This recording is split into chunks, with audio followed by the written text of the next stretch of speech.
ಸಾರಾಮೃತಯನ್ನ ಬಾಯಿಗೆ ಬರಲಿ. ಬಾರಂಗ ಕನಸಿನೊಳಗಲಿ ನನಸಿನೊಳಗಲಿ ಮನಸ್ಸು ಕೆಟ್ಟಿರಲಿ ಮುನಿಗಿರಲಿ. ಜನತಜಾಪತಿ ನಿನ್ನ ಅಭೀಷ್ಟದ ಸ್ಮರಣೆಯ ಅಷ್ಟಾಕ್ಷರ ಮಂತ್ರ ಜಪಿಸುವ ಹಾಗೆ ಬಾರಂಗ.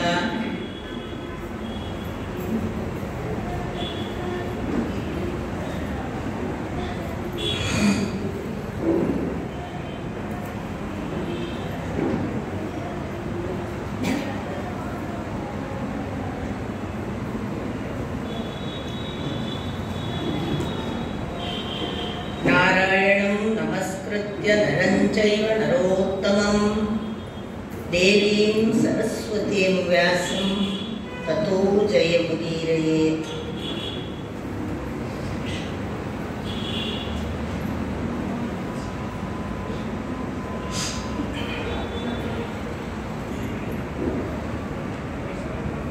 ಪಕ್ಕಕ್ಕೆ ನಿಂತು ಸದಾ ಹರಿಸುತ್ತಿರುವ ಗಣಪತಿಯನ್ನು ವಂದಿಸಿ ನೆರೆದಿರುವ ಎಲ್ಲ ಕಿರಿಯರ ಪದತಲಕ್ಕೆ ಹಣೆಗಚ್ಚಿ ನಮಸ್ಕಾರ.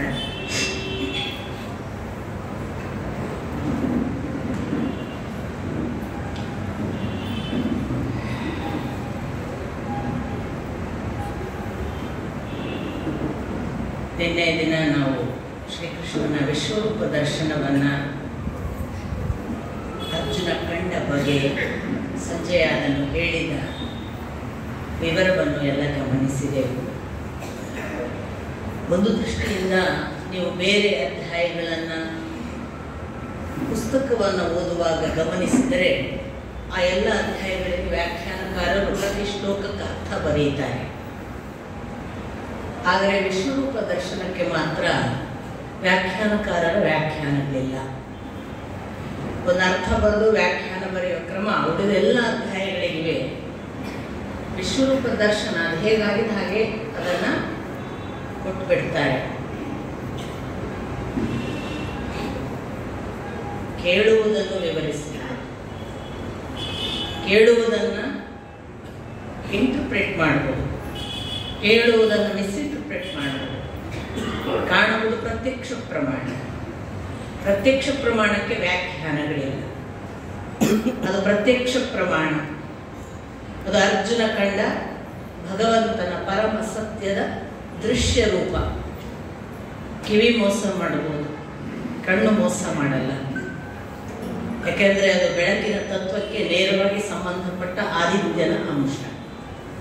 ಈ ಎಲ್ಲ ಕಾರಣಕ್ಕೆ ಬಹುಶಃ ವಿಶ್ವರೂಪ ದರ್ಶನಕ್ಕೆ ನೀವು ಯಾವುದೇ ಪುಸ್ತಕ ತೆಗೆದು ಪ್ರತಿ ಶ್ಲೋಕಕ್ಕೆ ಏನಾದರೂ ವ್ಯಾಖ್ಯಾನ ಕೊಡ್ತಾರ ನೋಡಿ, ತುಂಬ ಎಲ್ಲೋ ಒಂದೊಂದು ಕಡೆ ಬರ್ಬೋದು ಹೊರತಾಗಿ ಎಲ್ಲ ಅಕ್ಷರಶಃ ಪದಾರ್ಥಗಳು, ಶಬ್ದಕ್ಕೆ ಅರ್ಥ, ಶಬ್ದಕ್ಕೆ ಅರ್ಥ ಅಥವಾ ಒಟ್ಟು ವಾಕ್ಯಕ್ಕೆ ಅರ್ಥ. ಹಾಗಾಗಿ ವಿಶ್ವರೂಪ ಹೇಗಾಯಿತು, ಅದರಲ್ಲಿ ತಪ್ಪುಗಳೇನು ಸರಿಗಳೇನು ಅಂತ ವ್ಯಾಖ್ಯಾನ ಮಾಡುವ ಕೆಲಸ ನಮ್ಮದಲ್ಲ. ಅದು ಹೇಗಾಯಿತು, ಅಲ್ಲಿ ಯಾವ ಮಾತುಗಳು ನಡೆಯಿತು, ಹೇಗೆ ಹೇಗೆ ಕಂಡ, ಹಾಗಾಗಿ ಪ್ರಸ್ತುತಪಡಿಸುವುದು ನಮ್ಮಂಥವರ ಕೈಂಕರ್ಯ. ನಾವಷ್ಟೇ ಮಾಡುವುದು. ಭಗವಂತ ಇಲ್ಲಿ ಅಂಥ ವಿಶ್ವರೂಪವನ್ನು ತೋರಿಸಿದ. ನೋಡಕ್ಕೆ ಆಗಲಿಲ್ವಲ್ಲ ಒಬ್ಬ ಭಕ್ತನಿಗೆ. ಹೇಳಿದ್ದ ಬೇರೆ, ನಿನಗೆ ನೋಡಕ್ಕಾಗಲ್ಲ ನಿನ್ನ ಕಣ್ಣುಗಳಿಂದ, ನಾನು ನನ್ನ ಕಣ್ಣುಗಳನ್ನು ಕೊಡುತ್ತೇನೆ, ಅದು ದಿವ್ಯ ಚಕ್ಷು. ದಿವ್ಯ ಚಕ್ಷುಗಳಿಂದ ನೋಡುತ್ತಾ ಅನುಗ್ರಹಿಸಿದ ಮೇಲೂ ಕೂಡ ಅರ್ಜುನ ಹೇಳಿದ ನನಗೆ ನೋಡಕ್ಕಾಗಲ್ಲಪ್ಪ, ನೀನು ನನಗೆ ಮೊದಲು ಇದ್ದ ಹಾಗೆ ಕಾಣಿಸಿತು, ಈಗ ನನಗೆ ಕಾಣಿಸ್ತಾ ಇರುವ ಈ ಉಗ್ರ ರೂಪ ನನಗೆ ನೋಡುವ ಸಾಮರ್ಥ್ಯ ಇಲ್ಲ. ಭಗವಂತ ಹಾಗೆಲ್ಲ ಅನುಗ್ರಹ ಮಾಡಿದ ಮೇಲೂ ನೋಡ್ಲಿಕ್ಕೆ ಆಗುವುದಿಲ್ಲ ಅನ್ನೋದು ಉಳಿಯುತ್ತದಲ್ವಾ? ಒಂದು ಪ್ರಶ್ನೆ, ಅದು ಹಾಗೆಯಾ? ಅವನನ್ನು ನೋಡ್ಲಿಕ್ಕೆ ಆಗುವುದಿಲ್ಲ, ನನಗೆ ನೀನು ವಾಪಸ್ ಈ ಕಣ್ಣುಗಳನ್ನು ತೆಗೆದುಕೋ ಅಥವಾ ನನಗೆ ನಿನ್ನ ಮೊದಲಿನ ರೂಪವನ್ನು ತೋರಿಸು ಅಂತ ಕೇಳಿಕೊಳ್ಳುವುದಕ್ಕಾಗಿ ಅದು ಹಾಗೆ ನೋಡಿಸಿತೋ, ಅಥವಾ ಅದು ಆ ಉಗ್ರ ರೂಪವನ್ನು ನೋಡೋದಕ್ಕೆ ಸಾಧ್ಯ ಇಲ್ಲ, ಅದರಿಂದ ನೋಡದಂತೆ ಮಾಡಿದ್ದು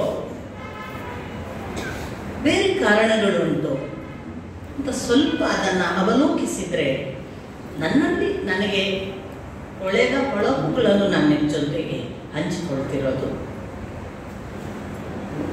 ನಾವು ಎಲ್ಲೆಲ್ಲ ದೇವರ ದರ್ಶನದ ಕಥಾ ಭಾಗಗಳನ್ನು ನೋಡ್ತೇವೆ, ಅಲ್ಲೆಲ್ಲ ಭಗವಂತ ಒಂದು ಸೂಚನೆ ಕೊಡ್ತಾನೆ.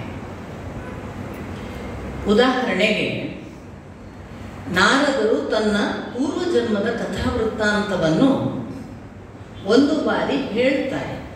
ತಾನು ನಾರದನಾಗಿ ಹೇಗೆ ಹುಟ್ಟಿದೆ, ಯಾಕೆ, ಏನು ಕಾರಣ ಅಂತ. ಆಗ ಅವರು ಹೇಳ್ತಾರೆ, ನಾನು ಪೂರ್ವದಲ್ಲಿ ಒಬ್ಬ ದಾಸಿಯ ಮಗ, ನನ್ನ ಅಮ್ಮನಿಗೆ ನನ್ನನ್ನು ಸಾಕುವ ಸಾಮರ್ಥ್ಯ ಇರಲಿಲ್ಲ.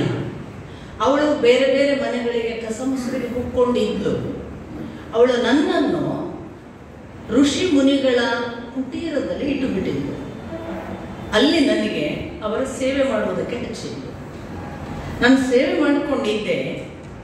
ಅಂಥ ಹೊತ್ತಿನಲ್ಲಿ ನನ್ನ ಸೇವೆಯ ಭಾಗವಾಗಿ ನಾನು ಅವರ ಎಲ್ಲ ಚರ್ಚೆಗಳನ್ನು, ಅದು ವೇದಾಂತದ ಚರ್ಚೆ ಇರ್ಬೋದು, ಅವರ ಜ್ಞಾನದ ಕುರಿತವರ ಬೇರೆ ಬೇರೆ ನಿಷ್ಠೆಗಳಿರ್ಬೋದು, ನಿಯಮಗಳಿರ್ಬೋದು, ವ್ರತಗಳಿರ್ಬೋದು, ಎಲ್ಲವನ್ನೂ ನಾನು ಕೇಳ್ತಿದ್ದೆ ಮತ್ತು ನಾನು ಗ್ರಹಿಸಿಕೊಂಡು ಅದನ್ನೇ ನನ್ನ ಅಂತರ್ಗತ ಮಾಡ್ತಾ ಇದ್ದೆ. ಏಕಕಾಲಕ್ಕೆ ಅವರ ಪಾದ ಸೇವೆ, ಅವರಿಗೆ ಸ್ನಾನಕ್ಕೆ ನೀರು, ಅವರ ಊಟ ಆದ ಕೂಡಲೇ ಊಟದ ಉಚ್ಚಿಷ್ಟವನ್ನು ತಿನ್ನುವುದು ಎಲ್ಲ ಮಾಡ್ತಿದ್ದೆ.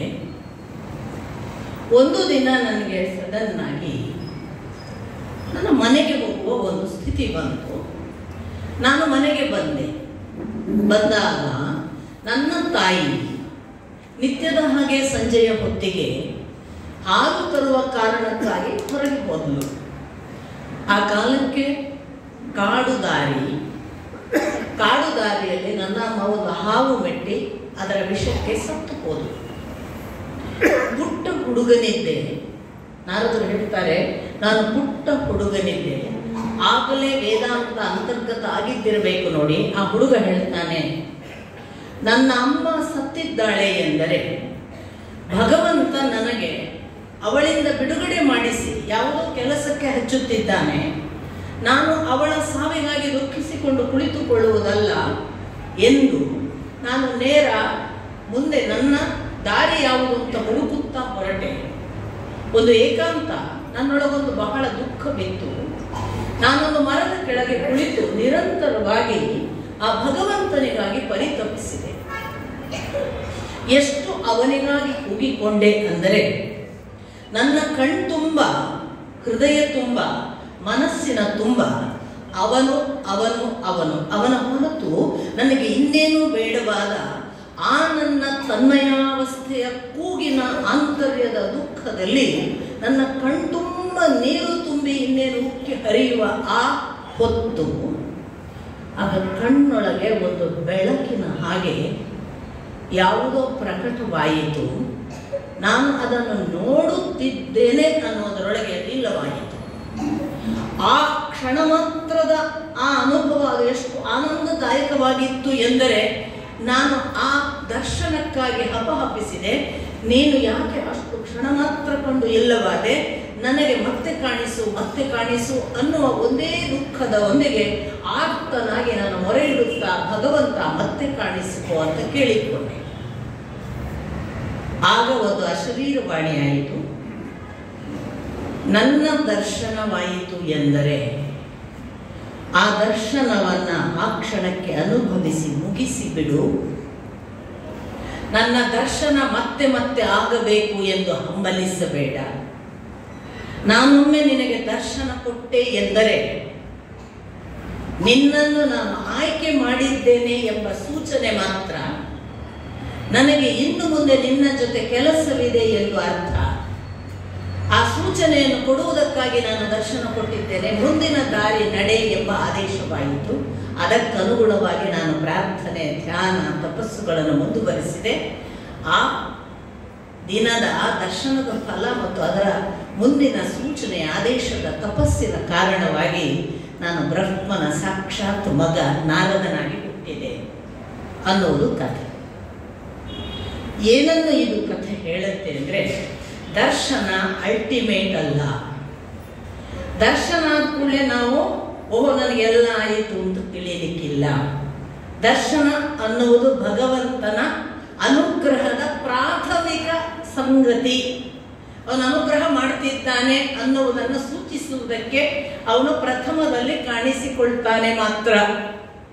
ಆ ಒಂದು ದರ್ಶನವೇ, ಅದಕ್ಕೇನೆ ನಾನು ಬಹಳ ಬಾರಿ ಹೇಳೋ, ದೇವರು ಕಂಡಿದ್ದಾರೆ ಅಂದರೆ ಅವರನ್ನು ಹುಡುಕಿಕೊಂಡೆಲ್ಲ ಹೋಗಬೇಡಿ.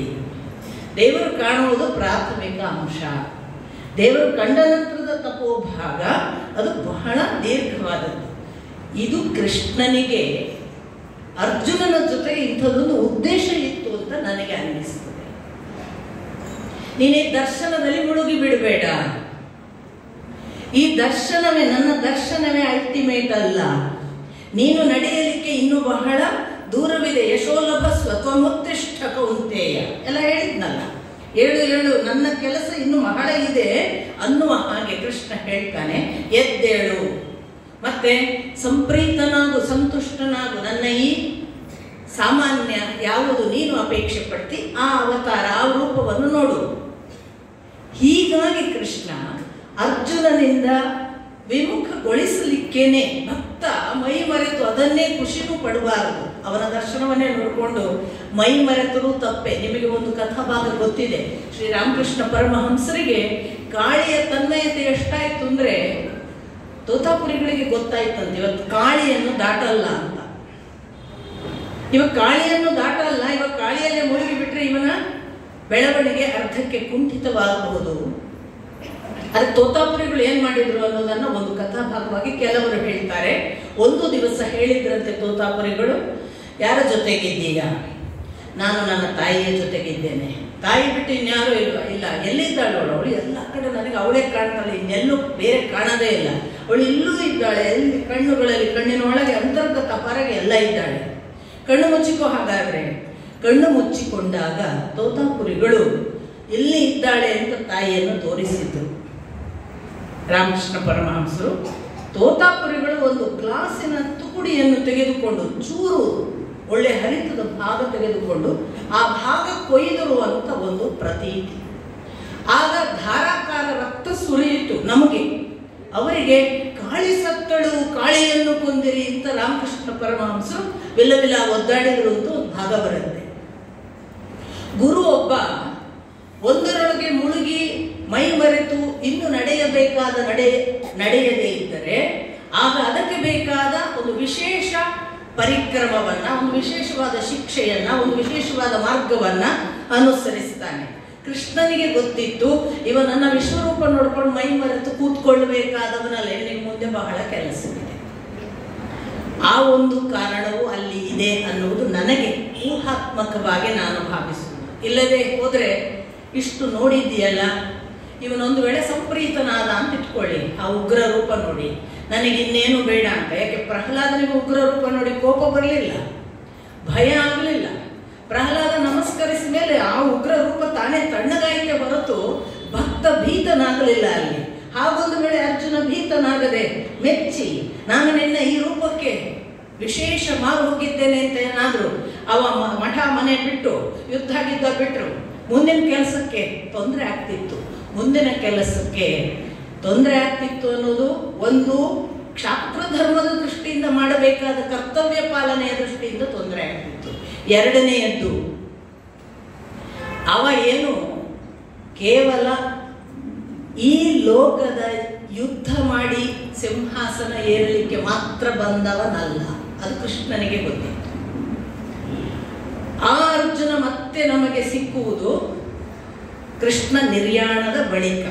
ಆಗ ಮತ್ತೆ ಪುನಃ ಒಮ್ಮೆ ನಾವು ಯಾವ ಭಕ್ತ ಅರ್ಜುನ ಅಂತ ಭಾವಿಸ್ತೇವಲ್ಲ ಅವನು ಕಾಣ್ತಾನೆ. ಅವನು ಆವಾಗ ಅಳ್ಲಿಕ್ಕೆ ಶುರು ಮಾಡ್ತಾನೆ, ಅವನು ದುಃಖಿಸ್ತಾನೆ. ಅವನಿಗೆ ಕೃಷ್ಣ ನನಗೆ ಕಾಣಿಸಿಕೊಂಡದ್ದು ಎಷ್ಟಿತ್ತೋ ಅಷ್ಟು ಮಾತ್ರವಲ್ಲ, ನಾನು ಕಳೆದುಕೊಂಡೆ, ನನಗವನು ಮೋಸ ಮಾಡಿದ, ನನಗೆ ನನ್ನನ್ನು ನಡು ದಾರಿಯಲ್ಲಿ ಬಿಟ್ಟ, ನನ್ನ ಗಾಂಡೀವವನ್ನು ಸುಳ್ಳು ಮಾಡಿದ, ನಾನು ಅನ್ನುವ ಪರಾಕ್ರಮದಲ್ಲಿ ಹೊರಟಿದ್ದೆ, ಅದಲ್ಲ ಅನ್ನೋದು ಗೊತ್ತಾಯಿತು, ಅವನು ಇಷ್ಟೆಲ್ಲ ಗೊತ್ತಿದ್ದು ನನ್ನನ್ನು ಬಿಟ್ಟು ಹೋದ, ಇತ್ಯಾದಿ ಇತ್ಯಾದಿ ಇತ್ಯಾದಿ.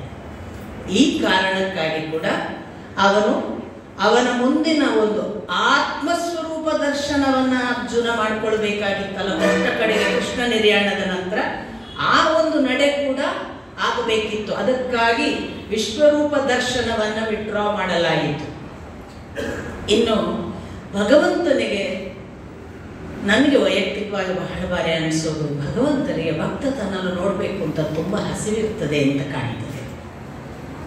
ಒಬ್ಬರಾದರೂ ನನ್ನನ್ನು ನೋಡೋದಿಲ್ವಲ್ಲ ಅಂತ. ತಂಪಾಡಿಗೆ ತಾವು ಆರಾಮಾಗಿದ್ದಾರೆ, ನಾನೊಬ್ಬ ನಿರಂತರ ನೋಡುತ್ತಲೇ ಇದ್ದೇನೆ, ಒಬ್ಬರಿಗೂ ನನ್ನನ್ನು ನೋಡುವ ಹಸಿವೇ ಇಲ್ವಲ್ಲ ಅಂತ ಒಬ್ಬ ತಂದೆ ಮಕ್ಕಳನ್ನು ಬೆಳೆಸ್ತಾ ಇರ್ತಾನೆ. ತಂದೆ ತನ್ನ ಪಾಡಿಗೆ ಬೆಳೆಸಿದ ಆ ಪರಿಶ್ರಮಗಳು ಯಾವುದೂ ಗೊತ್ತೇ ಇಲ್ಲದೆ ಮಗ ಭಾರಿ ಆರ್ಭಟದಲ್ಲಿ ಬೆನ್ನು ಹಾಕೊಂಡು ಬಂದು ಹೋಗೋದ್ರಲ್ಲೇ ಇದ್ದಾನೆ. ಒಂದು ದಿನ ತಿರುಗಿ ಅಪ್ಪನ ಕಡೆಗೆ ನೋಡಲಿಲ್ಲ, ಅಪ್ಪನಿಗೆ ಏನು ನೋವಾಗಬಹುದು. ಇದು ನಾನು ಮನುಷ್ಯ ಲೋಕದ ಭಾವನೆಯನ್ನು ಅಲ್ಲಿ ಅನ್ವಯಿಸ್ತೇನೆ ಅಂತ ನೀವು ಭಾವಿಸಬೇಡಿ. ಪ್ರತಿ ಭಾವವೂ ಭಕ್ತಿಯಾದಾಗ ಅದಕ್ಕೆ ಬೇರೆ ಅರ್ಥ. ಈ ಭಾವದಿಂದ ನನಗೆ ಕೃಷ್ಣನಿಗೆ ಎಷ್ಟು ಜನರಿಗೆ ವಿಶ್ವರೂಪ ದರ್ಶನ ಮಾಡಿದ ಅಥವಾ ಎಷ್ಟು ಜನರಿಗೆ ದರ್ಶನ ಕೊಟ್ಟ ಅಂತ ನಾನು ನಿಮಗೆ ಹೇಳಿದೆ. ಆ ಲಿಸ್ಟ್ ನೋಡಿದಾಗ ನನಗನ್ಸುತ್ತೆ, ಕೃಷ್ಣನಿಗಿತ್ತು ನನ್ನನ್ನು ಯಾರಾದರೂ ತಿಳ್ಕೊಳ್ಬೇಕು, ಸರಿಯಾಗಿ ಒಬ್ಬರು ತಿಳ್ಕೊಳ್ಳೋಲ್ಲ ಅನ್ನೋ ಕಾರಣಕ್ಕಾಗಿ ಅವನು ಬೇರೆ ಬೇರೆ ರೀತಿಯಿಂದ ಬೇರೆ ಬೇರೆಯವರಿಗೆ, ಒಂದು ತಾಯಿಗೆ ನೋಡಿ ಯಶೋದೆಗೆ ಬ್ರಹ್ಮಾಂಡ ದರ್ಶನದ ಮೂಲಕ ತನ್ನನ್ನು ತೋರಿಸಿದ. ಆದರೆ ನೀವು ಭಾಗವತ ಓದಿದ್ರೆ ಗೊತ್ತಾಗ್ತದೆ, ಅವಳು ಸ್ವಲ್ಪ ಕನಸಾಯನ ಅಂತ ಕಣ್ಣು ಬಿಟ್ಟಿಸ್ಕೊತಾಳೆ ಅಷ್ಟೇ. ಖಚಿತವಾಗಿ ಇದು ಬ್ರಹ್ಮಾಂಡ ದರ್ಶನ ಮಾಡಿದ ಈ ಮಗು ಇದು ದೊಡ್ಡದು ಗೊತ್ತಾಗಲೇ ಇಲ್ಲ ಯಶೋದೆಗೆ. ಅದನ್ನು ರಿಪೀಟ್ ಮಾಡ್ತಾನೆ ಅವನು. ರಿಪೀಟ್ ಮಾಡಿದಾಗ ಆದ್ರೂ ಗೊತ್ತಾಗತ್ತಾ ನೋಡೋಣ.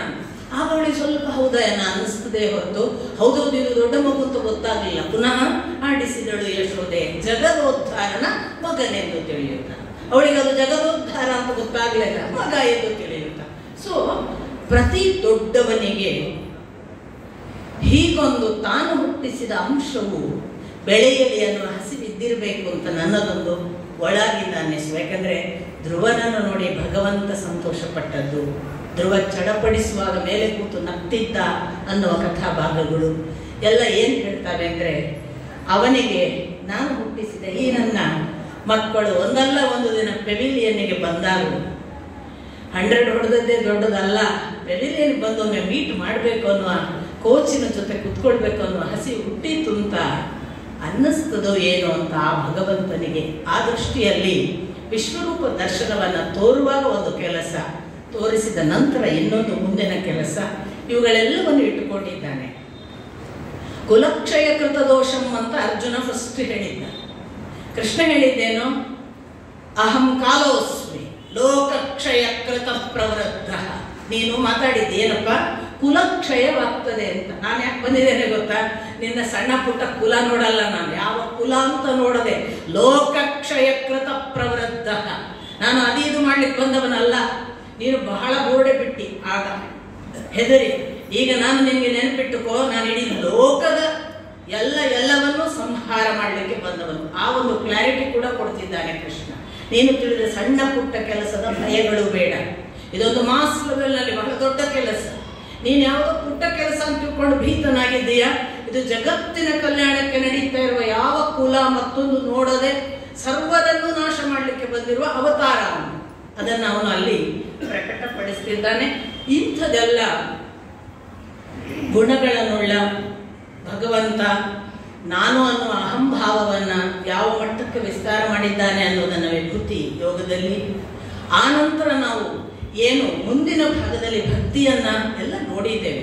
ಈಗ ನಾವು ನೋಡಲಿಕ್ಕಿರುವುದು ಪ್ರಕೃತಿ ಪುರುಷ ಯೋಗ ಅನ್ನುವ ಮುಂದಿನ ಅಧ್ಯಾಯ. ಈ ಪ್ರಕೃತಿ ಪುರುಷ ಯೋಗ ಅನ್ನುವುದು ಆರಂಭದಲ್ಲಿ ಒಂದು ಶ್ಲೋಕ, ಕೃಷ್ಣನನ್ನು ಅರ್ಜುನ ಕೇಳಿದ ಅಂತ ನಮ್ಮ ಅಪ್ಪ ಮಾತ್ರ ಒಂದು ಶ್ಲೋಕವನ್ನು ಕೊಡುತ್ತಾರೆ. ಯಾವುದು ಪ್ರಕೃತಿ, ಯಾವುದು ಪುರುಷ, ಜ್ಞೇಯ ಯಾವುದು, ಜ್ಞಾನ ಯಾವುದು, ನನಗೆ ಕ್ಷೇತ್ರ ಅಂದರೆ ಏನು, ಕ್ಷೇತ್ರಜ್ಞ ಅಂದರೆ ಏನು, ಇದನ್ನು ತಿಳಿಸುವಂತ ಅರ್ಜುನ ಕೇಳಿದ ಅಂತ ನಮ್ಮ ಅಪ್ಪನ ಪಠ್ಯದಲ್ಲಿ ಇದೆ. ಉಳಿದ ಯಾರು ಕೂಡ ಆ ಪ್ರಶ್ನೆಯನ್ನು ಅರ್ಜುನ ಕೇಳಲಿಲ್ಲ ಅಂತ. ಯಾಕಂದ್ರೆ ಆ ಶ್ಲೋಕ ಎಲ್ಲೂ ಇಲ್ಲ, ನಿಮ್ಗೆ ಎಲ್ಲೂ ಸಿಗಲ್ಲ. ನಮ್ಮಪ್ಪ ಬಹಳಷ್ಟು ಸಂಶೋಧನೆ ಮಾಡಿ ಅದನ್ನು ಬರೀತಾರೆ. ಅದರಿಂದ ಒಂದು ಸಾಧ್ಯತೆ ಅರ್ಜುನ ಕೇಳಿದ್ದಾನೆ ಅನ್ನೋದಕ್ಕೆ ಅವರು ಏಕಾಏಕಿ ನಮ್ಮಪ್ಪ ಒಂದು ಅನುಮಾನ ಬಂದ್ಕೊಳ್ಳೆ ಬರೆಯಲ್ಲ. ಅದಕ್ಕೆ ಬೇಕಾದ ಸಾಧಾರಗಳ ಎಲ್ಲ ಸಂಶೋಧನೆಗಳನ್ನು ಮಾಡಿ ಅವರು ಕೊನೆಗೆ ಒಂದು ನಿರ್ಣಯ ಆದ್ಮೇಲೆ ಇದು ಖಚಿತ ಆದ್ಮೇಲೆ ಬರೆಯೋರು. ಆ ಅರ್ಥದಲ್ಲಿ ಅದು ಕೃಷ್ಣನಿಗೆ ಅರ್ಜುನ ಕೇಳಿದ ಪ್ರಶ್ನೆ ಅಂತ ಭಾವಿಸಿದ್ರೆ ಅದು ಒಂದು ಭಾಗ. ಒಂದು ವೇಳೆ ನೇರವಾಗಿ ಕೃಷ್ಣನೇ ಹೇಳಿದ ಅಂದರೂ ಏನು ತಪ್ಪಿಲ್ಲ. ನಮಗೆ ಮುಂದಿನ ಭಾಗ ಅಂತೂ ಸ್ಪಷ್ಟವಾಗಿ ಯಥಾರ್ಥವಿದೆ. ಅರ್ಜುನ ಕೇಳುವುದರಿಂದ ಮತ್ತು ಕೇಳದೇ ಇರುವುದರಿಂದ ಏನು ವ್ಯತ್ಯಾಸ ಆಗಿಲ್ಲ. ಬಹಳ ಆಶ್ಚರ್ಯ ಏನಾಗುವುದು ಅಂತಂದ್ರೆ, ಒಂದು ವೇಳೆ ಕೃಷ್ಣ ಕೇಳದೆ ಅರ್ಜುನ ಕೇಳದೇ ಇದ್ರೆ ಕೃಷ್ಣ ಯಥಾ ಪ್ರಕಾರ ಹಿಂದಿನ ಅಧ್ಯಾಯಗಳಲ್ಲಿ ಕೆಲವೊಮ್ಮೆ ಮಾಡಿದ್ದಾನಲ್ಲ, ನಾನು ಮತ್ತೆ ಪುನಃ ನಿನಗೆ ಹೇಳುತ್ತೇನೆ, ಹಾಗೆ ಭೂಯಃ ಪ್ರವಕ್ಷ್ಯಾಮಿ ಜ್ಞಾನಾನ ಉತ್ತಮಂ, ಯಾವ ಜ್ಞಾನವನ್ನು ಹೇಳ್ತೇನೆ ಅಂದ್ರೆ ಜ್ಞಾನದಲ್ಲಿ ಯಾವುದು ಉತ್ತಮವೋ ಅದನ್ನು ಹೇಳ್ತೇನೆ. ಈ ಥರದ ಪರಿಪಾಠ ಆ ದೃಷ್ಟಿಯಲ್ಲಿ ಹೇಳಿದಂತ ಭಾವಿಸಿದ್ರು ಏನು ತಪ್ಪಿಲ್ಲ. ಕೃಷ್ಣನಿಗೆ ಈಗಾಗಲೇ ನಮಗೆ ಗೊತ್ತಾಗಿದೆ, ಅರ್ಜುನನನ್ನು ಅವನು ಎತ್ಕೊಂಡಾಗೋದ್ರಿಂದ ಆ ಮಗು ಪ್ರಶ್ನೆ ಕೇಳಬೇಕು ಅಂತ ಇನ್ನೂ ಕಾಯಲ್ಲ. ನಾವು ಎಲ್ಲಿವರೆಗೆ ಈ ಮಗು ನನ್ನ ನಂಬ್ತದೆ ಅಲ್ಲಿವರೆಗೆ ಅದರ ಪ್ರಶ್ನೆಗೆ ಮಾತ್ರ ಉತ್ತರ ಕೊಡ್ತೇವೆ. ಈ ಮಗುಗೆ ಪ್ರಶ್ನೆ ಕೇಳುವ ಮತ್ತು ಕೇಳದೇ ಇರುವ ವ್ಯತ್ಯಾಸಗಳೆಲ್ಲ ಇದು ನನ್ನ ನಂಬಿದೆ ಅಂತ ಗೊತ್ತಾದಾಗ ನಾವು ಏನು ಬೇಕೋ ಅದು ಹೇಳ್ತೇವೆ. ಈಗ ಸಾಮಾನ್ಯವಾಗಿ ಕೇಳುವವರಿಗೆ ಕೊಡೋ ಉತ್ತರ ಅಂದಾಗ ಅವರು ನಮಗೆ ಎಷ್ಟು ಡಿಸ್ಟೆಂಟ್ ಅನ್ನೋದ್ರ ಮೇಲೆ ಅದು ನಿರ್ಣಯ. ಕೇಳದೆಯೇ ಉತ್ತರ ಕೊಟ್ಟು ಅವರ ಜೊತೆಗೆ ಹೇಗೆ ಬೇಕೋ ಹಾಗೆ ಸಲಿಗೆಯಲ್ಲಿರ್ಬೇಕಾದ್ರೆ ನಮ್ಗೆ ತುಂಬಾ ಆಪ್ತರಿರಬೇಕು, ಆತ್ಮೀಯರಾಗಬೇಕು. ಕೃಷ್ಣಾರ್ಜುನರ ಭಾವ ನಮಗೆ ಸ್ಪಷ್ಟವಾಗಿ ಗೊತ್ತಾಗುತ್ತೆ. ಅವರು ಪರಸ್ಪರ ತುಂಬಾ ಇಂಟಿಮೇಟ್ ಆಗಿದೆ. ಇವನು ಪ್ರಶ್ನೆ ಕೇಳಿ ಬಿಡ್ಲಿ, ಇವನಿಗೆ ಜ್ಞಾನವನ್ನು ಬೋಧಿಸಬೇಕು ಅನ್ನುವ ಹಂತಕ್ಕೆ ಕೃಷ್ಣ ಹೋದ ಹಾಗೆ, ಮತ್ತು ಹಾಗೊಂದು ಪ್ರಶ್ನೆ ಕೇಳದೆ ಎಲ್ಲವನ್ನು ತಿಳಿದುಕೊಳ್ಳಬೇಕು ಅನ್ನುವ ಹಂಬಲದ ಅರ್ಜುನನ ಹಸಿವು ನಮಗೆ ಕಾಣ್ತಾ ಇದೆ ಥ್ರೂಔಟ್. ಹೀಗಾಗಿ ಪ್ರಕೃತಿ ಅಂದರೇನು, ಪುರುಷ ಅಂದರೇನು, ಕ್ಷೇತ್ರ ಅಂದರೇನು, ಕ್ಷೇತ್ರಜ್ಞ ಅಂದರೇನು, ಜ್ಞೇಯ ಯಾವುದು, ಜ್ಞಾನ ಯಾವುದು, ಇವುಗಳನ್ನು ನಾನೀಗ ನಿನಗೆ ಹೇಳ್ತೇನೆ ಅಂತ ಆರಂಭ ಮಾಡ್ತಾನೆ ಕೃಷ್ಣ. ಸ್ವಲ್ಪ ಬಹಳ ನೀವು ನನ್ನನ್ನು ಕ್ಷಮಿಸಬೇಕು, ತುಂಬ ಕಷ್ಟದ ಸಂಗತಿಗಳು ಅಂತ ನಿಮಗೆ ಅನ್ನಿಸಬಹುದು, ಆದರೆ ಖಂಡಿತ ಕಷ್ಟ ಇಲ್ಲ.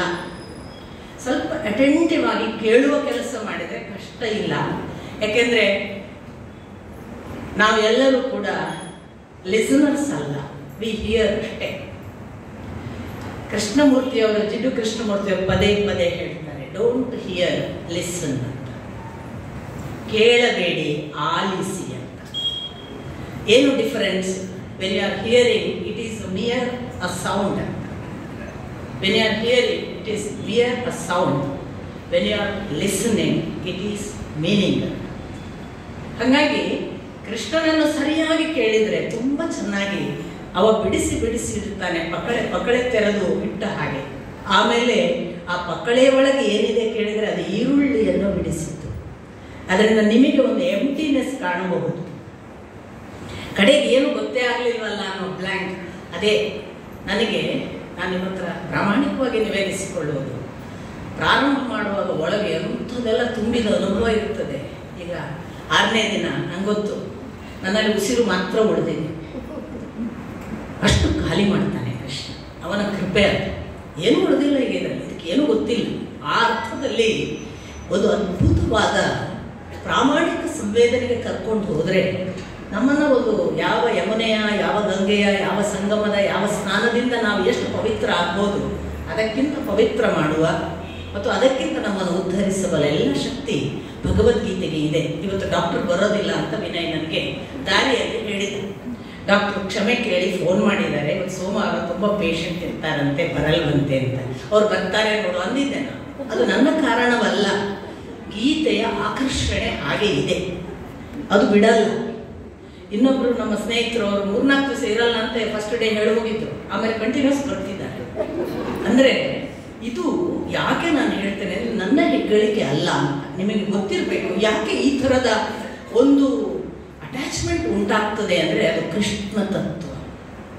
ಕೃಷ್ಣ ಅಂದರೆ ಕರ್ಷತಿ ಇತಿ ಕೃಷ್ಣ. ಯಾರು ಆಕರ್ಷಿಸ್ತಾನಲ್ಲ ಅವನಿಗೆ ಆ ಹೆಸರು. ಜೀವಕ್ಕೆ ಆಕರ್ಷಣೆಯನ್ನು ತರಬಲ್ಲ ಪರಮಶಕ್ತಿ ಒಂದು ಜಗತ್ತಿನಲ್ಲಿದ್ದರೆ ಅದು ಆ ತತ್ವ, ಅದು ಕೃಷ್ಣ ತತ್ವ. ಅದರಿಂದ ಆ ಕೃಷ್ಣ ತತ್ವ ನಮಗೆ ಬಹಳ ಸರಳವಾಗಿ ಘನ ಸಂಗತಿಗಳನ್ನು ಹೇಳ್ತಾನೆ. ಅದನ್ನು ನನಗೆ ಎಲ್ಲ ತಿಳಿಲಿಕ್ಕೆ ನನಗೂ ನನ್ನ ಅರ್ಹತೆಗಳಲ್ಲ. ಭಾಷೆಯೇ ಎಷ್ಟು ಸರಿ, ನಂಗೆ ಊಟ ಬೇಡ್ರಿ ಸಾಕು ಅಂದರೆ ಅರ್ಥ ಆಗಲ್ಲ ಅಲ್ವಾ? ಭಾಷೆ ಕಮ್ಯುನಿಕೇಟ್ ಮಾಡಿ, ಸಾಕ್ರಿ ನಂಗೆ ಹೆಚ್ಚಾಗಿದೆ ಇಲ್ಲ ಅಂತ ಪ್ರೀತಿಯಿಂದ ಮತ್ತೆ ಆಗ್ತಾರೆ. ಅರ್ಥ ಏನು? ಭಾಷೆ is so poor, it can not convey. ಅದು ಹೇಳಲಾರದು ನಮ್ಮ ಅಂತತಹ ಭಾವನೆ ಏನಿದೆ ಅನ್ನೋದನ್ನು. ನಾವು ಹೇಳಿದರೆ ಅವರು ಬಹುಶಃ ದಾಕ್ಷಿಣ್ಯ ಮಾಡೋದು ಅಂತ ಕಾಣ್ತದೆ ಅಂತ ಜಾಸ್ತಿ ಹಾಕ್ತಾರೆ. ಹಾಕ್ತಾರಲ್ಲ ಅದರ ಅರ್ಥ ಏನು? ಅವರ ಪ್ರೀತಿ ಸುಳ್ಳಲ್ಲ, ನಮ್ಮ ಭಾಷೆ ಸುಳ್ಳು. ಹಾಗಾಗಿ ನಾನು ಅರ್ಥ ಮಾಡಿಕೊಳ್ಳೋದು ನನಗೆ ತಿಳಿದ ಭಾಷೆಯಲ್ಲಿ, ಕೃಷ್ಣನ ಭಾಷೆ. ಅವನೇ ಹೇಳಿದ್ದಾನೆ, ನಾನು ಮಹಾ ರಹಸ್ಯಗಳಲ್ಲಿ ಮೌನವಾಗಿ ಇದ್ದೇನೆ. ಹಾಗಾಗಿ ಅವನ ಮೌನವನ್ನು ಗ್ರಹಿಸುವ ಶಕ್ತಿಯಾಗಲಿ ಆ ಭಾಗ್ಯವಾಗಲಿ ಅವನೇ ಕೊಡಬೇಕು. ಅದರಿಂದ ನನಗೆ ಎಷ್ಟು ಸಾಧ್ಯ ಆಯ್ತು ಹಾಗೆ ನಿಮ್ಮ ಮುಂದೆ ಹೇಳ್ತೇನೆ. ಕೃಷ್ಣ ಹೇಳ್ತಾನೆ, ಕ್ಷೇತ್ರ ಅಂತ ಒಂದಿದೆ ಅರ್ಜುನ, ಅದನ್ನು ತಿಳಿದುಕೋ. ಏನು ಕ್ಷೇತ್ರ ಅಂದರೆ, ನಾನು ನಿಮಗೆ ಹೇಳಿದೆ, ಅಧ್ಯಾತ್ಮ ನಡೆಯೋದು 3 ಸಂಗತಿಗಳಲ್ಲಿ. ಒಂದು ಜೀವ, ನಾನು ಅನ್ನುವ ಜೀವ. ಇನ್ನೊಂದು ನಾವು ಇರುವಂತಹ ಈ ಜಗತ್ತು. ಮತ್ತು ಈ ಜೀವ ಜಗತ್ತನ್ನು ನಡೆಸುವ ಮತ್ತೊಬ್ಬ ಇರಬೇಕು ಅನ್ನುವ ಅನುಮಾನವೋ ಒಪ್ಪಿಗೆಯೋ ನಂಬಿಕೆಯೋ ಅನ್ನುವ ಭಗವತ್ ತತ್ವ ಅಥವಾ ಸುಪ್ರೀಮ್ ಎನರ್ಜಿ. ಈ 3 ಬಿಟ್ಟು ಇನ್ಯಾವುದರ ಒಳಗೂ ನಾವು ಹೋರಾಟ ಹುಡುಕಾಟ ಇಲ್ಲ. ಕೃಷ್ಣ ಹೇಳ್ತಾನೆ, ಈ ಜಗತ್ತು ಅಂತ ಕಾಣುವ ಎಲ್ಲ ಚರ ಅಚರ, ಜಡ ಮತ್ತು ಚೈತನ್ಯ ಎಲ್ಲವೂ ಸೇರಿದ್ರೆ ಒಂದು ಜಗತ್ತು ಅಂತ ನೀನು ಕಾಣ್ತೀಯಲ್ಲ, ಅದು ಕ್ಷೇತ್ರ. ಮತ್ತೆ ಈ ಕ್ಷೇತ್ರದ ಒಳಗೆ ಒಬ್ಬ ಇದ್ದಾನಲ್ಲ, ಅದು ನಾನು, ಅದೇ ಕ್ಷೇತ್ರಜ್ಞ. ಕ್ಷೇತ್ರಜ್ಞ ಅಂತ ಯಾಕೆ ಅವನಿಗೆ ಹೆಸರು? ಕ್ಷೇತ್ರವನ್ನು ಯಾರು ತಿಳಿದಿದ್ದಾನೋ ಅವನು ಕ್ಷೇತ್ರಜ್ಞ. ಹೌದಲ್ವಾ? ಈಗ ನಮ್ಮಲ್ಲಿ ಒಂದು ತೋಟ ಇದೆ, ಆ ತೋಟದ ಮಾಲೀಕ ಅಂತ ನಾವು ಯಾರನ್ನು ಹೇಳ್ತೇವೆ? ಆ ತೋಟದ ಬಗ್ಗೆ ಸಂಪೂರ್ಣ ಗೊತ್ತಿರುವವನು. ಅದರ ಸರ್ವೆ ನಂಬರ್ನಿಂದ ಹಿಡಿದು, ಅದರ ಬೌಂಡ್ರಿ ಲೈನ್ನಿಂದ ಹಿಡಿದು, ಅದರಲ್ಲಿ ಬೆಳೆಯುವ ಬೆಳೆಗಳಿಂದ ಹಿಡಿದು, ಅದರ ಮಣ್ಣಿನ ಗುಣದಿಂದ ಹಿಡಿದು, ಅದು ಯಾರಾದ್ರೂ ಮೂರ್ತಜ್ಜನದ್ದು ಯಾರಿಂದ ಬಂದದ್ದು ಎಲ್ಲ ಗೊತ್ತಿರುವವನು ಮಾಲೀಕ. ಹಾಗೆ ಈ ಜಗತ್ತಿನ ಕ್ಷೇತ್ರಕ್ಕೆ ಒಬ್ಬನೇ ಮಾಲೀಕ. ಇದರ ಬೌಂಡರಿ ಗೊತ್ತಿರುವವ, ಇದರ ಎಲ್ಲವನ್ನೂ ಗೊತ್ತಿರುವವ, ಇದರ ಅಳತೆ ಗೊತ್ತಿರುವವ, ಇದು ಯಾರಿಗೆ ಸಲ್ಲುವುದಂತೂ ಗೊತ್ತಿರುವವ, ಅವನು ಕ್ಷೇತ್ರಜ್ಞ. ಅದು ಯಾರು ಅಂದಾಗ ಕೃಷ್ಣ ಹೇಳ್ತಾನೆ, ಅದು ನಾನು. ಕ್ಷೇತ್ರ ಕ್ಷೇತ್ರಜ್ಞ 2 ಆಯಿತು. ಈ ಕ್ಷೇತ್ರ ಮತ್ತು ಕ್ಷೇತ್ರಜ್ಞ ಅನ್ನುವ ಇಬ್ಬರನ್ನು ತಿಳಿತಾನಲ್ಲ ಯಾವನೋ ಒಬ್ಬ, ಆ ತಿಳಿಯುವುದಕ್ಕೆ ಬೇಕಾದಂತಹ ಹಸಿವು ಮತ್ತು ಆ ಮಾರ್ಗಕ್ಕೆ ಜ್ಞಾನ ಅಂತ ಹೆಸರು. ಸೊ ಜ್ಞಾನ ಯಾವುದು ಅಂತಂದ್ರೆ, ಇಲ್ಲಿ ಒಂದು ಕ್ಷೇತ್ರ ಇದೆ ನಮಗೆ ಕಾಣಿಸುವ ಈ ಜೀವ ಜಗತ್ತು ಅಥವಾ ಜೀವ ಇಲ್ಲದ ಜೀವರಾಹಿತ್ಯ ಅನ್ನಿಸುವ ಜಡ ಜಗತ್ತು. ಅದರ ಒಳಗಿರುವ ಒಬ್ಬ ಮಾಲೀಕ ಅಥವಾ ಒಡೆಯ ಕ್ಷೇತ್ರಜ್ಞ. ಇವೆರಡನ್ನೂ ತಿಳಿಯಬೇಕು ಅನ್ನುವ ಹಸಿವು ಹುಟ್ಟಿಸುವ ಜ್ಞಾನ. ಆ ಜ್ಞಾನವೇ ಜ್ಞಾನ ಕಣಪ್ಪ ಅಂತ ಜ್ಞಾನಕ್ಕೆ ವ್ಯಾಖ್ಯಾನ ಮಾಡ್ತಾನೆ.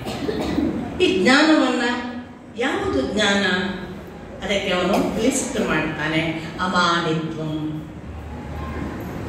ಅಡಂಭತ್ವಂ, ಅಹಿಂಸಾ, ಶಾಂತಿ, ಆರ್ಜವಂ, ಆಚಾರ್ಯ ಉಪಾಸನಂ, ಶೌಚಂ ಅಥವಾ ಶುಚಂ, ಮತ್ತೆ ಒಂದೊಂದೇ ಹೇಳುವ, ಇಂದ್ರಿಯ ಅರ್ಥೇಶು ಅನಹಂಕಾರ. ಇವುಗಳೆಲ್ಲವನ್ನು ಜ್ಞಾನದ ಲಕ್ಷಣವಾಗಿ ಹೇಳ್ತಾನೆ. ಈ ಜ್ಞಾನಿಗೆ ತಿಳಿಯಬೇಕಾದದ್ದು ಯಾವುದು ಉಂಟಲ್ಲ, ಈ ತಿಳಿಯಬೇಕಾದದ್ದೇ ಅದನ್ನು ಕ್ಷೇತ್ರ ಅನ್ನೋ ಅಥವಾ ಇನ್ನೊಂದು ಭಾವದಲ್ಲಿ ಭಾಷೆಯಲ್ಲಿ ಪ್ರಕೃತಿ ಅಂತ ಕರೆ. ಈ ಕ್ಷೇತ್ರವೇ ಪ್ರಕೃತಿ ತತ್ವ. ನೋಡಿ, ಕೃಷ್ಣನದೊಂದು ಬಹಳ ಒಳ್ಳೆಯ ಗುಣ ಇದೆ. ಪ್ರಕೃತಿ ತತ್ವ ಅಂತ ಒಂದಿದೆಯಪ್ಪ, ಅದನ್ನು ಈಗಾಗಲೇ ಅನೇಕ ಋಷಿಗಳು ಹೇಳಿ ಹೋಗಿದ್ದಾರೆ. ಅನೇಕ ಜನ ಬ್ರಹ್ಮಸೂತ್ರದಲ್ಲಿ ಅದನ್ನು ವಿವರಿಸಿದ್ದಾರೆ ಅಂತ ಪ್ರಾರಂಭ ಮಾಡ್ತಾನೆ. ಎಷ್ಟು ಇಂಟ್ರೆಸ್ಟಿಂಗ್ ಅಂತಂದ್ರೆ, ಯಾಕೆ ನಾನು ಕೃಷ್ಣನದ್ದು ದೊಡ್ಡ ಗುಣ ಅಂತ ಹೇಳ್ತೇನೆ ಅಂದ್ರೆ, ಕೃಷ್ಣ ಎಲ್ಲಿ ಕೂಡ ಇದನ್ನು ನಾನು ಹೇಳಿದ್ದೇನೆ, ಇದು ನನ್ನ ಅಭಿಪ್ರಾಯ, ತುಂಬಾ ಅಪರೂಪ. ಪ್ರಾಚೀನ ಋಷಿಗಳು ಆಹುಹು ಪ್ರಾಹುಹು ಪೂರ್ವ ಮನೀಷಿಣ ಆಹುಹು ಪಂಡಿತಾ ಆಹುಹು ಹೀಗೆ ಹೇಳೋದೇ ಹೆಚ್ಚು ಕೃಷ್ಣ. ನೀವು ನೋಡಿ ಶ್ಲೋಕ ತೆಗೆದು, ಹಿಂದಿನ ಋಷಿಗಳು ಹೀಗೆ ಹೇಳಿದ್ದಾರಪ್ಪ, ಹಿಂದಿನ ಪಂಡಿತರು ಹೀಗೆ ಹೇಳಿದ್ದಾರಪ್ಪ, ಹಿಂದಿನ ವಿದ್ವಾಂಸರು ಹೀಗೆ ಅಭಿಪ್ರಾಯ ಪಟ್ಟಿದ್ದಾರೆ. ಕೃಷ್ಣ ಯಾವತ್ತೂ ಕೂಡ ಇದು ನನ್ನ ಅಭಿಪ್ರಾಯ ಮಾತ್ರ ಅಂತ ಹೇಳೋದಿಲ್ಲ. ನಮ್ಮ ಸಾಮಾನ್ಯ ಜ್ಞಾನಕ್ಕೆ ಒಂದು ವಿಷಯ ಗೊತ್ತಿರಬೇಕು, ಜಗತ್ತಿನ ಯಾವ ಜ್ಞಾನವೂ ಕೂಡ ನನಗೆ ಬಂದಿದ್ದರೆ ಅದು ಪೂರ್ವ ಪರಂಪರೆಯಲ್ಲಿ ಇದೆ. ಆದ್ರಿಂದ ವಿತ್ ಆಲ್ ಡ್ಯೂ ಕ್ರೆಡಿಟ್ಸ್, ಕೃಷ್ಣನ ರೀತಿ ಹೇಗೆ ಅಂದ್ರೆ ಎಲ್ಲ ಕ್ರೆಡಿಟ್ಗಳನ್ನು ಅವರಿಗೆ ಸಲ್ಲಿಸಿ ಹೇಳುವುದು. ನಾವು ಇನ್ನೊಬ್ಬರ ಪುಸ್ತಕನ ಯಥಾರ್ಥಕ್ಕದ್ದು ನಮ್ಮ ಹೆಸರು ಹಾಕೊಳ್ಳುವ ಜಾಣರು. ಇವನೇನಂತಾನೆ, ಎಂತೆಂಥ ಮಹಾನುಭಾವರು ಹೇಳಿದ ಜ್ಞಾನವೇ ನನ್ನ ಹತ್ರ ಇರೋದಪ್ಪ, ನನ್ನ ಹತ್ರ ಹೊಸತಿಲ್ಲ. ಯಾವ ಪ್ರಾಮಾಣಿಕತೆ ಒಬ್ಬ ಬೆಳೆಯುವವನಿಗೆ ಇರಬೇಕು ಅನ್ನೋದಕ್ಕೆ ಕೃಷ್ಣ ಎಲ್ಲ ಸಂದರ್ಭಗಳಲ್ಲೂ ಒಂದೊಂದು ಸಣ್ಣ ಸಣ್ಣ ಕ್ರಿಯೆಗಳ ಮೂಲಕ ಮಾರ್ಗದರ್ಶನ. ಹಾಗಾಗಿ ಕೃಷ್ಣ ಹೇಳ್ತಾನೆ, ಇದು ನಾನೇ ಹೇಳೋದಲ್ಲ, ಇದನ್ನು ಋಷಿಭಿಹಿ ಆಹುಹು. ಆಮೇಲೆ ಬ್ರಹ್ಮಸೂತ್ರದಲ್ಲಿ ಇದನ್ನು ಹೇಳಲಾಗಿದೆ. ಯಾಕೆ ಹೇಳ್ತಾನೆ? ಛಾಂದೋಗ್ಯ ಉಪನಿಷತ್ತು ಪ್ರಕೃತಿ ಪುರುಷವನ್ನು ಬಹಳ ಡಿಸ್ಕಸ್ ಮಾಡುತ್ತೆ. ಕಪಿಲ ತನ್ನ ಭಗವದ್ ಅವತಾರದಲ್ಲಿ ದೇವಹೂತಿಗೆ ಇದನ್ನು ಸಾಕಷ್ಟು ಹೇಳಿದ್ದಾನೆ. ಅಷ್ಟು ಮಾತ್ರವಲ್ಲ, ಇವನು ಯಾವ ಬ್ರಹ್ಮಸೂತ್ರ ಅಂತ ಹೇಳ್ತಾನೆ ಅದರ ಬಗ್ಗೆ ನನಗೆ ಗೊತ್ತಿಲ್ಲ, ವ್ಯಾಖ್ಯಾನಕಾರರು ಬರೀತಾರೆ. ಬ್ರಹ್ಮಸೂತ್ರದಲ್ಲಿ ಅದನ್ನು ವಿಶದವಾಗಿ ಭಗವಂತನ ತತ್ವವಾಗಿ ಜೀವ ಜಗತ್ತು ಹೇಗಿದೆ ಅನ್ನೋದನ್ನು ವೇದವ್ಯಾಸರು ಬರೆದಿದ್ದಾರೆ. ಈ ಎಲ್ಲ ಕಾರಣಕ್ಕೆ ಕೃಷ್ಣ ಅವರಿಗೆ ಕ್ರೆಡಿಟ್ ಕೊಟ್ಟು ಪ್ರಕೃತಿ ಅಂದ್ರೆ ಏನು ಅಂತ ವಿವರಿಸ್ತಾನೆ. ಈಗ ನೀವುಗಳು ನಾವುಗಳು ಕೂತಿದ್ದೇವಲ್ಲ, ನಾವೆಲ್ಲರೂ ಪ್ರಕೃತಿ ತತ್ವ. ನಮ್ಮ ದೇಹ, ಈಗ ಅದಕ್ಕೆ ಸರಿಯಾಗಿ ಹೇಳಬೇಕಾದ್ರೆ ಕ್ಷೇತ್ರ ಅಂತಂದರೆ ಪ್ರಕೃತಿ, ಕ್ಷೇತ್ರಜ್ಞ ಅಂದ್ರೆ ಪ್ರಕೃತಿಯ ಒಳಗಿನ ಪುರುಷ. ಕ್ಷೇತ್ರ ಅಂತಂದರೆ ನೋಡಿ, ಪ್ರಕೃತಿ ಪುರುಷ ಯಾರು ಅಂತ ಕೇಳೋದು ನಾನು ಅಂತ ಹೇಳ್ಬೋದು, ಪುರುಷನಾಗಿ ನಾನು ಅಂತ ಹೇಳ್ಬೋದು. ಕ್ಷೇತ್ರ ಅಂದ್ರೆ ಯಾವುದು ಅಂದ್ರೆ ನನ್ನದು ಅಂತ ಯಾವುದನ್ನೆಲ್ಲ ಹೇಳ್ತೇವಲ್ಲ ಅದೆಲ್ಲ. ಈಗ ಉದಾಹರಣೆಗೆ ನಾನು ಕೈ ಅಂತ ಹೇಳಲ್ಲ, ನಾನು ಕಣ್ಣು ಅಂತ ಹೇಳಲ್ಲ, ನನ್ನ ಕೈ, ನನ್ನ ಕಣ್ಣು, ನನ್ನ ಕಾಲು. ಹಾಗಾಗಿ ನಾನುವಿಗೆ ಸಂಬಂಧಪಟ್ಟದ್ದು ಕ್ಷೇತ್ರ, ಅದು ನಾನು ಅಲ್ಲ. ಆ ಕ್ಷೇತ್ರದಲ್ಲಿ ಇದ್ದು ಅದು ನಾನಲ್ಲ, ನಾನು ಅಹಂಕಾರ ಅಲ್ಲ, ನಾನು ಬುದ್ಧಿ ಅಲ್ಲ, ನಾನು ಚಿತ್ತ ಅಲ್ಲ, ನಾನು ಪ್ರಕೃತಿಯ ಯಾವ ಭಾಗವಲ್ಲ.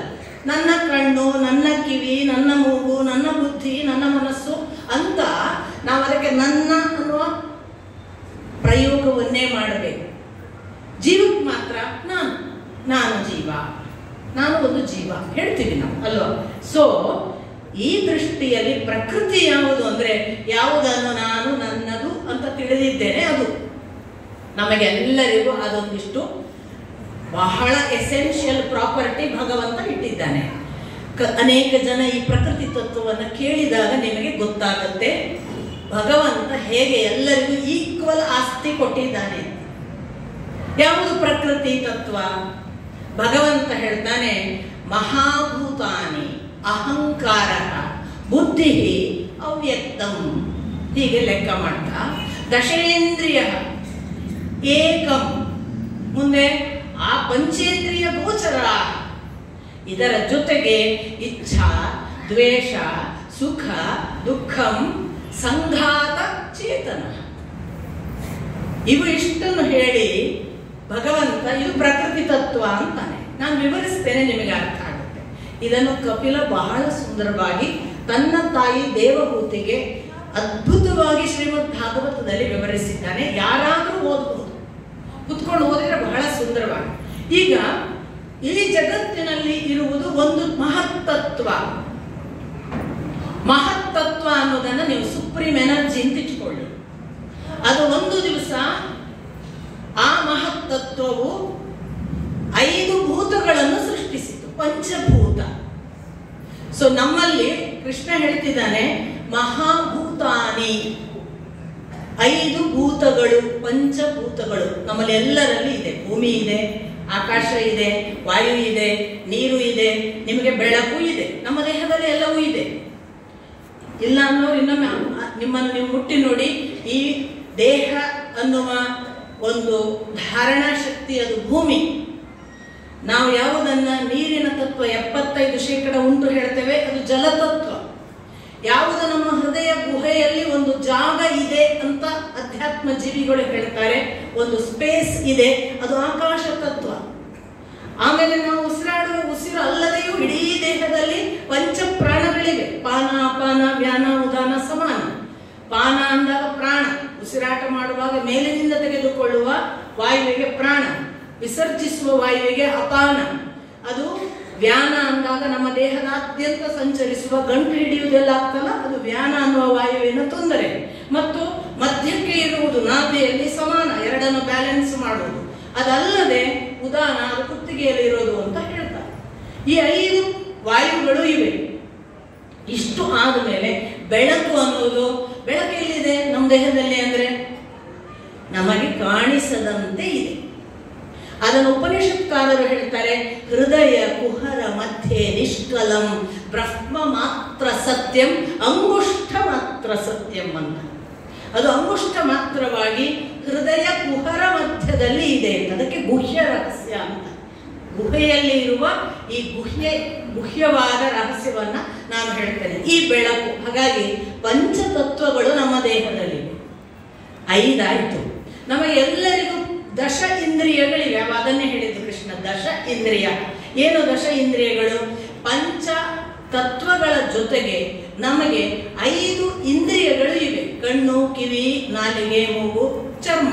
ಈ ಪಂಚೇಂದ್ರಿಯಗಳು ಅಲ್ಲದೆ ಇದರ ಜೊತೆಗೆ 5 ಕರ್ಮೇಂದ್ರಿಯಗಳು ಇವೆ. ಪ್ರತಿಯೊಬ್ಬರಿಗೂ ಇವೆ. ಊನ ಇರಬಹುದು, ಇವೆ. ಕಣ್ಣು ಇದೆ, ಕಾಣಿಸದಿರಬಹುದು. ಆ ಥರ ಕಿವಿ ಇರಬಹುದು, ಕೇಳಿಸದೇ ಇರಬಹುದು, ಬಟ್ ಇದೆ. ಈ 5 ಇಂದ್ರಿಯಗಳ ಜೊತೆಗೆ ಕರ್ಮೇಂದ್ರಿಯಗಳಿವೆ. ಮಾತನಾಡುವ ಕರ್ಮ, ಕೆಲಸ ಮಾಡುವ ಕೈಗಳು, ಓಡಾಡುವ ಕಾಲುಗಳು, ಕರ್ಮ ಅಲ್ವಾ ಇವೆಲ್ಲ ಕೆಲಸಗಳು.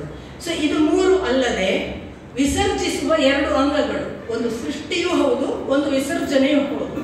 ಅವು ಉಪಸ್ಥ, ಪಾಯು ಉಪಸ್ಥ ಅಂತ. ವಾಕ್, ಪಾಣಿ, ಪಾದ, ಪಾಯು ಉಪಸ್ಥ ಅಂತ. ಹೀಗೆ 5 ಇವುಗಳನ್ನ ಕರ್ಮೇಂದ್ರಿಯಗಳು, ಅದನ್ನು ಸೇರಿಯೇ ಕೃಷ್ಣ ಹೇಳಿದ್ದು ದಶೇಂದ್ರಿಯ. ಇದಕ್ಕೆ ಏಕ ಮತ್ತೊಂದು ಹೇಳಿದೆ, ಇನ್ನೊಂದು ಯಾವುದದು? ಮನಸ್ಸು. 11ನೆಯದನ್ನು ಕೃಷ್ಣ ಹೇಳುವಾಗ 11ನೆಯದ್ದು ಮನಸ್ಸು.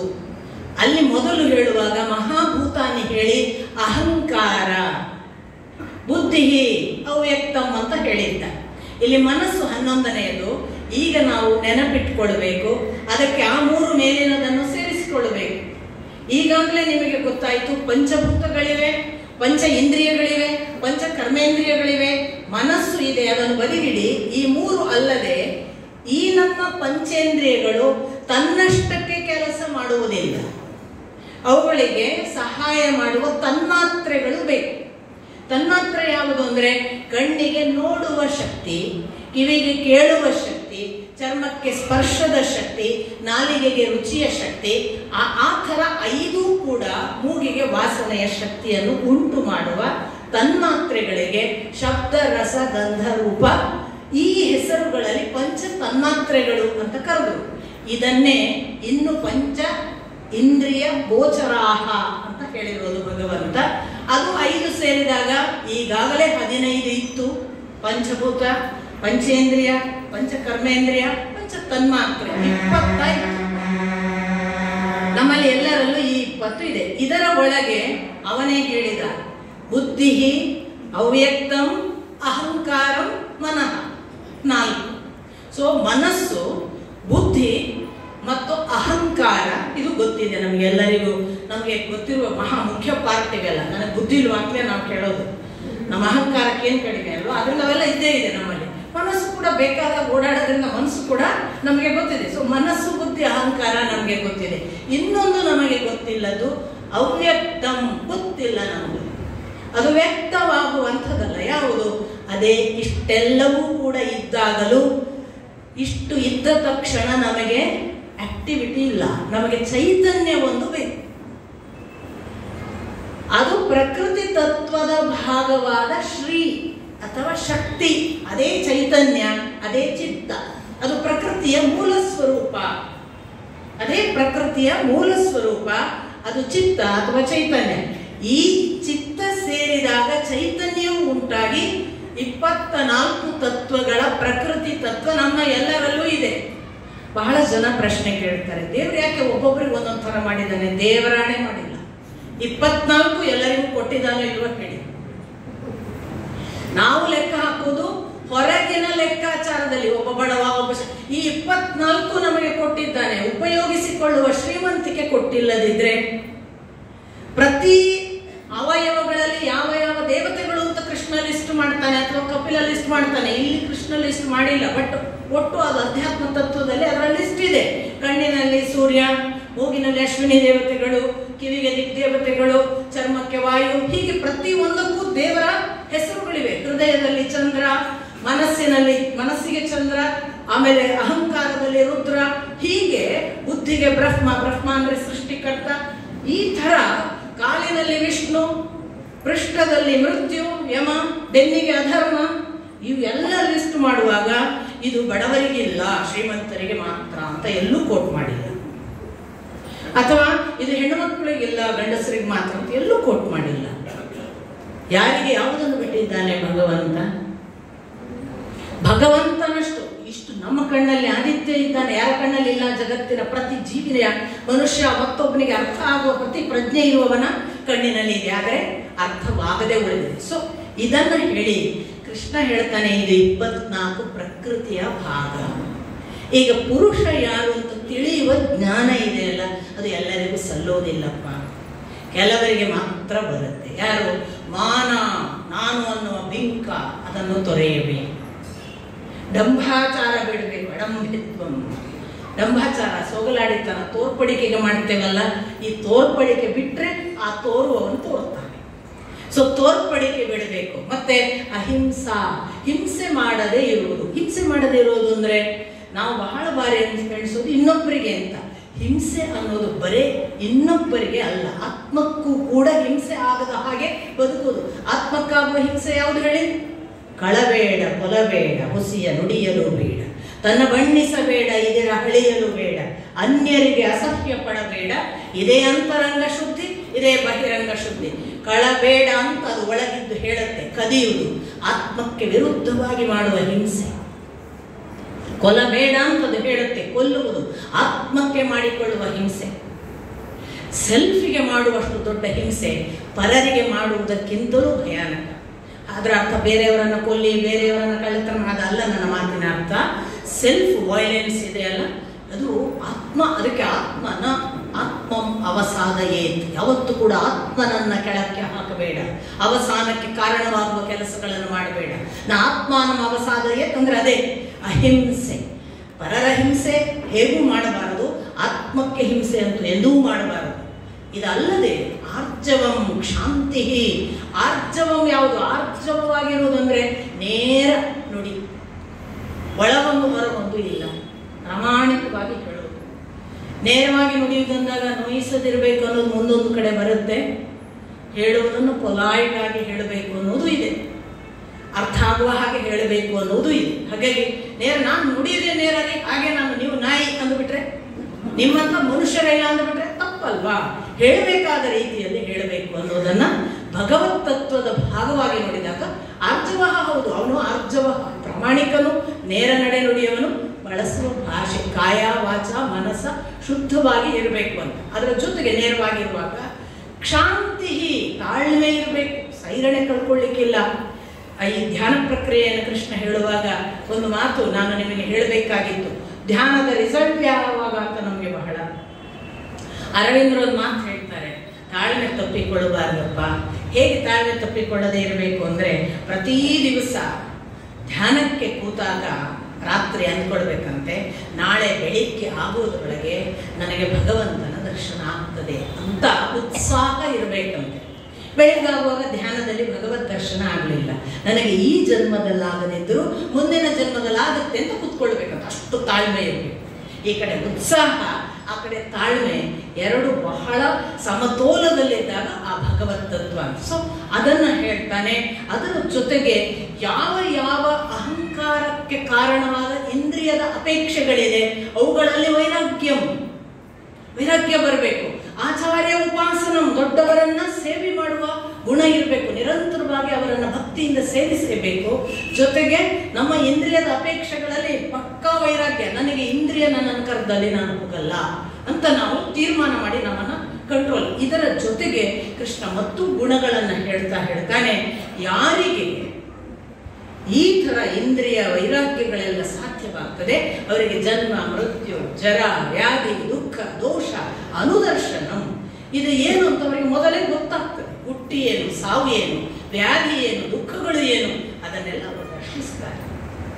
ಆಮೇಲೆ ಅವರು ಅಸಕ್ತ ಅಂದ್ರೆ ಅಟ್ಯಾಚ್ಮೆಂಟ್, ಅಸಕ್ತ ಅಂದ್ರೆ ಅದರಲ್ಲಿಲ್ಲ, ಡಿಟ್ಯಾಚ್ಡ್, ಸಕ್ತರಾಗದೇ ಇರುವುದು, ಅಟ್ಯಾಚ್ಡ್ ಆಗದೇ ಇರುವುದು.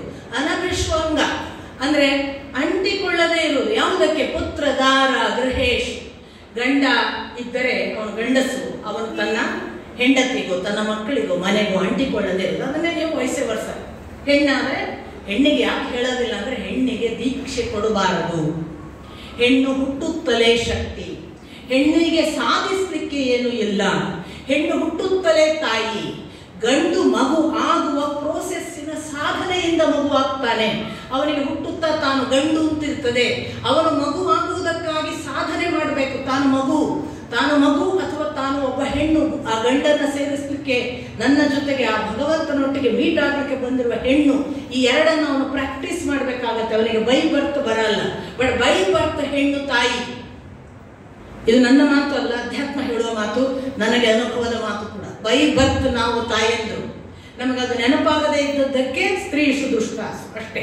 ಅದು ನೆನಪಾದರೆ ಬಂದ ಗಂಡು ಯಾವನೇ ಇರಲಿ ಮಗು ಮಾಡಲಿಕ್ಕೆ ಬರ್ತದೆ. ಅವನನ್ನು ನಾವು ದೈಹಿಕವಾಗಿ ಮಗು ಮಾಡ್ತೇವೆ, ಅವನನ್ನೇ ಮಗು ಮಾಡಬೇಕು. ಅವನನ್ನೇ ಮಗು ಮಾಡುವುದಕ್ಕಾಗಿ ಪ್ರತಿ ಗಂಡು ಹೆಣ್ಣಿನ ಹತ್ರ ಬರುವುದು.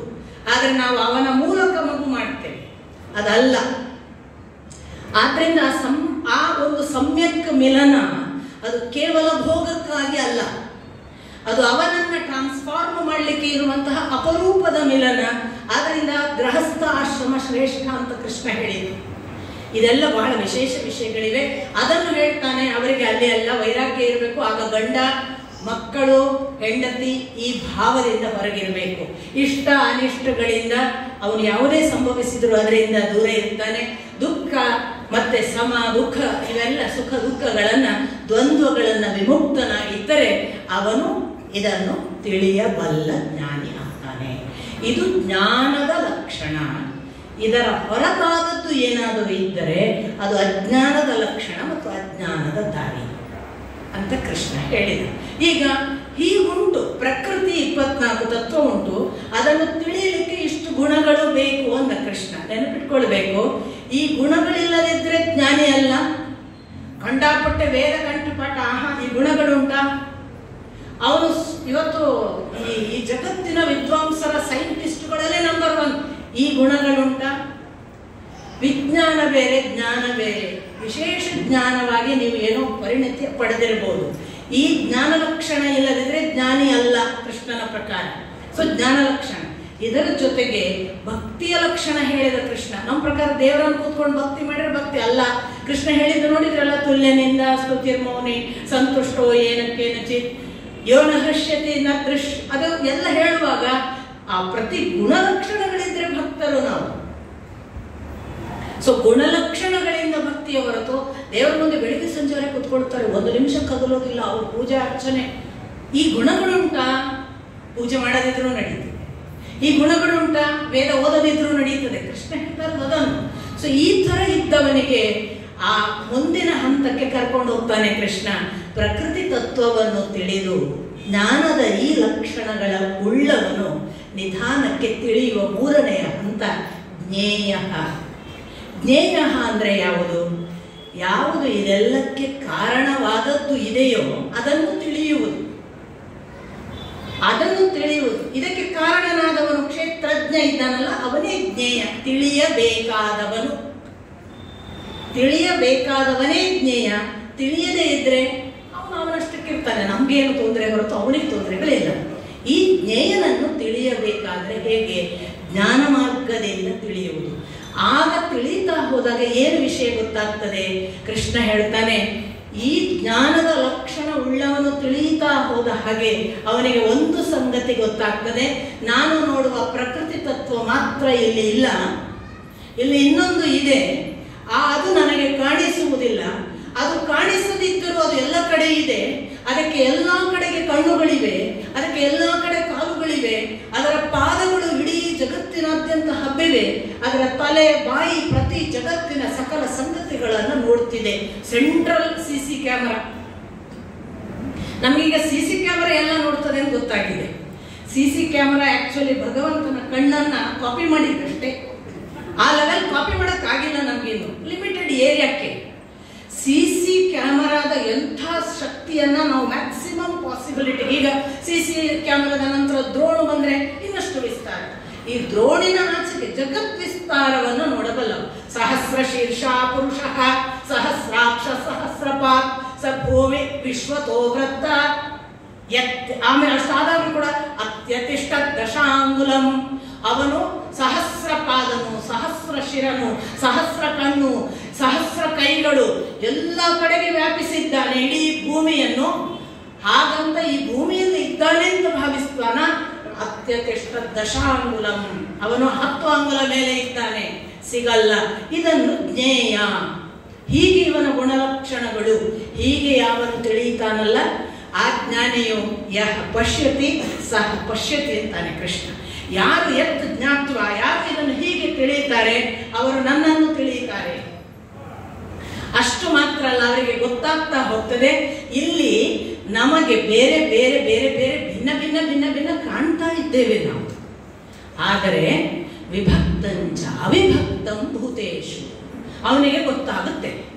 ಅವನ ಜ್ಞೇಯತ್ವ ಎಲ್ಲಿವರೆಗೆ ಬರ್ತದೆ ಅಂದ್ರೆ ಅವನು ಎಲ್ಲ ಕಡೆ ವ್ಯಾಪಿಸಿರುವುದು ಮಾತ್ರ ಅಲ್ಲ, ಹೊರಗಿನ ವ್ಯಾಪಕತ್ವಕ್ಕೆ ನಾವು ಹೊರಗೆ ವ್ಯಾಪಿಸಿದ್ದಾನೆ ಅಂತ ಹೇಳುವುದು ಇಲ್ಲ. ಅವ ಅಂತರ್ಯಾಮಿಯಾಗಿ ಇದ್ದಾನೆ. ಅವನು ಜಗದ ಹೊರಗೆ ಸರ್ವಸ್ವವಾಗಿ ಇದ್ದಾನೆ ಅಂತಂದ್ರೆ ಹೊರಗೆ ಮಾತ್ರ ಅಂತ ಆಗುತ್ತೆ.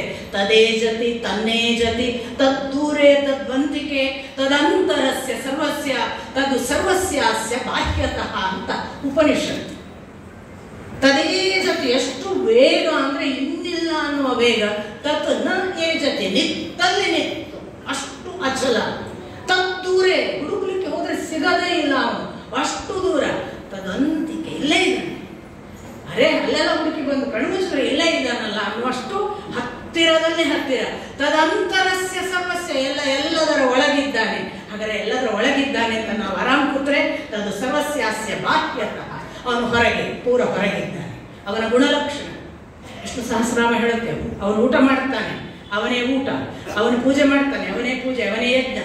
ಅದನ್ನೆಲ್ಲ ಹೇಳುವಾಗ ಎರಡು ವಿರುದ್ಧ ಗುಣಲಕ್ಷಣಗಳ ಕಾಂಬಿನೇಷನ್ ಆ ಭಗವಂತ. ಇದನ್ನ ಹೇಳ್ತಾನೆ.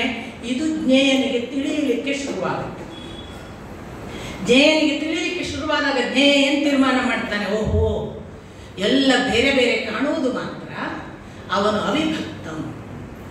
ವಿಭಕ್ತಂಚ ಭೂತೇಶು ಅವಿಭಕ್ತಂ. ಅವನಿಗೆ ಗೊತ್ತಾಗುತ್ತೆ ಎಲ್ಲ ಬೇರೆ ಬೇರೆ ಕಾಣಿಸುವುದರ ಒಳಗೆ ಒಂದೇ ಆಗಿ ಅವನಿದ್ದಾನೆ. ಅವನು ಅವಿಭಕ್ತನು, ನಾವು ಬೇರೆ ಬೇರೆ. ಈ ಹೊರಗೆ ಕಾಣುವ ವ್ಯತ್ಯಾಸಗಳಲ್ಲಿ ನೋಡುವುದಲ್ಲ, ಒಳಗಿರುವವನು ಒಂದೇ. ಈ ಎಚ್ಚರ ಗೊತ್ತಾದಾಗ ಜ್ಞೇಯನಿಗೆ ಅವನು ಅಡ್ಡಿ ಇಲ್ಲ, ನಾನು ಭಗವಂತನನ್ನು ತಿಳಿಯಬೇಕಾದ ಕ್ರಮ ಬೇರೆ ಅಂತ ಭಾವಿಸ್ತಾನಲ್ಲ. ಯಹ ಸೋ ಅಧಿಗಚ್ಚತಿ, ಯಾವನು ಹಾಗೆ ನೋಡ್ತಾನೆ ಅವನು ನನ್ನ ಹತ್ತಿರ ಬರ್ತಾನೆ ಅಥವಾ ಅದನ್ನು ಸೇರ್ತಾನೆ. ಮತ್ತೆ ಹೀಗೆ ನೋಡುವ ಹೊತ್ತಿಗೆ ನಮಗೆ ಏನು ಆ ಒಂದು ತತ್ವ ಕಾಣಿಸ್ಲಿಕ್ಕೆ ಜ್ಞಾನಿಗೆ ಶುರುವಾಗ್ತದೆ, ಅವನಿಗೆ ಇನ್ನೂ ಒಂದು ಸತ್ಯ ಗೊತ್ತಾಗ್ತದೆ. ಆ ಸತ್ಯ ಏನು ಗೊತ್ತಾಗುತ್ತೆ ಅಂತಂದ್ರೆ, ಪ್ರಕೃತಿ ಅಂದರೆ ಇದರ ಒಳಗೆ ಸಕಲ ಸಂಗತಿಗಳನ್ನು ಒಳಗೆ ಮಾಡಿಕೊಂಡು ತಾನು ಕಾಣಿಸದೇ ಇರುವ ಆ ಶಕ್ತಿಯೇ ಪರತತ್ವ. ನಾವು ನೀವುಗಳೆಲ್ಲ ನಾಶ ಆಗುವವರು, ಅವನೊಬ್ಬನೇ ನಾಶವಿಲ್ಲದವನು. ಆದ್ದರಿಂದ ನಾನು ಇಲ್ಲಿ ಕಾಣಿಸುವ ಒಂದು ಸಂಗತಿಯ ಈ ಮನುಷ್ಯ ಅಥವಾ ಈ ಜೀವತತ್ವವನ್ನ ಅಷ್ಟೇ ಅಂತ ನೋಡಬಾರದು. ಮತ್ತೆ ಹೇಗೆ ನೋಡಬೇಕು? ಈ ಪ್ರಕೃತಿ ತತ್ವಗಳಿಗೆ ಕಾರಣವಾದ ಶ್ರೀ ಅಂತ ಭಗವತ್ ತತ್ವ ಹೇಳುವಾಗ 4 ಹೇಳಿದ್ದಲ್ಲ, ಮನಸ್ಸು, ಬುದ್ಧಿ, ಅಹಂಕಾರ, ಚಿತ್ತದಲ್ಲಿ ಮೂಲ ಪ್ರಕೃತಿ. ಆ ಚಿತ್ತದಲ್ಲಿರುವ ಮೂಲ ಪ್ರಕೃತಿ ಶ್ರೀ ಅನ್ನುವ ಶಕ್ತಿ, ಅವಳ ಕಾರಣವಾಗಿ ತ್ರಿಗುಣಗಳು ಉಂಟಾಗ್ತವೆ ಅಂತ ಅವನಿಗೆ ಗೊತ್ತಾಗ್ತದೆ. ಈ ತ್ರಿಗುಣಗಳು ಏನ್ ಮಾಡ್ತವೆ? ಒಳಗಿರುವ ಜೀವವನ್ನು ಬಂಧಿಸ್ತವೆ ಕರ್ಮದಿಂದ ಅಂತ ಗೊತ್ತಾಗ್ತದೆ. ಓ ಕರ್ಮಾಣಿ ಬಂಧೀನಿ, ಇವೆಲ್ಲವೂ ಕೂಡ ಕರ್ಮದಿಂದ ಬಂಧಿಸ್ತವೆ ಜೀವನನ್ನು. ಜೀವ ಪಾಪ ಇದಕ್ಕೆ ಕಾರಣನಲ್ಲದಿದ್ರು ಕೂಡ ಅವನು ಭೋಕ್ತೃ, ಅನುಭವಿಸ್ತಾನೆ. ನಾವು ಮಾಡುವ ಎಲ್ಲ ಕೆಲಸಗಳನ್ನು ಅವನು ಕಾರಣವಲ್ಲದಿದ್ರು ಶ್ರೀತತ್ವದ ಪ್ರೇರಣೆ ಇಂದ್ರಿಯ ಮತ್ತು ವಿಷಯಗಳಿಗೆ ಅನುಗುಣವಾಗಿ ದೂಡುವುದರಿಂದ ನಾವು ಅದರಲ್ಲಿ ಪಾರ್ಟಿಸಿಪೇಟ್ ಮಾಡುವ ಹಾಗೆ ಜೀವ ಕಾರಣನಾಗ್ತಾನೆ. ಆದ್ರಿಂದ ಜೀವ ಭೋಕ್ತೃ. ಹಾಗೆ ಭೋಕ್ತೃವಾದದ್ದರಿಂದ ಆ ಜೀವನಿಗೆ ಕರ್ಮಾಣಿ ಬಂಧೀನಿ, ಅವನು ಕರ್ಮಕ್ಕೆ ಬಂಧನಕ್ಕೆ ಒಳಗಾಗ್ತಾನೆ. ಅಂಥ ಒಂದು ಸಂಗತಿಯಲ್ಲಿರುವಾಗ ಒಂದು ಸಂಗತಿಯನ್ನು ಮತ್ತೆ ಮತ್ತೆ ನೋಡ್ತಾ ಭಗವತ್ ತತ್ವದಲ್ಲಿ ಓಹೋ ಇದು ಹೀಗಲ್ಲ, ಏನು ಇಲ್ಲಿ ಜೀವ ಶ್ರೀ ತತ್ವ ಮಾತ್ರ ಇಲ್ಲ, ಇನ್ನೊಬ್ಬ ಇದ್ದಾನೆ, ಅವನು ವಿನಾಶ ಆಗುವುದಿಲ್ಲ, ಅದು ಗೊತ್ತಾಗುತ್ತೆ. ಆ ಜೀವನ ಹತ್ತಿರವೇ ಅವನಿದ್ದಾನೆ ಅಂತ ಕೃಷ್ಣ ಹೇಳೋದು. ಉಪದೃಷ್ಟ ಹನುಮಂತ ಈ ಜೀವನ ಹತ್ರ ಸ್ವಲ್ಪ ಎತ್ತರದಲ್ಲಿ ನಿಂತು ನೋಡ್ತಾ ಇರುವವನು ಅಂತಲೇ ಉಲ್ಲೇಖ ಇದೆ ನೋಡಿ ಕೃಷ್ಣನ ಮಾತಿನಲ್ಲಿ. ಜೀವನ ಹತ್ರ ಸ್ವಲ್ಪ ಎತ್ತರದಲ್ಲಿದ್ದು ನೋಡುವವನಿದ್ದಾನಲ್ಲ ಅವನು ಉಪದ್ರಷ್ಟ, ಹೀಗೆ ಎತ್ತರದಿಂದ ನೋಡ್ತಿದ್ದಾನೆ. ಅವನು ಹನುಮಂತ, ತನ್ನ ಕೆಲಸವನ್ನು ತಾನು ಸ್ವತಂತ್ರವಾಗಿ ಅಲ್ಲೇ ಇದ್ದು ನಡೆಸ್ತಾ ಇರ್ತಾನೆ. ಇಷ್ಟೆಲ್ಲ ಮಾಡ್ತಾ ಇರುವಾಗ ಹಾಗೆ ಭಗವಂತನು ಉಪದ್ರಷ್ಟನು ಹನುಮಂತನು ಇಲ್ಲಿ ಬರೇ ಶ್ರೀತತ್ವ ಪ್ರಕೃತಿ ತತ್ವ ಇಲ್ಲ, ಅದರ ಒಳಗೆ ಜೀವ ಮಾತ್ರ ಇಲ್ಲ. ಜೀವ 25ನೇಯದ್ದಾದರೆ 26ನೇಯದ್ದೊಂದು ಪುರುಷ ತತ್ವ ಅಂತ ಅದಕ್ಕೆ ಒಂದು ವಾದ ಬಂತು. 25 ಮಾತ್ರ ಅಂತ ಶಂಕರಾಚಾರ್ಯರು, 24 ತತ್ವ, 25ನೇಯದ್ದು ಜೀವ, ಜೀವವೇ ಭಗವಂತನಾಗುವುದು, ಆದ್ರಿಂದ 25 ಅಂತ ಶಂಕರಾಚಾರ್ಯರ ತತ್ವ. ಇಲ್ಲ, ಶಂಕರಾಚಾರ್ಯರು ಹೇಳುವಾಗೆ ಭಗವಂತನ ಹತ್ತಿರ ನಾವು ಹೋಗಬಹುದೇ ಹೊರತು ಭಗವಂತನೇ ಆಗ್ಲಿಕ್ಕಾಗೋದಿಲ್ಲ, ಆದ್ರಿಂದ 26 ಅಂತ ರಾಮಾನುಜಾಚಾರ್ಯರು. ಭಗವಂತ ಜೀವ ಕಾಯಂ ಆಗಿ ವ್ಯತ್ಯಾಸ, ಯಾವತ್ತೂ ಮಿಲನವೂ ಆಗುವುದಿಲ್ಲ, ಅವನಂತೆಯೂ ಆಗುವುದಿಲ್ಲ, ಭಕ್ತನಾಗಿಯೇ ಇರುವುದು ಅಂತ ಮಧ್ವಾಚಾರ್ಯರು. ಅವರವರ ಅನುಭವ, ನಮಗೆ ಯಾವುದು ಸಾಧ್ಯ ಆ ಅನುಭವ ನಮಗೆ ಸತ್ಯ ಅನ್ನಿಸ್ಬೋದು. ನಾನು ಎಲ್ಲಕ್ಕೂ ಗೌರವ ಕೊಡಬೇಕು, ನಾವು ಎಲ್ಲಕ್ಕೂ ನಮಿಸಬೇಕು ಅಂತಲೇ ನಂಬಿದವರು. ಸೊ ಈ 26ನೇಯ ತತ್ವವೇ ಪುರುಷನು, ಅವನು ಉಪದ್ರಷ್ಟ ಹನುಮಂತ ಅಂತ ಅವರು ಕೃಷ್ಣನೇ ಹೇಳ್ತಾನೆ. ಈ 26ನೇಯದನ್ನು ಯಾವ ಜ್ಞಾನವನ್ನು ತಿಳಿದವನು ತಿಳ್ಕೋತಾನೆ, ಅವನಿಗೆ ಒಂದು ಸಂಗತಿ ಗೊತ್ತಾಗ್ತದಂತೆ. ಏನು ಅಂತಂದ್ರೆ, ಓಹೋ ಇಲ್ಲಿ ನಾಶವಾಗ್ತದಲ್ಲ, ವಿನಶ್ಯತ್ಸು, ಅದರ ಒಳಗೆ ಅವಿನಶ್ಯಂತಂ, ನಾಶವಾಗುವುದರ ಒಳಗೆ ಒಬ್ಬ ನಾಶವಾಗದವನು ಇದ್ದಾನೆ. ಸಹ ಯಹ ಪಶ್ಯತೆ, ಅವನು ನನ್ನನ್ನು ನೋಡುತ್ತಾನೆ. ಯಹ ಪಶ್ಯತೆ ಸಹ ಪಶ್ಯತೆ, ಯಾರು ಹಾಗೆ ನೋಡ್ತಾನೆ. ಹೇಗೆ ಅದು ಅಂದ್ರೆ, ಇಲ್ಲೊಂದು ನಮಗೆ ಬೇಕಾದವರ ಡೆಡ್ ಬಾಡಿ ಆಯ್ತು, ತಕ್ಷಣ ನಮ್ಮ ಕಣ್ಣು ಮುಂದೆ ಸತ್ತೋಯ್ತು, ನಮಗೆ ಸತ್ತ ದೇಹ ಕಾಣಬಾರದು. ಇದು ದೇಹ ನಾಶವಾದದ್ದು, ಒಳಗಿನ ತತ್ವ ಹೋಗ್ತಿದೆ ಅಂತ ಕಾಣಬೇಕು, ಅದೇ ಜ್ಯೋತಿ ಕಾಣುವುದು. ಅದು ನಾಶವಾಗದೇ ಇರುವ ಕಾಯಂ ತತ್ವ ಯಾವುದಿದೆ, ಆ ಪರಮ ಪುರುಷನ ಅಂಶ ಭಾಗ, ಅದನ್ನು ನೋಡ್ಲಿಕ್ಕೆ ಬರ್ತದೆ ಅಂತ ಕೃಷ್ಣನ ಮಾತು. ಅಷ್ಟು ಮಾತ್ರ ಅಲ್ಲ, ಕೃಷ್ಣ ಹೇಳ್ತಾನೆ ಅವರಿಗೆ ಇನ್ನೂ ಕೆಲವು ಸಂಗತಿ ಗೊತ್ತಾಗ್ತದೆ. ಏನು ಅಂದ್ರೆ, ಇಲ್ಲಿ ನಾನು ಮಾಡುವವನೇ ಅಲ್ಲ, ನ ಕರ್ತಾರಂ ಅಪಿ, ನಾನು ಮಾಡುವವನೇ ಅಲ್ಲ, ನಾನು ಮಾಡಿದ್ರೆ ಅಲ್ಲ ಇದೆಲ್ಲ ಗಲಾಟೆ. ಓಹೋ ಅಹಂ ನ ಕರ್ತಾರಂ ಅಪಿ ತಥಾ, ಹಾಗೆ ಯಾವನು ಯಹ ತಥಾ ನ ಅಹಂ ಕರ್ತ ಅಥವಾ ಅಹಂ ನ ಕರ್ತಾರಂ ಅಪಿ, ಯಾರು ಹಾಗೆ ಭಾವಿಸ್ತಾರೆ ಅವರು ನಿಜವಾಗಿ ನನ್ನನ್ನೇ ಸೇರ್ತಾರೆ. ಇಷ್ಟು ಹೇಳಿ ಬಹಳ ಬ್ಯೂಟಿಫುಲ್ ಆದ ಒಂದು ಸಂಗತಿಯನ್ನ ಕೃಷ್ಣ ಎಂಡ್ ಮಾಡ್ತಾನೆ. ನಾನು ಮಾಡುವುದಿಲ್ಲ, ನಾನು ಕರ್ತನಲ್ಲ ಅಂತ ಇವನಿಗೆ ಗೊತ್ತಾಯಿತು, ಜ್ಞಾನಿಗೆ. ಹಾಗಾದ್ರೆ ಭಗವಂತ ಮಾಡ್ತಾನೆ ಅಂತ ನಾವು ತಿಳಿಬೇಕಲ್ಲ. ಕೃಷ್ಣನ ನೆಕ್ಸ್ಟ್ ಶ್ಲೋಕ, ಭಗವಂತ ಮಾಡ್ತಾನ ಹಾಗಾದ್ರೆ, ನಾನು ಮಾಡುವುದಿಲ್ಲ ಅಂತಾನೆ. ಮತ್ತೆ ನಾನು ಆಕಾಶದ ಹಾಗೆ, ಅಂದ್ರೆ ಮಾಡಿಯೂ ಮುಟ್ಟದ ನಿರ್ಲೇಪ ಭಾವದ ಕರ್ತೃ ನಾನು. ಆಕಾಶ ನೋಡಿ, ಸತ್ ಮತ್ತು ಅಸತ್ ಎರಡು. ಸತ್ ಅಂದ್ರೆ ಕಣ್ಣಿಗೆ ಕಾಣುವ ಭೂಮಿ, ನೀರು, ಅಗ್ನಿ, ಕಣ್ಣಿಗೆ ಕಾಣಿಸ್ತದೆ, ಮುಟ್ಲಿಕ್ಕೆ ಸಿಗ್ತದೆ, ಇಂದ್ರಿಯ ಅನುಭವಕ್ಕೆ ಬರ್ತವೆ. ನಿಮಗೆ ಇನ್ನೆರಡು ಇದ್ದಾವೆ, ಗಾಳಿ ಮತ್ತು ಆಕಾಶ, ಮುಟ್ಟಕ್ಕೆ ಸಿಗಲ್ಲ, ಅದನ್ನು ಅಸತ್ ಅಂತ ಹೇಳೋದು. ಕಾಣದ ಎರಡು, ಕಾಣುವ ಮೂರು. ಈ 5 ಅಲ್ಲ ಅವನು. ಕಾಣುವ 3 ಪ್ರಕೃತಿ ತತ್ವದಲ್ಲಿ ಬಂತು, ಕಾಣದೆ 2 ಇದೆ, ಅದು ಅಲ್ಲ. ಯಾಕೆ ಗೊತ್ತಾ, ಆಕಾಶ ತತ್ವ ನಮಗೆ ಮುಟ್ಲಿಕ್ಕೆ ಸಿಕ್ಕಲ್ಲ, ಫೀಲ್ ಮಾಡ್ಲಿಕ್ಕೂ ಸಿಕ್ಕಲ್ಲ, ನೋಡಕ್ ಸಿಗ್ತದೆ. ಇಲ್ಲಿ ಸ್ಪೇಸ್ ಇದೆ ಅಂತ, ಖಾಲಿ ಜಾಗಕ್ಕೆ ಹೇಳೋದು ಅವಕಾಶ ಆಕಾಶ ಅಂತ. ಈ ಆಕಾಶ ತತ್ವಕ್ಕೆ ಯಾವ ಲೇಪ ಉಂಟು? ನಾನು ಆಕಾಶ ಅಂದ ಕೃಷ್ಣ. ಮಳೆ ಬರ್ತದೆ ಆಕಾಶದಿಂದ, ಒಂದು ದಿನ ಆದ್ರೂ ಆಕಾಶ ಒದ್ದೆ ಆದದ್ದು ಉಂಟ? ಅದನ್ನು ಕೃಷ್ಣ ಹೇಳುದು. ಆಕಾಶ ಒಂದು ದೊಡ್ಡ ಸ್ಪೇಸ್, ಬೇಕಾದ ಧಾರಣೆಯನ್ನ ಮಾಡಲಿಕ್ಕೆ ಅವಕಾಶ ಕಲ್ಪಿಸಿ ಉಂಟೆ ಹೊರತು ತಾನು ಅದರ ಯಾವ ಲೇಪವನ್ನು ತಾನು ಅಂಟಿಸಿಕೊಂಡಿಲ್ಲ. ಆದ್ರಿಂದ ನಾನು ಆಕಾಶ. ನೆಕ್ಸ್ಟ್ ಕೃಷ್ಣ ಹೇಳ್ತಾನೆ, ಇಡೀ ಕ್ಷೇತ್ರದಲ್ಲಿ ಪ್ರಕೃತಿ ತತ್ವದ ಒಳಗೆ ನಾನು ಸೂರ್ಯ ಅಂತಾನೆ. ಸೂರ್ಯನಿಗೆ ಲೇಪ ಉಂಟ? ಅವನು ಬೆಳಗ್ತಾನೆ ಅಂತ ನಾವು ಭಾವಿಸ್ತೇವೆ. ಯಾರು ನಮ್ಮನ್ನು ಬೆಳಗ್ತಾನೋ ಆ ಬೆಳಗುವವನಿಗೆ ನಮ್ಮ ಪಾಪದ, ನಮ್ಮ ಕರ್ಮದ ಯಾವ್ದಾದ್ರು ಲೇಪ ಉಂಟ? ನಾವೇನೇನೇನೇನೋ ಮಾಡ್ತೇವೆ, ಕೆಟ್ಟದ್ದು ಒಳ್ಳೇದು, ಅದು ಇದು, ಅಹಂಕಾರದು, ದೊಡ್ಡವರಾಗುವುದು, ಚಿಕ್ಕವರಾಗುವುದು, ವ್ಯವಹಾರ, ಸುಳ್ಳು, ಸತ್ಯ, ನೂರಾರು ಮಾಡ್ತೇವೆ. ಸೂರ್ಯನಿಗೆ ಲೇಪ ಉಂಟ? ಅವನ ಕೆಲಸ ಏನು? ಭೇದ ಭಾವ ಇಲ್ಲದೆ ಎಲ್ಲ ಮನೆಯ ಒಳಗೂ ಬೆಳಗುವುದು. ಅದು ಭಗವತ್ತ. ಆದರೆ ಅವನಿಗೆ ಯಾವುದು ಮುಟ್ಟುವುದಿಲ್ಲ. ನಾನು ಹಾಗೆ ಅಂತ ಹೇಳ್ತಾನೆ ಕೃಷ್ಣ. ಅದೆರಡನ್ನು ಹೇಳಿ, ಹೀಗೆ ಯಾರು ತಿಳಿಯುತ್ತಾರೆ ಅವರಿಗೆ ಪ್ರಕೃತಿ ಪುರುಷ ಎಲ್ಲ ಗೊತ್ತಾಗತ್ತಪ್ಪ ಅಂತ. ಮತ್ತೆ ಮುಂದಿನ ಭಾಗ ಅವನು ಗುಣತ್ರಯ ವಿಭಾಗ ಯೋಗ ಅನ್ನೋದನ್ನ ಪ್ರವೇಶ ಮಾಡ್ತಾನೆ. ನಮಗೆ ಎಲ್ಲರಿಗೂ ಗೊತ್ತಿದೆ, ನಾವೆಲ್ಲ ತ್ರಿಗುಣಗಳಿಂದ ಉಂಟಾದವರು. ಈಗಾಗಲೇ ಕೃಷ್ಣ ಒಂಚೂರು ಸೂಚನೆ ಕೊಟ್ಟ. ತ್ರಿಗುಣಗಳಿದ್ದೇವೆ ಅಪ್ಪ, ಅದು ಪ್ರಕೃತಿ ತತ್ವದ ಶ್ರೀಯಿಂದ ಉಂಟಾಗುವುದು. ಆ ಶ್ರೀ ತತ್ವದ ಪ್ರಕೃತಿಯ ತ್ರಿಗುಣಗಳು ಜೀವವನ್ನು ಹಿಡ್ಕೊಳ್ತವೆ ಅಂತ ಒಂದು ಸೂಚನೆ ಕೊಟ್ಟ. ಹಾಗಂತ ಜೀವ ಕರ್ಮದಲ್ಲಿ ಬಂಧನಕ್ಕೆ ಒಳಗಾಗಲಿಕ್ಕೆ ಪ್ರಕೃತಿ ತತ್ವ ಕಾರಣವೇ ಹೊರತು ಜೀವನಲ್ಲ. ಆದ್ರೆ ಜೀವನಿಗೆ ಯಾಕೆ ಕರ್ಮ ಬಂಧನ ಅಂದ್ರೆ ಅವ ಅದನ್ನು ಅನುಭವಿಸ್ತಾನೆ ಒಳಗೆ ಕೂತು ಅಂತ ಒಂದು ಸೂಚನೆ ಕೊಟ್ಟ. ಇಲ್ಲಿ ಕೃಷ್ಣ ಮುಂದುವರಿಸ್ತಾನೆ.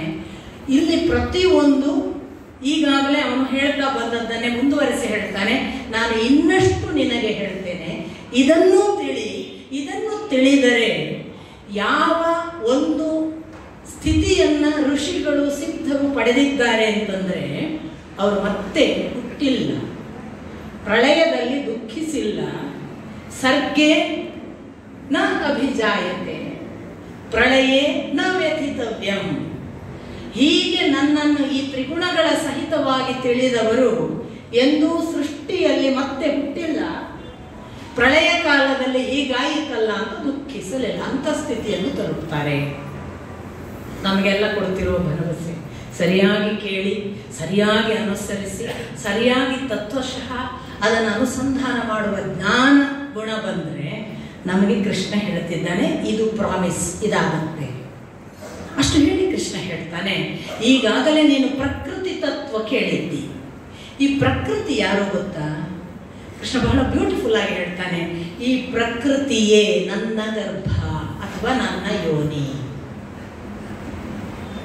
ಈ ಪ್ರಕೃತಿಯೇ ನನ್ನ ಯೋನಿ.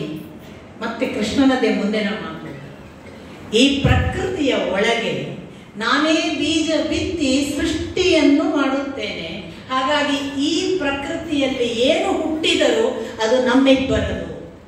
ಅಪ್ಪ ಅಮ್ಮ ನಾವೇ, ನಮ್ಮ ಮಕ್ಕಳು ಹಾಳಾಗಬಾರ್ದು, ನಮ್ಮ ಮಕ್ಕಳು ಮೋಹ, ನಮ್ಮ ಮಕ್ಕಳಿಗೆ ಏನಾದ್ರು ಮೊಬೈಲ್ ಕೊಡೋದಿಲ್ಲ ಅಂದ್ರೆ ಆತ್ಮಹತ್ಯೆ ಮಾಡ್ಕೋತಾರೆ, ಏನ ನಮ್ಮ ಮಕ್ಕಳನ್ನ ಬಿಡಬಾರ್ದಪ್ಪ, ನಮ್ಮ ಮಕ್ಕಳು ಒಳ್ಳೆಯವರಾಗಬೇಕು.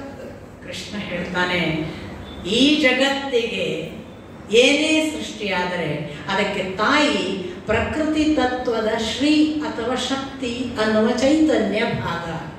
ತಂದೆ ಯಾರು ಕೇಳಿದ್ರೆ ನಾನು. ಈ ಲೋಕದ ತಂದೆ ತಾಯಿ ನಾವಿಬ್ಬರೇ, ನೀವ್ಯಾರೂ ಅಲ್ಲ. ಇದು ಒಂದು. ಆ ಥರದ ಭಾವದಿಂದ ನೀನು ನಮ್ಮ ಜೀವವನ್ನ ನೋಡಕ್ಕೆ ಶುರು ಮಾಡು. ಹಾಗಾದ್ರೆ ಜೀವ ಯಾರು? ಈ ಎರಡರೊಳಗೆ ನಾನು ಈಗಾಗಲೇ ಹೇಳಿದ ಪ್ರಕೃತಿ ತತ್ವದ ಪರಿಣಾಮವಾಗಿ ನಾನು ಅನ್ನುವ ಒಂದು ಜೀವಾಂಶವಾಗಿ ಅಲ್ಲಿ ಇದ್ದೇನಲ್ಲ ನಾನು. ಆ ಜೀವಾಂಶವನ್ನ ಪ್ರಕೃತಿ ತತ್ವದ ತ್ರಿಗುಣಗಳು ಬಂಧಿಸ್ತವೆ.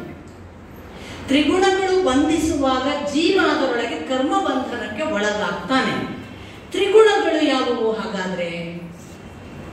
ಮುಂದುವರಿಸ್ತಾ ಕೃಷ್ಣ ಹೇಳ್ತಾನೆ, ತ್ರಿಗುಣಗಳಲ್ಲಿ 3 ರೀತಿ. ಒಂದು ಸತ್ವ, ಒಂದು ರಜಸ್, ಇನ್ನೊಂದು ತಮಸ್. ಸತ್ವ ಯಾವುದು? ಸತ್ವ ಅಂತಂದ್ರೆ ಅದು ನಮ್ಮನ್ನ ಪ್ರಕಾಶಕ್ಕೆ, ಬೆಳಕಿಗೆ, ಸುಖಕ್ಕೆ, ಜ್ಞಾನಕ್ಕೆ ದೂಡುವ ಗುಣಗಳುಳ್ಳದು. ನೆಕ್ಸ್ಟ್ ಹೇಳ್ತಾನೆ, ಅದು ನಮ್ಮನ್ನು ಜ್ಞಾನ ಮತ್ತು ಸುಖದಲ್ಲಿ ಬಂಧಿಸ್ತದೆ. ರಜಸ್ಸು ಯಾವುದು? ಮನಸ್ಸಿಗೆ ಅತೀ ಮನರಂಜನೆಯನ್ನು ಕೊಡುವ, ಲೋಭವನ್ನು ಹೆಚ್ಚಿಸುವ, ಹಾಗೆ ಮಾಡಬೇಕು ಹೀಗೆ ಮಾಡಬೇಕು ಅನ್ನುವ ಅಪೇಕ್ಷೆಗಳನ್ನು ಉದ್ದೀಪಿಸುವ, ನಾನು ಮಾಡಿದರೆ ಸಾಲದು ಇನ್ನೂ ಮಾಡಬೇಕು, ಅಯ್ಯೋ ಮಾಡಿದ್ರಲ್ಲಿ ನೆಮ್ಮದಿ ಇಲ್ಲ, ಮಾಡಿದ್ರಲ್ಲಿ ಇಷ್ಟು ಮಾಡಿದ್ರು ನನಗೆ ಹೆಸರು ಬರಲಿಲ್ಲ, ಏನೇನೋ ಅಶಾಂತಿ ಉಂಟು ಮಾಡಿದರೆ ಅದು ರಾಜಸ. ಅದೇನು ಮಾಡ್ತದೆ? ಮಾಡು ಮಾಡು ಮಾಡು ಅನ್ನುವ ಕರ್ಮದಲ್ಲಿ ಮಾಡುವುದರ ಕಡೆಗೆ ನಮ್ಮನ್ನು ಬಂಧಿಸ್ತದೆ. ಮೂರನೆಯದು ತಾಮಸ. ಈ ತಾಮಸದ ಗುಣಲಕ್ಷಣಗಳೇನು? ಕೃಷ್ಣ ಹೇಳ್ತಾನೆ, ತಾಮಸದ ಗುಣಲಕ್ಷಣ ಏನು ಅಂದರೆ ಅದು ಯಾವತ್ತೂ ಕೂಡ ಒಂದು ಥರದ ಅಜ್ಞಾನ, ಮೌಢ್ಯ, ಮೋಹ, ಏನಲ್ಲೂ ಆಸಕ್ತಿ ಇಲ್ಲ ಕಣ್ರಿ. ಬರೇ ನಿದ್ದೆ ಮಾಡೋಣ ಅನಿಸುತ್ತೆ, ಯಾರು ಮಾಡಿದ್ದು ಶ್ರೇಷ್ಠ ಅನಿಸಲ್ಲ, ಅವರೇ ದೊಡ್ಡದು ಅನ್ನಿಸ್ತದೆ. ಈ ಥರದ ಗುಣಗಳಿದ್ದರೆ ಅದು ತಾಮಸ. ಅದು ಯಾವುದರಲ್ಲಿ ಬಂಧಿಸ್ತದೆ? ಅದು ನಿದ್ರೆ, ಆಲಸ್ಯ, ಪ್ರಮಾದಗಳಲ್ಲಿ ಬಂಧಿಸ್ತದೆ, ಅಜ್ಞಾನದಲ್ಲಿ ಬಂಧಿಸ್ತದೆ. ಸೊ ಒಂದೊಂದು ಕರ್ಮಗಳು ಒಂದೊಂದು ಗುಣಗಳು, ತ್ರಿಗುಣಗಳ ಮೂರನ್ನು ಹೇಳಿದ. ಈ ಮೂರುಗಳ ಪುನಃ ರಿಪೀಟ್ ಮಾಡ್ತಾನೆ.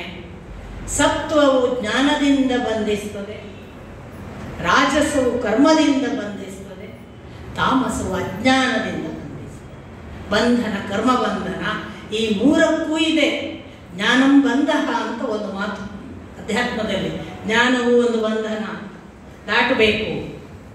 ಅದನ್ನ ಹೇಳಿ ಕೃಷ್ಣ ಹೇಳ್ತಾನೆ, ಈ ಸತ್ವ ರಜೋ ತಮ ಗುಣಗಳು ನಮ್ಮಲ್ಲಿ ಹೇಗೆ ಟೆಸ್ಟ್ ಮಾಡೋದು?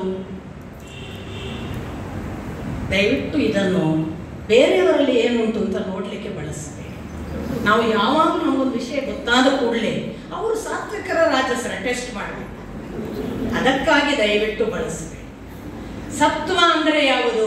ನಮ್ಮಲ್ಲಿ ಬೆಳಿಗ್ಗೆ ಏಳುವಾಗ ಫ್ರೆಶ್ ಫೀಲಿಂಗ್, ಒಂದು ಥರದ ಬ್ರೈಟ್ನೆಸ್, ಪಕ್ಕಾ ಮೆಂಟಲ್ ಕ್ಲಾರಿಟಿ, ವಿಷಯದಲ್ಲಿ ಒಂದು ಸ್ಪಷ್ಟತೆ, ಅದು ಇದು ಕನ್ಫ್ಯೂಷನ್ ಇಲ್ಲ, ಒಂದು ನಿರ್ದಿಷ್ಟ ವಿಷಯದ ಬಗ್ಗೆ ಸ್ಪಷ್ಟ ನಿಷ್ಠೆ, ಅದು ಯಾವುದು ನಂಬಿದ್ದೇವೋ ಆ ತತ್ವದ ಜೊತೆಗೆ ಪಕ್ಕಾ ಒಂದು ತಾದಾತ್ಮ್ಯ, ಇದಿಷ್ಟು ಇದ್ದರೆ ಅದು ಸಾತ್ವಿಕ ಎಂದು ಭಾವಿಸಿ. ಅದು ಬೆಳಕಿನ, ಅದು ಪ್ರಕಾಶದ ದಾರಿ. ರಾಜಸ, ನಾನು ಈಗಾಗಲೇ ಹೇಳಿದೆ, ಏನೋ ಮಾಡಬೇಕು ಅಂತ ಅನಿಸ್ತಾ ಇರುತ್ತೆ. ಲೋಭ, ಅದರಿಂದಾಗಿ ಜಿಪುಣತ್ವ, ಮಾಡಿದ ಕೂಡಲೇ ಇಷ್ಟೇ ಮಾಡಿದರೆ ಸಾಲ, ನಿದ್ರೆ ಬರಲ್ಲ, ನಾಳೆ ನೆಕ್ಸ್ಟ್ ಹೊಸ ಪ್ಲ್ಯಾನ್ ಮಾಡೋದು, ಅದನ್ನು ಮಾಡಬೇಕು ಅಂತ ಗ್ರೂಪನ್ನೆಲ್ಲ ಕರೆಯುವುದು, ನಾಳೆಯಿಂದ ಇದನ್ನು ಶುರು ಮಾಡೋಣ. ಅದು ಮಾಡಿದ್ಮೇಲೆ ಅದು ಸಾಲಿಲ್ಲ, ಅದು ತೃಪ್ತಿ ಆಗೋದಿಲ್ಲ, ಯಾರ್ಯಾರದು ಟೀಕೆ ಟಿಪ್ಪಣಿ ಬರುತ್ತೆ, ನೆಮ್ಮದಿ ಇಲ್ಲ, ನಾವು ಮಾಡಿದ ಯಶಸ್ಸಾಗಲಿಲ್ಲ ಅಂತ ಬೇಜಾರು. ಆ ಬೇಜಾರಿಗೆ ಪುನಃ ಮತ್ತೊಂದು ಪ್ರೋಗ್ರಾಮ್ ಪ್ಲ್ಯಾನ್ ಮಾಡೋದು. ಇದು ರಾಜಸದ ಗುಣ. ಇದು ಸಾಮಾನ್ಯವಾಗಿ ನಮ್ಮನ್ನು ಹೆಚ್ಚು ಹೆಚ್ಚು ಕೆಲಸ ಮಾಡುವುದರ ಕಡೆಗೆ ದೂಡುತ್ತೆ, ಕರ್ಮ ಬಂಧಕ್ಕೆ. ತಾಮಸ, ಏನು ಮಾಡಿದ್ರು ಬೇಡ ಅನಿಸುತ್ತೆ.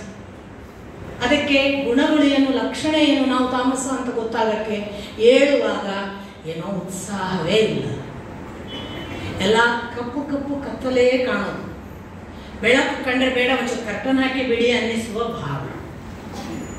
ಆಮೇಲೆ ಏನು ಮಾಡಿದ್ರು ಮಾಡಬೇಕು ಅನ್ನುವ ಒಂದು ಪಾರ್ಟಿಸಿಪೇಷನ್ನ ಆಸಕ್ತಿಯೋ ಉತ್ಸಾಹವೋ ಏನೂ ಇಲ್ಲದೆ ನಿದ್ದೆ ಮಾಡ್ಕೊಂಡಿರೋಣ, ಉದಾಸೀನ, ಬೇಡವೇ ಬೇಡ, ಆಲಸ್ಯ ಬೇಡ ಅಂತ ಅನಿಸೋದು, ಪದೇ ಪದೇ ತಪ್ಪುಗಳನ್ನು ಮಾಡುವ ಪ್ರಮಾದ, ಎಚ್ಚರಗೇಡಿತನ, ಇವೆಲ್ಲ ಆಗ್ತಾ ಇದ್ರೆ ಅದು ತಾಮಸ ಗುಣ ನಮ್ಮಲ್ಲಿ ಅಧಿಕವಾಗಿದೆ ಅಂತ. ಈ ಮೂರರಲ್ಲಿ ಮೂರೂ ಬಂಧನ ನೆನಪಿಟ್ಕೊಳ್ಳಿ. ಈ ಮೂರೂ ಬಂಧನಗಳಲ್ಲಿ ಒಂದು ವಿಷಯ ಕೃಷ್ಣ ಸ್ಪಷ್ಟಪಡಿಸ್ತಾನೆ, ಮೂರೂ ನಮ್ಮ ದೇಹದಲ್ಲಿ ಇದೆ ಅಂತ ಅರ್ಥ. ಅವನ ಮಾತಿನ ಮುಂದಿನ ಮಾತು ನೋಡಿದ್ರೆ ಅವನೇನು ಹೇಳ್ತಾನೆ ಅಂದರೆ, ಸತ್ವಗುಣವು ರಜೋಗುಣವನ್ನು ಮತ್ತು ತಾಮಸ ಗುಣವನ್ನು ಒತ್ತಿಕೊಂಡು ಮೇಲಕ್ಕೆ ಬರುತ್ತೆ, ರಾಜಸ ಗುಣವು ಸತ್ವವನ್ನು ತಮಸ್ಸನ್ನು ಮೆಟ್ಟಿಕೊಂಡು ಮೇಲಕ್ಕೆ ಬರುತ್ತೆ, ತಾಮಸವು ಸಾತ್ವಿಕವನ್ನು ರಾಜಸವನ್ನು ತುಳಿದು ಮೇಲಕ್ಕೆ ಬರುತ್ತೆ. ಅರ್ಥಾತ್ ನಮ್ಮಲ್ಲಿ ಮೂರು ಇದೆ. ಪ್ರಕೃತಿ ತತ್ವವು ಶ್ರೀ ಶಕ್ತಿಯ ಭಾಗವಾಗಿ ಮೂರು ಗುಣಗಳನ್ನು ಉಳ್ಳದ್ದು. ನಮ್ಮ ದೇಹದಲ್ಲಿ ಮೂರೂ ಇದೆ. ಈ ಮೂರರಲ್ಲಿ ನಾವು ಯಾವುದನ್ನು ಹೆಚ್ಚು ಹೆಚ್ಚು ಪ್ರಾಕ್ಟೀಸ್ ಮಾಡಿ ಡೆವಲಪ್ ಮಾಡ್ತೇವೆ ಅದು ನಾವು ಆಗಬಹುದು.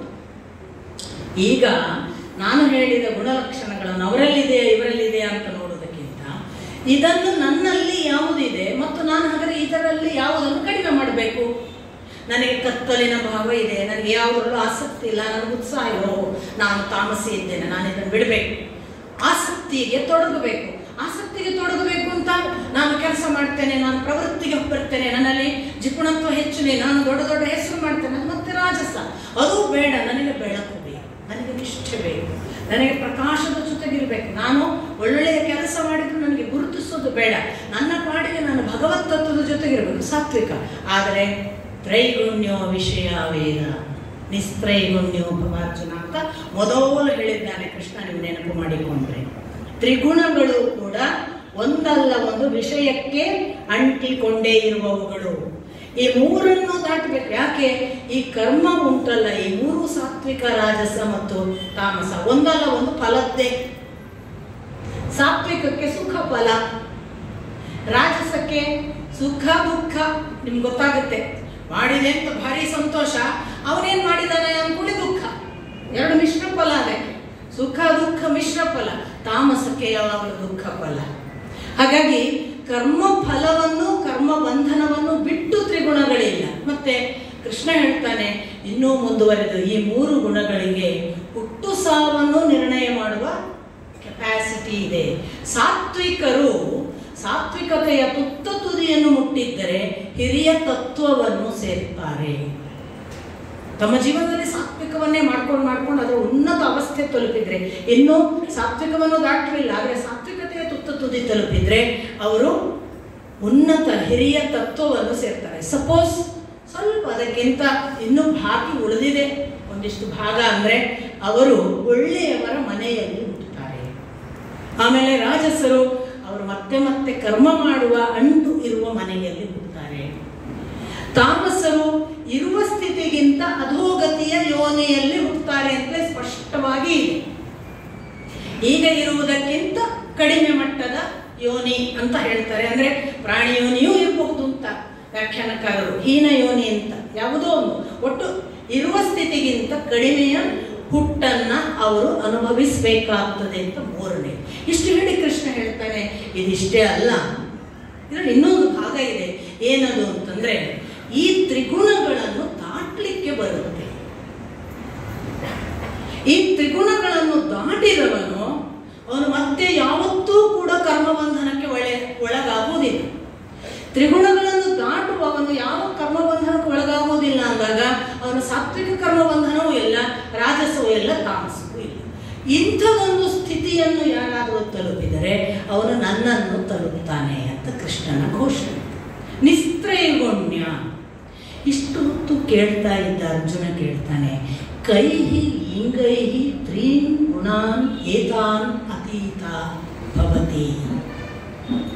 ಅಲ್ವಾ, ಹೇಗೆ ಈ ಮೂರು ಗುಣಗಳನ್ನು ದಾಟುವವರ ಲಕ್ಷಣಗಳು? ಲಿಂಗೈಹಿ ಅಂದರೆ ಗುರುತುಗಳು, ಕುರುಹುಗಳು ಅಂತ ಅರ್ಥ. ನಾವು ಹೇಳುವ ಜೆಂಡರ್ ಅಲ್ಲ, ಇವ ಗಂಡು ಇವ ಹೆಣ್ಣು ಅನ್ನುವುದಕ್ಕೆ ಲಿಂಗ ಅಂತ ನಾವು ಬಳಸ್ತೇವಲ್ಲ, ಅದು ಗುರುತುಗಳು. ಇಲ್ಲಿ ಗಂಡು ಇಲ್ಲ ಹೆಣ್ಣು ಇಲ್ಲ, ನಿಮ್ಗೆ ಗೊತ್ತಾಯ್ತಲ್ಲ. ಪ್ರಕೃತಿ ತತ್ವದಲ್ಲಿ ಶ್ರೀ ಅನ್ನುವುದೇ ಎಲ್ಲರಲ್ಲೂ ಇರುವುದು. ಅವಳು ಸ್ತ್ರೀ ಅಲ್ಲ, ಪುರುಷ ಅಂತ ಮುಂದೆ ಬರುತ್ತೆ. ಆದ್ರಿಂದ ನಾವೆಲ್ಲರೂ ಸ್ತ್ರೀಯರು ಅಂತ ನಾನು ನಿಮಗೆ ಹೇಳಿದ್ದೆ. ಚೈತನ್ಯ ಭಾಗ ಸ್ತ್ರೀ. ಇಲ್ಲಿ ಕೈಹಿ ಲಿಂಗೈಹಿ ತ್ರೀನ್, ಅದು ಲಿಂಗೈ ಸ್ತ್ರೀನ್ ಅಂತಿದೆ. ಅದು ನಿಮಗೆ ಸಂಧಿ ಆದಾಗ ವಿಸರ್ಗವು ತ್ರೀನನ್ನು ಸೇರಿ ಸ್ತ್ರೀನ್ ಅಂತಾಗಿರೋದು. ಕೈಹಿ ಲಿಂಗೈಹಿ ತ್ರೀನ್ ಗುಣಾನ್ ಏತಾನ್ ಅತೀತ ಭವತಿ. ಹೇಗಪ್ಪ ಈ ಮೂರು ಲಿಂಗಗಳನ್ನು ದಾಟುವವರ ಲಕ್ಷಣ ಏನು ಕೇಳ್ತಾನೆ ಅರ್ಜುನ. ಅಷ್ಟೇ ಕೇಳಲ್ಲ, ಕಿಮ್ಮಾಚಾರಂ, ಅವರ ಆಚಾರ ನಡೆನುಡಿಗಳು ಏನು ಅಷ್ಟೇ. ಮತ್ತು ಮುಂದುವರಿಸಿ ಕೇಳ್ತಾನೆ, ಅವರು ಹೇಗೆ ದಾಟ್ತಾರೆ. ಕಥಂ ಕಥಂ ಏತತ್ ತ್ರೀನ್ ಗುಣಾನ್, ದಾಟುವ ಕ್ರಿಯೆಯನ್ನ ಮೂರು ಗುಣಗಳನ್ನ ಕಥಂ ಹೇಗೆ ದಾಟ್ತಾರೆ, ನಿವರ್ತಂತೆ ಕೇಳಿದೆ. ಕೃಷ್ಣ ಹೇಳಿದ, ಪ್ರವೃತ್ತಿಂಚ ಪ್ರಕಾಶಂಚ ಪ್ರವೃತ್ತಿಂಚ ಮೋಹಂಚ ನ ದ್ವೇಷ್ಟಿ ನ ಕಾಂಕ್ಷತಿ, ಮತ್ತೆ ನ ಸಂಪ್ರವೃತ್ತಿ ನ ನಿವೃತ್ತಿ, ತುಲ್ಯನಿಂದ ಸ್ತುತಿ, ಆಮೇಲೆ ಧೀರ, ಸುಖ ದುಃಖ ಸಮಃ, ಸಮ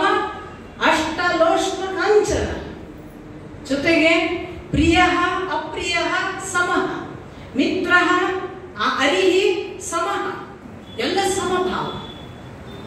ಹೀಗೆ ಇದ್ದವನು ತ್ರೀನ್ ಗುಣಾನ್ ಅತಿವರ್ತತೆ.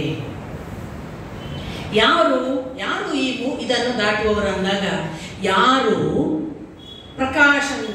ಪ್ರಕಾಶಂಚ ಅಂದಾಗ ನಿಮಗೆ ಗೊತ್ತಿರಬೇಕು, ಸಾತ್ವಿಕ ಗುಣ. ನಮ್ಮಲ್ಲಿ ಪ್ರಕಾಶ ಭಾವ ಉಂಟಾಗುತ್ತೆ, ಬೆಳಕಿನ ಭಾವ ಉಂಟಾಗುವುದು.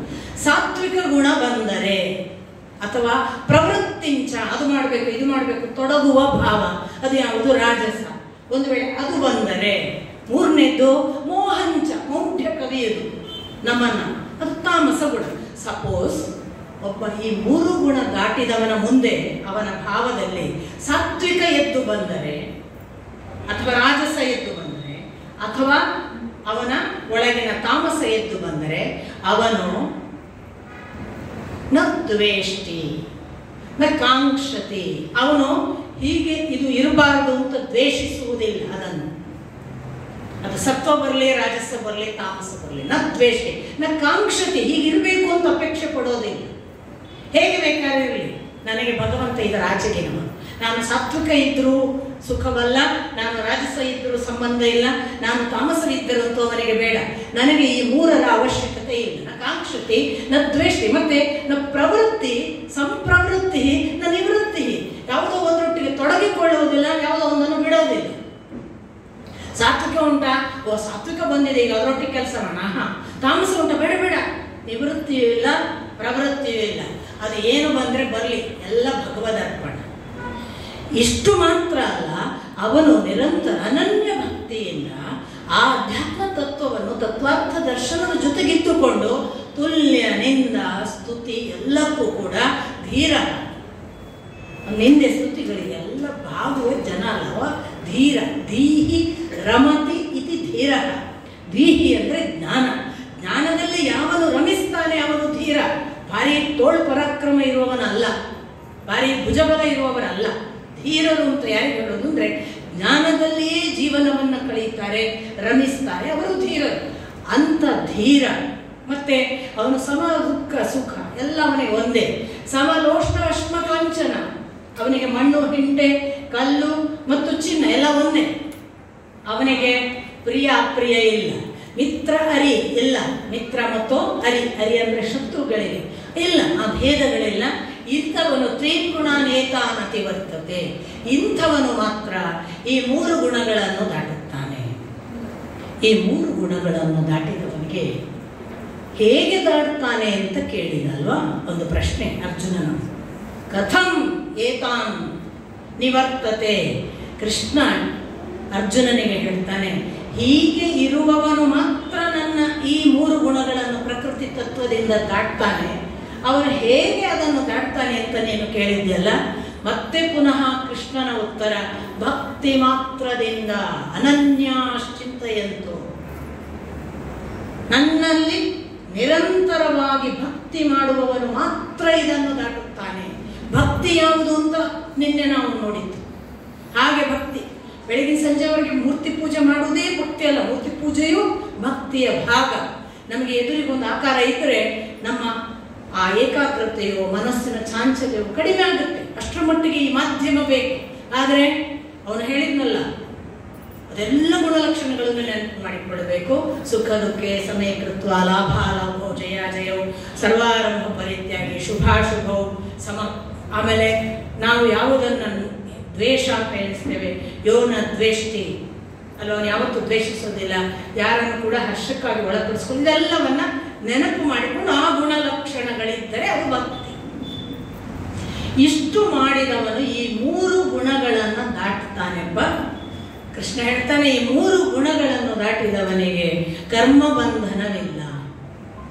ಅವನು ನನ್ನನ್ನು ನಾನು ಹೇಗಿದ್ದೇನೋ ಹಾಗೇ ತಿಳಿಯುತ್ತಾನೆ. ಹಾಗೆ ನನ್ನನ್ನು ತಿಳಿಯುವುದರಿಂದ ಅವನಿಗೆ ಈ ಜಗತ್ತಿನ ಶಾಶ್ವತ ಸತ್ಯ ಯಾವುದು, ಸನಾತನವಾದದ್ದು, ಮತ್ತು ಶಾಶ್ವತವಲ್ಲದ್ದು ಯಾವುದು ಗೊತ್ತಾಗುತ್ತೆ. ನಾನು ಸನಾತನ ಶಾಶ್ವತ ಸತ್ಯ ಅಂತ ತಿಳಿದಿದ್ದರಿಂದ ಅವನು ಕೃತಕೃತ್ಯನಾಗ್ತಾನೆ. ಕರ್ಮಬಂಧನ ಇಲ್ಲ. ಕೃತಕೃತ್ಯ ಮಾಡಿದ್ದರಲ್ಲಿ ಸಂತೃಪ್ತನಾಗಿ ಬಿಡುವುದು, ಇನ್ನು ಮಾಡಲಿಕ್ಕೆ ಏನೂ ಇಲ್ಲ, ಆ ಸ್ಥಿತಿಯನ್ನು ತಲುಪ್ತಾನೆ. ಹೀಗೆ ಮೂರು ಗುಣಗಳನ್ನು ದಾಟಬಹುದು. ಇದ್ದಾರಾ ಹೀಗೆ ದಾಟಿದವರು? ನಿಮಗೆ ಬಹಳ ಅದ್ಭುತವಾದ ಉದಾಹರಣೆಗಳನ್ನು ಕೊಡಬಹುದಾದದ್ದು ಅವಧೂತ. ಇದಕ್ಕೆ ಬೇರೆ ಉದಾಹರಣೆಗಳು. ಜಡಭರತ ಕರ್ಮ ಬಂಧನವೇ ಇಲ್ಲ. ನಿಮಗೆ ಅದನ್ನು ಭಾಗವತದಲ್ಲಿ ಜಡಭರತನ ನೋಡಿದರೆ ಗೊತ್ತಾಗುತ್ತೆ, ಯಾವ ಕರ್ಮ ಬಂಧನವೂ ಇಲ್ಲ. ಅವನಿಗೆ ಯಾವನು ಕಾಳಿಯ ಮುಂದೆ ಹೋಗಿ ಅವನನ್ನು ತಲೆ ಕಡಿತಾನಂದ್ರೆ ಹೋಗಿ ನಿಂತ್ಕೊತಾನೆ, ತಲೆಯನ್ನು ಮಣಿಸಿ ಕಲ್ಲಿನ ಮೇಲೆ ಹಾಕಿದ್ರು ತಲೆ ಕೊಡ್ತಾನೆ. ಆಮೇಲೆ ಅವನನ್ನು ಯಾರೋ ಹೋಗು ಇವತ್ತು ಎಲ್ಲ ಹೊಲದ ಕೆಲಸ ಮಾಡಿ ಹೊಲದ ಕೆಲಸ ಮಾಡ್ತಾನೆ. ಬಾರೆಯಲ್ಲಿ ನಮ್ಮನೆಯಲ್ಲಿ ಬಂದು ರಾಜನ ಪಲ್ಲಕ್ಕಿ ಹೊರ್ತಾನೆ. ಕರ್ಮಬಂಧನಗಳಿಲ್ಲದ ಅವಧೂತ ಸ್ಥಿತಿ.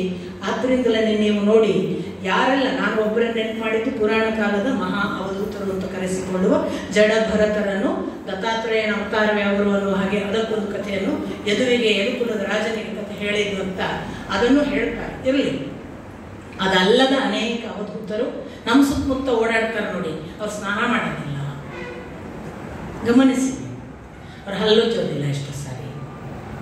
ಆಮೇಲೆ ಅವ್ರು ಯಾವುದೇ ನಾವು ಮಾಡುವ ಪೂಜೆ ಪುನಸ್ಕಾರಗಳನ್ನು ಮಾಡೋದಿಲ್ಲ. ಅವರಲ್ಲಿ ನಾವು ತಿಳಿಯುವ ಯಾವುದೇ ಭಕ್ತಿಯ, ನಿಷ್ಠೆಯ, ನೇಮ, ವ್ರತ, ವೇದದ ಪರಿಕಲ್ಪನೆ, ಮತ್ತೊಂದು ಮಗದೊಂದು ಜ್ಞಾನ, ಶಾಸ್ತ್ರ ಓದು ಅವ್ರು 4ನೇ ಕ್ಲಾಸ್ ಓದಿರೋದಿಲ್ಲ. ನಾವು ಶಿಕ್ಷಣದ ದೃಷ್ಟಿಯಿಂದ 4ನೇ ಕ್ಲಾಸ್ ಓದಲಿಲ್ಲ ಅನ್ನೋದೊಂದು ಭಾಗ. ಅಧ್ಯಾತ್ಮದ ದೃಷ್ಟಿಯಿಂದ ಆಧ್ಯಾತ್ಮಿಕ ವೇದಾಂತ ಪರಂಪರೆಯ ಯಾವುದನ್ನು ಓದಿರೋದಿಲ್ಲ. ಆದರೆ ಹೋಗಿ ಕಾಲಿಗೆ ಬೀಳೋಣ ಅನಿಸುತ್ತೆ, ಅವ್ರ ಹತ್ರ ಕೂತ್ಕೊಳ್ಳೋಣ ಅನಿಸುತ್ತೆ. ಅವರಲ್ಲಿ ಏನೋ ಇದೆ ಬಹಳ ಮಹತ್ತರವಾದದ್ದು ಅಂತ ಅನಿಸುತ್ತೆ. ಅವರು ಯಾರು? ತ್ರೀನ್ ಗುಣ ನೇತಾನುಮತಿ ವರ್ತನೆ. ಹಾಗೆ ಇದ್ದಾರೆ. ಆದ್ದರಿಂದ ಅವರಿಗೆ ಸುಖ ದುಃಖ, ಅವರಿಗೆ ಯಾರದ್ದು ಹೆಸರು ಬೇಕಾಗಿಲ್ಲ. ನೀವು ಯಾರು ಅಂತ ನಿಮ್ಗೆ ಹೆಸರೇ ಗೊತ್ತಿರೋದಿಲ್ಲ. ನಾವು ಬೇಕಾಡ್ಸರಿ ಹೋಗಿರ್ತೀವಿ, ಅವ್ರ ಹೆಸರು ಕೇಳೋದೂ ಇಲ್ಲ. ಯಾಕೆಂದ್ರೆ ಅವ್ರ ಗುಣ ಗುರುತಿಸ್ಕೊಳ್ಳೋದು ಈ ಒಳಗಿರೋನೊಬ್ಬನೇನ. ಅವು ವಿಭಕ್ತರೊಳಗೊಬ್ಬ ಅವಿಭಕ್ತನಿದ್ದಾನೆ, ವಿನಾಶ ಆಗುವುದರ ಒಳಗೊಬ್ಬ ಅವಿನಾಶದವನಿದ್ದಾನೆ. ಅದನ್ನು ನೋಡ್ತಿರ್ಬೋರಲ್ಲ, ಅದರಿಂದ ಗೊತ್ತು. ಈ ಅವಧೂತರು ಈ 3 ಗುಣಗಳನ್ನು ದಾಟಿರುವುದರಿಂದಲೇ ಅವರಿಗೆ ಜಗತ್ತಿಡೀ ಸಂಬಂಧಿ, ಜಗತ್ತಿಡೀ ಪ್ರೇಮಮಯ. ನಮಗೆ ಎಲ್ಲರಿಗೂ ಅನಿಸುತ್ತೆ ಅವರಿಗೆ ನಾವು ಭಾರಿ ಪ್ರೀತ್ಯಾಸ್ಪದವರು. ಈ ಭಾವವನ್ನು ಅವ್ರು ಕೊಡ್ತಾರೆ. ಯಾಕೆ? ನಮ್ಮಲ್ಲಿ 3 ಗುಣಗಳ ಕಟ್ಟುಪಾಡು ನಮ್ಮ ಜೀವವನ್ನು ಕರ್ಮಬಂಧನಕ್ಕೆ ಒಳಪಡಿಸಿ ಹಿಡ್ಕೊಂಡಿದೆ, ಅವರನ್ನು ಹಿಡ್ಕೊಂಡಿಲ್ಲ. ಆದ್ದರಿಂದ ಅವಧೂತರಿಗೆ ಯಾವ ಕರ್ಮಬಂಧನವೂ ಇಲ್ಲ, ಪೂರ್ವಗ್ರಹ ಇಲ್ಲ. ನೋಡುವಾಗ ಅವ ಹೇಗಿದ್ದಾನ, ಅವನಲ್ಲಿ ತಪ್ಪು ತಿಳಿಬೇಡಿ, ಮಹಾ ರಾಜಕಾರಣಿಗಳನ್ನೆಲ್ಲ ಪ್ರೀತಿ ಮಾಡ್ತಿರ್ತಾರೆ. ನಮ್ಗೆ ಗೊತ್ತಿರ್ತಾವ ಮಹಾ ಕಳ್ಳ ಅಂತ, ಅವ್ರು ಭಾರಿ ಪ್ರೀತಿ ಮಾಡ್ತಿರ್ತಾರೆ. ಇದನ್ನೆಲ್ಲ ನಾನು ಸೂಕ್ಷ್ಮವಾಗಿ ಹೇಳೋದು ನಿಮಗೆ, ನಿಮ್ಮ ಮನಸ್ಸಲ್ಲಿ ಯಾರಿದ್ದಾರೋ ಇರಲಿ, ನನಗೆ ಸಂಬಂಧ ಇಲ್ಲ. ಬಟ್ ನಾನು ಹೇಳೋದು, ಅವ್ರು ಯಾಕೆ ಆ ರಾಜಕಾರಣಿಗಳ ಹತ್ರ ಇರ್ತಾರೆ ನಮಗೆ ಉತ್ತರ ಹೊಳೆಯುವುದಕ್ಕೆ ಸರಳ ವಿಷಯ ಅಲ್ಲ. ಹಾಗಂತ ಆ ರಾಜಕಾರಣಿಗಳ ಹತ್ರ ದುಡ್ಡು ತಗೊಂಡಿರೋದಿಲ್ಲ, ಆ ರಾಜಕಾರಣಿಗಳು ಯಾವ ಲಾಭ ತಗೊಂಡಿರೋದಿಲ್ಲ, ಆ ರಾಜಕಾರಣಿಗಳ ಪೊಸಿಷನಿಗೆ ಬಂದಾಗ ಇವರೇನೋ ಹೋಗಿ ತಮಗೊಂದು ಪೊಸಿಷನ್ ಕೇಳಿರೋದಿಲ್ಲ, ಯಾವ ಲಾಭ ಇರೋದಿಲ್ಲ.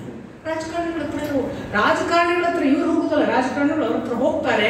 ಆ ಬಂದ ರಾಜಕಾರಣಿಗಳನ್ನೆಲ್ಲ ಅವರು ಅನುಗ್ರಹಿಸಿ ಆಶೀರ್ವದಿಸಿ ಕಳಿಸ್ತಾರೆ. ಇಂಥವ್ರು ಬಹಳ ಜನ ಇರ್ತಾರೆ. ನಾನು ಒಂದು ಸಾಧ್ಯತೆ ಹೇಳೋದು, ಇವರು ತ್ರೀನ್ ಗುಣ ಅತಿ ಬರ್ತಂತೆ. 3 ಗುಣಗಳನ್ನು ದಾಟಿರುವುದರಿಂದ ಅವರಿಗೆ ಭೇದ ಭಾವವೇ ಇಲ್ಲ. ನಮಗೆ ಇವನು ಪಾಲಿಟಿಷಿಯನ್, ಇವನು ಲೆಕ್ಚರರು, ಇವನು ಡಾಕ್ಟರು, ಇವನು ಅಂತವನು, ಅವರಿಗೆ ಅವನು ಭಗವಂತ, ಇವನು ಭಗವಂತ, ಇವನು ಭಗವಂತ, ಇವನು ಭಗವಂತ. ಈ ಭಗವಂತ ಪಾಪ ಒಳ್ಳೆಯ ಅಂತಹ ಜೀವಾಂಶದಲ್ಲಿ ಭಗವಂತ ತತ್ವ ಇರುವ ಈ ವ್ಯಕ್ತಿ ಹೊರಗಿನ ಆವರಣದಲ್ಲಿ ಕಲುಷಿತನಾಗಿದ್ದಾನೆ. ಇವನನ್ನು ಉದ್ಧರಿಸಬೇಕು ಅಂತ ಅನಿಸ್ಬೋದು ಅವರಿಗೆ. ಇವನು ಶುಭ್ರನಿದ್ದಾನೆ, ಇವನನ್ನೆಷ್ಟು ಪ್ರಕಾಶಿಸಬೇಕು ಅನ್ನಿಸ್ಬೋದು ಅವರಿಗೆ. ಹೀಗೆ 3 ಗುಣಗಳನ್ನು ದಾಟಿದವರನ್ನು ಗುರುತಿಸುವುದೂ ಕಷ್ಟ, ಒಪ್ಪಿಕೊಳ್ಳುವುದೂ ಕಷ್ಟ. ತುಂಬ ಅಪರೂಪ. ನಾವು ಬಹಳ ಅವರ ಬಗ್ಗೆ ರೂಮರ್ಸ್ ಮಾಡೋದೇ ಜಾಸ್ತಿ ಅಂತ ಅವಧೂತರ ಬಗ್ಗೆ. ಆದರೆ ನಮಗೆ ವೈಯಕ್ತಿಕವಾಗಿ ನಾನು ಒಂದು ಸಾರಿ ನಿಮಗೆ ನನ್ನ ಗುರುಗಳ ಘಟನೆ ಹೇಳಬೇಕು. ನಾನಾಗೇನೋ 94 ಅವರ ಹತ್ರ ಹೋದ ಹೊಸದು. ಆಗ ನಮ್ಮ ಮೈಸೂರಿನಿಂದ ಒಬ್ಬರು ಮಿತ್ರರು ಬಂದು ನನ್ನ ಗುರುಗಳ ಹತ್ರ ಬಹಳ ಸುಂದರವಾಗಿ ಕಥೆ ಹೇಳ್ತಿದ್ರು. ಏನು ಕಥೆ ಅಂತಂದರೆ, ಅಮೃತಾನಂದಮಯ್ಯ ಆಗ ಬಹಳ ಉನ್ನತ ಅವಸ್ಥೆಯಲ್ಲಿದ್ದಂಥ ತಾಯಿ. ನಾನು ಪ್ರಕೃತಿಯಿಂದ, ಜನರಿಂದ, ಮತ್ತು ಯಾವ ಪತ್ರಿಕೆಗಳಿಂದ, ಸುದ್ದಿಗಳಿಂದೆಲ್ಲ ದೂರವಿದ್ದ ಕಾಲ ನನ್ನ ಗುರುಗಳನ್ನು ಭೇಟಿಯಾದ ಹೊತ್ತಿಗೆ ಆ ಮೈಸೂರಿನ ಮಿತ್ರರು, ನಾನಿನ್ನು ಬಂದ ಹೊಸ್ತು ನನ್ನ ಗುರುಗಳ ಹತ್ರ, ಅವರ ನಡೆ ನುಡಿ ಆಚಾರ, ಅವರ ಒಂದು ಕಣ್ಣು, ಇದರಿಂದಲೇ ಪಾಠ ಕಲಿತಿದ್ದಂತಹ ಶೈಶವಾವಸ್ಥೆ. ಆಗ ಅಮೃತಾನಂದಮಯ ಕಥೆಯನ್ನು ಅವರು ಕೂತವ್ರು ಹೇಳಿದರು. ಒಬ್ಬರು ತಾಯಿ ಇದ್ದಾರೆ, ಜನ ಸಹಸ್ರ ಸಂಖ್ಯೆಯಲ್ಲಿ ಸರದಿಯಲ್ಲಿ ನಿಲ್ತಾರೆ, ಅವ್ರು ಏನೂ ಮಾಡಲ್ಲ, ಒಂದು ದೊಡ್ಡ ಅಪ್ಪುಗೆಯನ್ನು ಕೊಡ್ತಾರೆ, ಆ ಅಪ್ಪುಗೆಗಾಗಿ ರಾತ್ರಿ ಬೆಳೆದ ತನಕ ಕಾಯುವಂತಹ ಸರಣಿ ಇರ್ತದೆ ಅಂತ. ನಮಗೆ ಮೊದಲೇ ಬುದ್ಧಿಗೆಟ್ಟವ್ರು ನಾವು. ನಾನು ಹೇಳಿದೆ, ಅದು ಎಂಥದ್ದು ಮಾರ್ರೆ, ಒಂದು ಅಪ್ಪಿಕೊಳ್ಳೋದಕ್ಕೆ ದೊಡ್ಡವರಾಗೋದ ಅಂತ ನೇರ ಕೇಳಿದ್ ನಾನು. ನನ್ನ ಗುರುಗಳ ಕಣ್ಣು ನನಗೆ ಈಗಲೂ ನೆನಪು. ನನ್ನ ಕಡೆಗೆ ಅವರು ನೋಡಿದ್ದು, ಮಗಳೇ ಇಲ್ಲಿ ಯಾರೂ ಚಿಕ್ಕವರಿಲ್ಲ, ನೆನಪಿಟ್ಟು ಅಷ್ಟೇ, ಮುಗಿದೋಯ್ತು. ನನಗೆ ಗೊತ್ತಾಯ್ತು, ನಾವು ಯಾವುದನ್ನು ನಾವು ಸಣ್ಣದನ್ನು ಎಣಿಸ್ತೇವೆ, ಅದಲ್ಲ, ಯಾವುದೋ ದೊಡ್ಡದಿದೆ. ಸೊ ಹೀಗೆ ಅವರಿಗೆ ಇರುವ ಅಳತೆ ನಮಗೆ ಇಲ್ಲದೆ ಇರೋದ್ರಿಂದ ನಾವು ನಮ್ಮದೇ ಅಳತೆಯಲ್ಲಿ ಅವರನ್ನು ಅಳಿತೇವೆ. ಅದನ್ನು ದಾಟುವುದೇ ತ್ರಿಗುಣ ದಾಟುವ ಕ್ರಿಯೆ ಅನ್ನೋದನ್ನು ನಾವು ಗುಣತ್ರಯ ವಿಭಾಗ ಯೋಗದಲ್ಲಿ ನೋಡಿದೆವು. ಇವತ್ತು ನಾವು ಪ್ರವೇಶ ಮಾಡುವ ಕೊನೆಯ ಅಧ್ಯಾಯ ಅಥವಾ ಇವತ್ತಿನ ಕೊನೆಯ ಅಧ್ಯಾಯ ಪುರುಷೋತ್ತಮ ಯೋಗ ಅನ್ನೋದು. ಸಾಮಾನ್ಯವಾಗಿ ಇದನ್ನು ಇಡೀ ಅಧ್ಯಾತ್ಮದ ಅಂತಃಶಕ್ತಿ ಇದು, ಆದ್ದರಿಂದ ಭಗವದ್ಗೀತೆ ಮುಗಿದ ಮೇಲೆ ಹೇಳಬೇಕು ಅಂತ ಒಂದು ಕ್ರಮ ಕೂಡ ಇದೆ. ಎಲ್ಲ ಪಾಠ ಆದಮೇಲೆ ಕೊನೆಯ 15ನೇ ಅಧ್ಯಾಯ ಹೇಳಬೇಕು ಅಂತ. ಆದರೆ ನನಗೆ ವೈಯಕ್ತಿಕವಾಗಿ ಅದು ಯಾಕೆ ಸಮಂಜಸ ಅನಿಸೋದಿಲ್ಲ ಅಂದರೆ, ಕೃಷ್ಣ ಅದನ್ನು ಹೇಳಿಯೇ ಕೊನೆಯವರೆಗೆ ಹೋಗಿದ್ದಾನೆ. ಅವನ ಶಿಷ್ಯ ಅರ್ಜುನನಿಗೆ ಅವನು ಹೇಳಬಹುದಿತ್ತಲ್ಲ ಇದನ್ನು ಕೊನೆಗೆ, ಅವನು ಹೇಳಲಿಲ್ಲ ಅಂದರೆ ನಾವು ಯಾಕೆ ಓವರ್ ರೋಲ್ ಮಾಡೋದು? ಕೃಷ್ಣನಿಗೆ ಏನೋ ಉದ್ದೇಶ ಇರಬೇಕು. ಈ ಅಧ್ಯಾತ್ಮ ತತ್ವದ ಮಹಾಪರಾಕಾಷ್ಠೆಯನ್ನು ಹೇಳಿ ಕರ್ಮ ಸಿದ್ಧಾಂತಕ್ಕೆ ಕರ್ಕೊಂಡು ಬರ್ತಾನೆ ಕೃಷ್ಣ. ಈ ಪರತತ್ವದ ಮಹಾ ಶಕ್ತಿಯಾದ ಸಿದ್ಧಾಂತವನ್ನು ಪುರುಷೋತ್ತಮ ಯೋಗದಲ್ಲಿ ಹೇಳಲಾಗಿದೆ. ನಿಮಗೆಲ್ಲರಿಗೂ ಗೊತ್ತು, ಊರ್ಧ್ವ ಮೂಲಂ ಅಧಃಶಾಖಂ ಅಶ್ವತ್ಥಂ ಪ್ರಾಪುರವ್ಯಯಂ ಅಧಶ್ಚ ಊರ್ಧ್ವಶ್ಚ ಪ್ರಸುತಾ ತಸ್ಯ ಶಾಖಾ ಗುಣಪ್ರವೃದ್ಧ ವಿಷಯ ಪ್ರವಾಲ ಅಲ್ವಾ.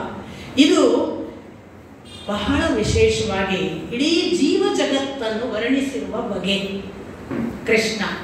ಈ ಇಡೀ ಜೀವ ಜಗತ್ತನ್ನು ಅವನೊಂದು ಅಶ್ವತ್ಥ ಮರಕ್ಕೆ ಹೋಲಿಸಿದ್ದಾನೆ. ಅದು ಅಶ್ವತ್ಥ ಯಾಕೆ? ಅಶ್ವಃ ಥ ಅಥವಾ ಸ್ಥಃ, ಸ್ಥಃ ಅಶ್ವಃ, ಅದು ಅಶ್ವತ್ಥ ಅಂತ ಒಂದು ವಿವರಣೆ. ಏನು? ಶಕ್ತಿಯೇ ನಿಂತಿರುವುದು. ಇಲ್ಲಿ ಈ ಜೀವ ಜಗತ್ತಿನಲ್ಲಿ ಅಶ್ವಃ ಅಂದರೆ ಎನರ್ಜಿ, ಕುದುರೆಗೆ ಎನರ್ಜಿಗೆ ಪರ್ಯಾಯ ಪದ. ಹಾಗಾಗಿ ಎನರ್ಜಿಯೇ ಸ್ಥಃ. ಯಾವ ಎನರ್ಜಿ ತಾನು ಬಂದು ಇಲ್ಲಿ ನಿಂತಿದೆ ಅದು ಅಶ್ವತ್ಥ. ಯಾಕೆ? ಇಡೀ ಜಗತ್ತು ಆ ಶಕ್ತಿಯ ಚೈತನ್ಯದಿಂದ ಆಗುತ್ತೆ ಅಂತ ಈಗಾಗಲೇ ಭಗವಂತ ಹೇಳಿದ್ದಾನೆ. ಇನ್ನೊಂದು ಅರ್ಥ ನಮ್ಮ ಅಪ್ಪ ಕೊಡ್ತಾರೆ, ಅಶ್ವಃ ಸ್ಥಃ. ಶ್ವಃ ಅಂದರೆ ನಾಳೆ, ಅಶ್ವಃ ನಾಳೆ ಇರುವುದಿಲ್ಲ ಅನ್ನುವಲ್ಲಿ ನಿಂತಿದೆ. ಸ್ಥಃ ಶ್ವಃ ಅಂದರೆ ನಾಳೆ, ಆ ಅಂದರೆ ನಿಷೇಧಾರ್ಥಕ ಪ್ರತ್ಯಯ. ನಾಳೆ ಇರದೇ ಇರುವ ಈ ಜಗತ್ತು ಸ್ಥಃ ನಿಂತಿದೆ. ಯಾರಿಂದ? ಅವನ ಶಕ್ತಿಯಿಂದ. ಹಾಗಾಗಿ ಅಶ್ವತ್ಥ ಅನ್ನುವ ಈ ಮರ, ಇದರ ಗುಣ ಏನು? ಕೃಷ್ಣ ಹೇಳ್ತಾನೆ, ಈ ಗಿಡ, ಈ ಜೀವ ಜಗತ್ತು ಅನ್ನುವ ಅಶ್ವತ್ಥ ಮರದ ಗುಣ ಏನು ಗೊತ್ತಾ? ಇದರ ಮೂಲ ಬೇರು ಮೇಲೆ, ಇದರ ಶಾಖೆಗಳೆಲ್ಲ ಕೆಳಗೆ. ಛಂದಾಂಸಿ ಯಸ್ಯ ಪರ್ಣಾನಿ, ಇದರ ಕೆಳಗಿನ ಶಾಖೆಗಳೆಲ್ಲ ಕೆಳಗೆ.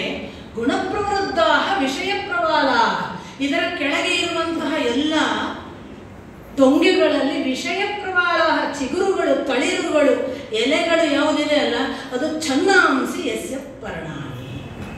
ಛಂದಾಂಸಿ, ಛಂದಸ್ಸು ಇದರ ಎಲೆ ಅಂತ. ಛಂದಸ್ಸು ಅಂತ ಅಂದ್ರೇನೆ ವೇದ ಅಂತ ಅಧ್ಯಾತ್ಮದಲ್ಲಿ ಅರ್ಥ. ಯಾಕೆಂದ್ರೆ ಪ್ರಪ್ರಥಮವಾಗಿ ವಾಂಗ್ಮಯ ಶುರುವಾದದ್ದೇ ವೇದದಲ್ಲಿ, ಅದನ್ನು ಛಂದಸ್ಸಿನಲ್ಲಿ ಬರೆಯಲಾಗಿತ್ತು. ಪ್ರಪ್ರಥಮ ಛಂದೋಬದ್ಧ ಬರವಣಿಗೆ ವೇದವಾದ್ದರಿಂದ ಛಂದಸ್ಸು ಅಂದ್ರೇನೆ ವೇದ. ಬಿಸ್ಲೇರಿಂದಲೇ ನೀರಿನ ಬಾಟ್ಲಿಗೆ ಹೆಸರು ಬಂತಲ್ಲ, ಹಾಗೆ. ಆಮೇಲೆ ಬೇಕಾದಷ್ಟು ನೀರಿನ ಬಾಟ್ಲಿ ಬಂದ್ರು ಬಿಸ್ಲೇರಿ ಕೊಡಿ ಅಂತ ಹೇಳೋದು. ಅವನು ನಮಗೆ ಇನ್ಯಾವುದು ಕೊಟ್ಟರು ನಾವು ಬಿಸ್ಲೇರಿ ಅಂತ ತಗೊಳ್ಳೋದು. ಹಂಗೆ ಇದು ಛಂದಸ್ಸು ಅಂದ್ರೆ ವೇದ. ಛಂದಸ್ಸು ವೇದ.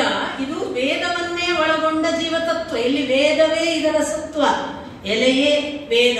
ಈ ವೇದ ಅನ್ನುವ ಎಲೆ ಇದರ ಹರಿತ್ತಿನ ಭಾಗ. ಈ ವೇದ ಅನ್ನುವ ಹರಿತ್ತಿನ ಭಾಗ ಯಾವುದರಿಂದ ಕೊಪ್ಪಿದೆ? ಗುಣಪ್ರವೃದ್ಧ, ತ್ರಿಗುಣಗಳಿಂದ ಕೊಪ್ಪಿದೆ. ತ್ರಿಗುಣಗಳನ್ನೇ ಉಂಡು ಕೊಪ್ಪಿರುವ ಟೊಂಗೆ ರೆಂಬೆಗಳು ಕೆಳಕ್ಕೆಲ್ಲ ಚಾಚಿಕೊಂಡಿವೆ, ಮೇಲಕ್ಕೂ ಅದಷ್ಟು ಊರ್ಧ್ವಶ್ಚ. ಮೇಲಕ್ಕೂ ಟೊಂಗೆ ಕೆಳಕ್ಕೂ ಟೊಂಗೆ. ತಳಿರುಗಳೆಲ್ಲ ಚಿಗುರುಗಳೆಲ್ಲ ಯಾವುದು ಅಂದರೆ ವಿಷಯ ಪ್ರವಾಳಾಹ.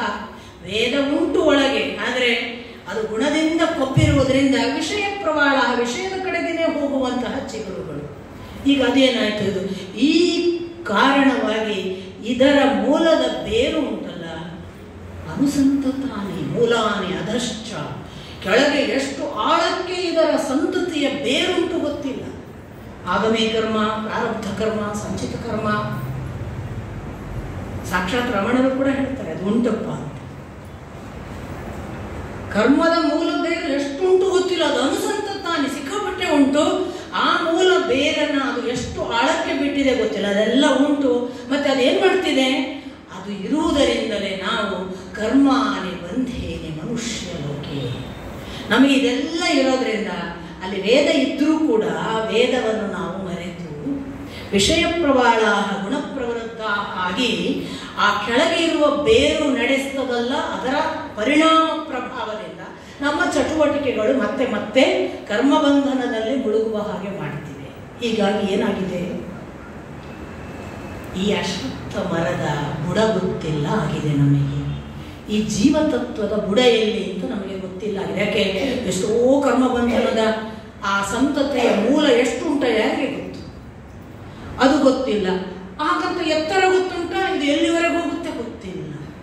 ಇದರ ತುದಿ ಗೊತ್ತಿಲ್ಲ, ಇದರ ಬುಡ ಗೊತ್ತಿಲ್ಲ, ಇದರ ಆದಿ ಗೊತ್ತಿಲ್ಲ, ಇದರ ಅಂತ್ಯ ಗೊತ್ತಿಲ್ಲ. ನಾವು ಏನಾಗಿದ್ದೇವೆ, ಈ ಅಶ್ವತ್ಥ ಮರ ನಮ್ಮನ್ನು ಕರ್ಕೊಂಡು ಹೋಗುವ ಈ ಜೀವ ಸ್ಥಿತಿಯನ್ನೇ ಅದು ಕರ್ಕೊಂಡು ಹೋಗ್ತಾ ಇದ್ದೇವೆ ಹೊರತು ನಾವು ಅರಿತು ಹೋಗ್ತಿಲ್ಲ. ಕೃಷ್ಣ ಹೇಳ್ತಾನೆ, ಇದನ್ನು ಏನು ಮಾಡಲಿಕ್ಕಾಗುವುದಿಲ್ಲ. ಇದು ಏನಾಗಿದೆ ಅಂದರೆ, ಈ ಅಶ್ವತ್ಥ ಏನಂ ಅಶ್ವತ್ಥಮೇನಂ ಮೂಲಾನಿ, ಅದು ಎಷ್ಟು ದೃಢವಾಗಿದೆ ಅಂದರೆ ಭಯಂಕರ ಬೇರು ಬಿಟ್ಟು ನಿಮಗೆ ಅಪ್ರೂಟ್ ಮಾಡಕ್ಕೆ ಸಾಧ್ಯ ಇಲ್ಲ. ಅಷ್ಟು ಡೀಪ್ ರೂಟೆಡ್ ಕರ್ಮಬಂಧನದ ಹಲವು ಕಾರ್ಯಗಳಿಂದ ಅದು ಹಾಗೆ ಹಾಗೆ ಆಳಕ್ಕೆ ಬೇರುಗಳಿವೆ. ಹೇಗಪ್ಪ ತೆಗೆಯುವುದು, ಅಸಂಗ ಶಸ್ತ್ರೇಣ ದೃಢೇನ ಚಿತ್ವ. ಹೇಗೆ ತೆಗೆಯೋದು, ಈ ಕರ್ಮಬಂಧನದಿಂದ ಪಾರಾಗುವುದು ಹೇಗೆ ಅಂದರೆ, ನೀವು ಆಯುಧ ತಗೊಂಡು ಗುದ್ದಲಿ ಸನಿಕೆ ತಗೊಂಡು ಬಾರಪ್ಪ, 10 ಜನ ಬನ್ನಿ, ನಾಳೆಯಿಂದ ಕೆಳಗೆ ಏನಿದೆ ಅಗದು ನೋಡೋಣ, ಬುಡದವರೆಗೆ ಹೋಗೋಣ, ಕಟ್ಟು ಕಡೆ ಬೇರೆ ತುದಿ ಸಿಗೋವರೆಗೆ ಹೋಗೋಣ, ಮಾಡೋಕ್ಕಾಗಲ್ಲ. ಮತ್ತೆ ಶಸ್ತ್ರ ಉಪಯೋಗಕ್ಕೆ ಬರುವುದಿಲ್ಲ. ಯಾವ ಶಸ್ತ್ರ ಉಪಯೋಗಕ್ಕೆ ಬರುತ್ತೆ, ಅಸಂಗ ಅಟ್ಯಾಚ್ಮೆಂಟಿನಿಂದ ಕಳಚಿಕೊಂಡರಾಯಿತು. ದುಸ್ಸಂಗಕ್ಕೆ ಬಿದ್ದಿದ್ದೇವೆ, ಸತ್ಸಂಗಕ್ಕೆ ಬಿದ್ದಿದ್ದೇವೆ, ಎರಡೂ ತಪ್ಪು ಅಂತ ಈಗಾಗಲೇ ಹೇಳಿದ ಕೃಷ್ಣ. ಸಾತ್ವಿಕ ಸತ್ಸಂಗ, ತಾಮಸ ದುಸ್ಸಂಗ, ಅಥವಾ ಸಮಾನ ಸಂಘ, ಯಾವುದಾದ್ರೂ ಅಷ್ಟೇ. ಏನ್ ಮಾಡಬೇಕು, ಈಗ ಮಾಡಬೇಕಾದದ್ದಿಷ್ಟೇ, ಅಸಂಗ ಅನ್ನುವ ಶಸ್ತ್ರದಿಂದ ಛಿತ್ವಾಣಿ ಕಡಿದು ಹಾಕಿ ಅದರ ಬೇರನ್ನೇ ಕತ್ತರಿಸಲಿಕ್ಕೆ ಬರ್ತದೆ. ಪ್ರಯತ್ನ ಬೇಕು. ಹಾಗೆ ಮಾಡಿ ಕತ್ತರಿಸಿದರೆ ಆಗ ದೃಢವಾದ ಚಿತ್ತದಿಂದ ಅದನ್ನು ಕತ್ತರಿಸಿ ಹಾಕಿದರೆ ಆದಿ ಗೊತ್ತಾಗಲಿಕ್ಕೆ ಶುರುವಾಗುತ್ತೆ. ನಾವು ಈಗ ಇರುವ ಈ ಅಟ್ಯಾಚ್ಮೆಂಟ್ ಅನ್ನು ಡಿಸ್ಕನೆಕ್ಟ್ ಮಾಡಿದ ಕೂಡಲೇ ಇದನ್ನು ಕತ್ತರಿಸಿದೆ. ನನ್ನ ಅಪ್ಪ ಅಲ್ಲ, ನಾನಲ್ಲ, ನನ್ನ ಮನೆಯಲ್ಲ, ನನ್ನ ಊರಲ್ಲ, ನಾನು ನಂಬಿದ ಯಾವುದೋ ನನ್ನ ಹೆಸರಲ್ಲ, ನಾನು ಅಂತ ತಿಳಿದ ನನ್ನ ಉದ್ಯೋಗವಲ್ಲ, ನಾನು ಅಂತ ಪಡೆದ ನನ್ನದೇ ಆದ ಸ್ಥಾನಮಾನಗಳಲ್ಲ, ನಾನು ಯಾರು ಅಂತ ಇದೆಲ್ಲದರಿಂದ ಕಳಿಸಿದ ಮೇಲೆ ಈ ನಾನು ಯಾರು ಅಂತ ಶೋಧಿಸಬೇಕಲ್ಲ, ಅದು ಪುರಾಣ ಪುರುಷನ ಶೋಧ. ಸರ್ಚ್ ಮಾಡು, ಹುಡುಕ್ತಾ ನಿನಗೆ ಈ ಶಸ್ತ್ರದಿಂದ ಅದನ್ನೆಲ್ಲ ಕತ್ತರಿಸಿದ ಮೇಲೆ ಇವನು ಒಳಗಿರುವವನು ಆದಿಪುರುಷ ಯಾರು, ಪುರಾಣ ಪುರುಷ ಯಾರು, ಅವನೆಲ್ಲಿದ್ದಾನೆ, ಅವನನ್ನು ಹುಡುಕುವುದಕ್ಕೆ ಸಾಧ್ಯವಾಗ್ತದೆ ಅಂತ ಕೃಷ್ಣ ಭರವಸೆ ಕೊಡ್ತಾನೆ. ಯಾರಿಗೆ ಸಾಧ್ಯ, ಯಾರು ನಿರ್ಮಾನಿತ್ವ. ಮತ್ತೆ ಪುನಃ ಅವನು ಮಾನ ಅಪಮಾನಗಳ ಬೆನ್ನು ಹತ್ತದೆ ಬಿಂಕಗಳನ್ನು ಬಿಟ್ಟವನಾಗಬೇಕು. ಆಮೇಲೆ ಅವನ ವಿವಿಧ ದೇಶ ಸೇವಿತ, ಅವನ ಏಕಾಂತದಲ್ಲಿ ಇರಬೇಕು. ಅರತಿರ್ ಜನ ಸಂಸ ಜನಜಂಗುಳಿಯಿಂದ ದೂರ ಇರುವ ಏಕಾಂತದಲ್ಲಿ ಇರಬೇಕು. ಅನನ್ಯ ಭಕ್ತಿ, ಅವನಿಗೆ ಭಕ್ತಿ ಇರಬೇಕು. ಮತ್ತೆ ಅವನು ಎಲ್ಲವನ್ನು ಶೀತೋಷ್ಣ ಸುಖ ದುಃಖ ಸಮವಾಗಿ ನೋಡುವ ಸ್ಥಿತಿ ಬರಬೇಕು. ಅವನು ಗುಣಗಳನ್ನು ದಾಟಿದ ನಿಸ್ತ್ರೈಗುಣ್ಯ ಅವಸ್ಥೆಯಲ್ಲಿರಬೇಕು. ಸರ್ವ ಆರಂಭ ಪರಿತ್ಯಾಗಿಯಾಗಿ ಕರ್ಮಫಲ ತ್ಯಾಗ ಮಾಡಿ ಅವನನ್ನೇ ನೆನೆಯುವ ಸ್ಥಿತಿಗೆ ಹೋದರೆ ಜಿತಸಂಗ ದೋಷ. 3 ಸಂಘ ದೋಷದಿಂದ, ಅದು ರಾಜಸ ತಾಮಸ ಸತ್ವ, ಇವುಗಳಿಂದ ಅವನು ದಾಟಿಕೊಂಡು ಈ ಎಲ್ಲ ಭಾವಗಳಿಂದ ನಿರಂತರವಾಗಿ ನೆನೆದರೆ ಅವನಿಗೆ ನ ತದ್ಭಾಸಯತೋ ಸೂರ್ಯ ನ ಶಶಾಂಕೋ ನ ಪಾವಕ. ಯಾವ ಜಾಗಕ್ಕೆ ಹೋಗ್ತಾನೆ ಅಂತಂದ್ರೆ, ಅವನು ಯಾವ ಜಾಗದಲ್ಲಿ ಸೂರ್ಯ ಕೂಡ ಬೆಳಗಲಾರನೋ, ಯಾವ ಜಾಗದಲ್ಲಿ ಚಂದ್ರ ಕೂಡ ಬೆಳಗಲಾರನೋ, ಯಾವ ಜಾಗದಲ್ಲಿ ಬೆಂಕಿ ತಾನು ಹೋಗಿ ಬೆಳಗಲಾರದೋ ಅಂತಹ ನನ್ನ ಯತ್ಥಾಮಂ ತತ್ಥಾಮಂ ಪರಮಂ ಮಮ, ಅದನ್ನು ಹೋಗಿ ಸೇರ್ತಾನೆ. ಈ ಮೂಲ ಪುರುಷನ ಹುಡುಕಾಟ, ಪುರಾಣ ಪುರುಷನ ಹುಡುಕಾಟವನ್ನು ಈ ಮೇಲೆ ಹೇಳಿದ ಗುಣಲಕ್ಷಣಗಳಿರುವವನು ನಿರಂತರವಾಗಿ ಜಿತಸಂಗ ದೋಷ, ನಿರ್ಮಾಣಿತ್ವಂ, ಈ ತರದ ಅನಹಂಕಾರ, ಅನನ್ಯ ಭಕ್ತಿ, ವಿವಿಕ್ತ ದೇಶ ಸೇವಿತ್ವಂ ಮಾಡಿಕೊಂಡು ಇರುವಂತಹ ಮತ್ತು ಮಾನಾಪಮಾನ ಇವುಗಳನ್ನೆಲ್ಲವನ್ನು ಸಮ, ಶೀತೋಷ್ಣ ಸುಖ ದುಃಖಗಳನ್ನೆಲ್ಲ ಸಮಭಾವದಿಂದ ನೋಡುವ ಜ್ಞಾನಿ ನಿರಂತರವಾಗಿ ಆ ಪುರಾಣ ಪುರುಷನ ಶೋಧವಷ್ಟೇ ನನ್ನ ಕೆಲಸ, ಇವೆಲ್ಲ ಅಲ್ಲ ಅಂತ ಅಸಂಗ ಶಸ್ತ್ರೇಣ ದೃಢೇನ ಚಿತ್ವ ಎಲ್ಲವನ್ನ ಅಟ್ಯಾಚ್ಮೆಂಟ್ ಅನ್ನು ಕತ್ತರಿಸಿ ಕೂತರೆ ಅವನು ಸೂರ್ಯ ಲೋಕವು ಯಾವುದನ್ನು ಬೆಳಗ್ತಾ ಇದೆ ನಾವು ನೋಡಿದೆವು. 1, 3:30, 4 ಆದ್ರೆ ವ್ಯತ್ಯಾಸ ಗೊತ್ತಾಗುವಷ್ಟು ಅವನ ಪ್ರೆಸೆನ್ಸ್ ಇದೆ. ಗಂಟೆ 3:30, 4 ಆಯ್ತು ಅಂತ ಹೇಳಬೇಕಾಗಿಲ್ಲ. ಈ ಕತ್ತಲನ್ನೆಲ್ಲ ಮಾರ್ಪಡಿಸಬಲ್ಲ ಪ್ರಖರ ಬೆಳಕು ಅವನು ಮೂಡೋದೆಲ್ಲೋ, ನಾವಿರೋದೋ ಎಲ್ಲೋ, ಆದ್ರೆ ಅವನು ಎಲ್ಲೇ ಮೂಡ್ಲಿ ಬೆಳಕಾಗುತ್ತೆ.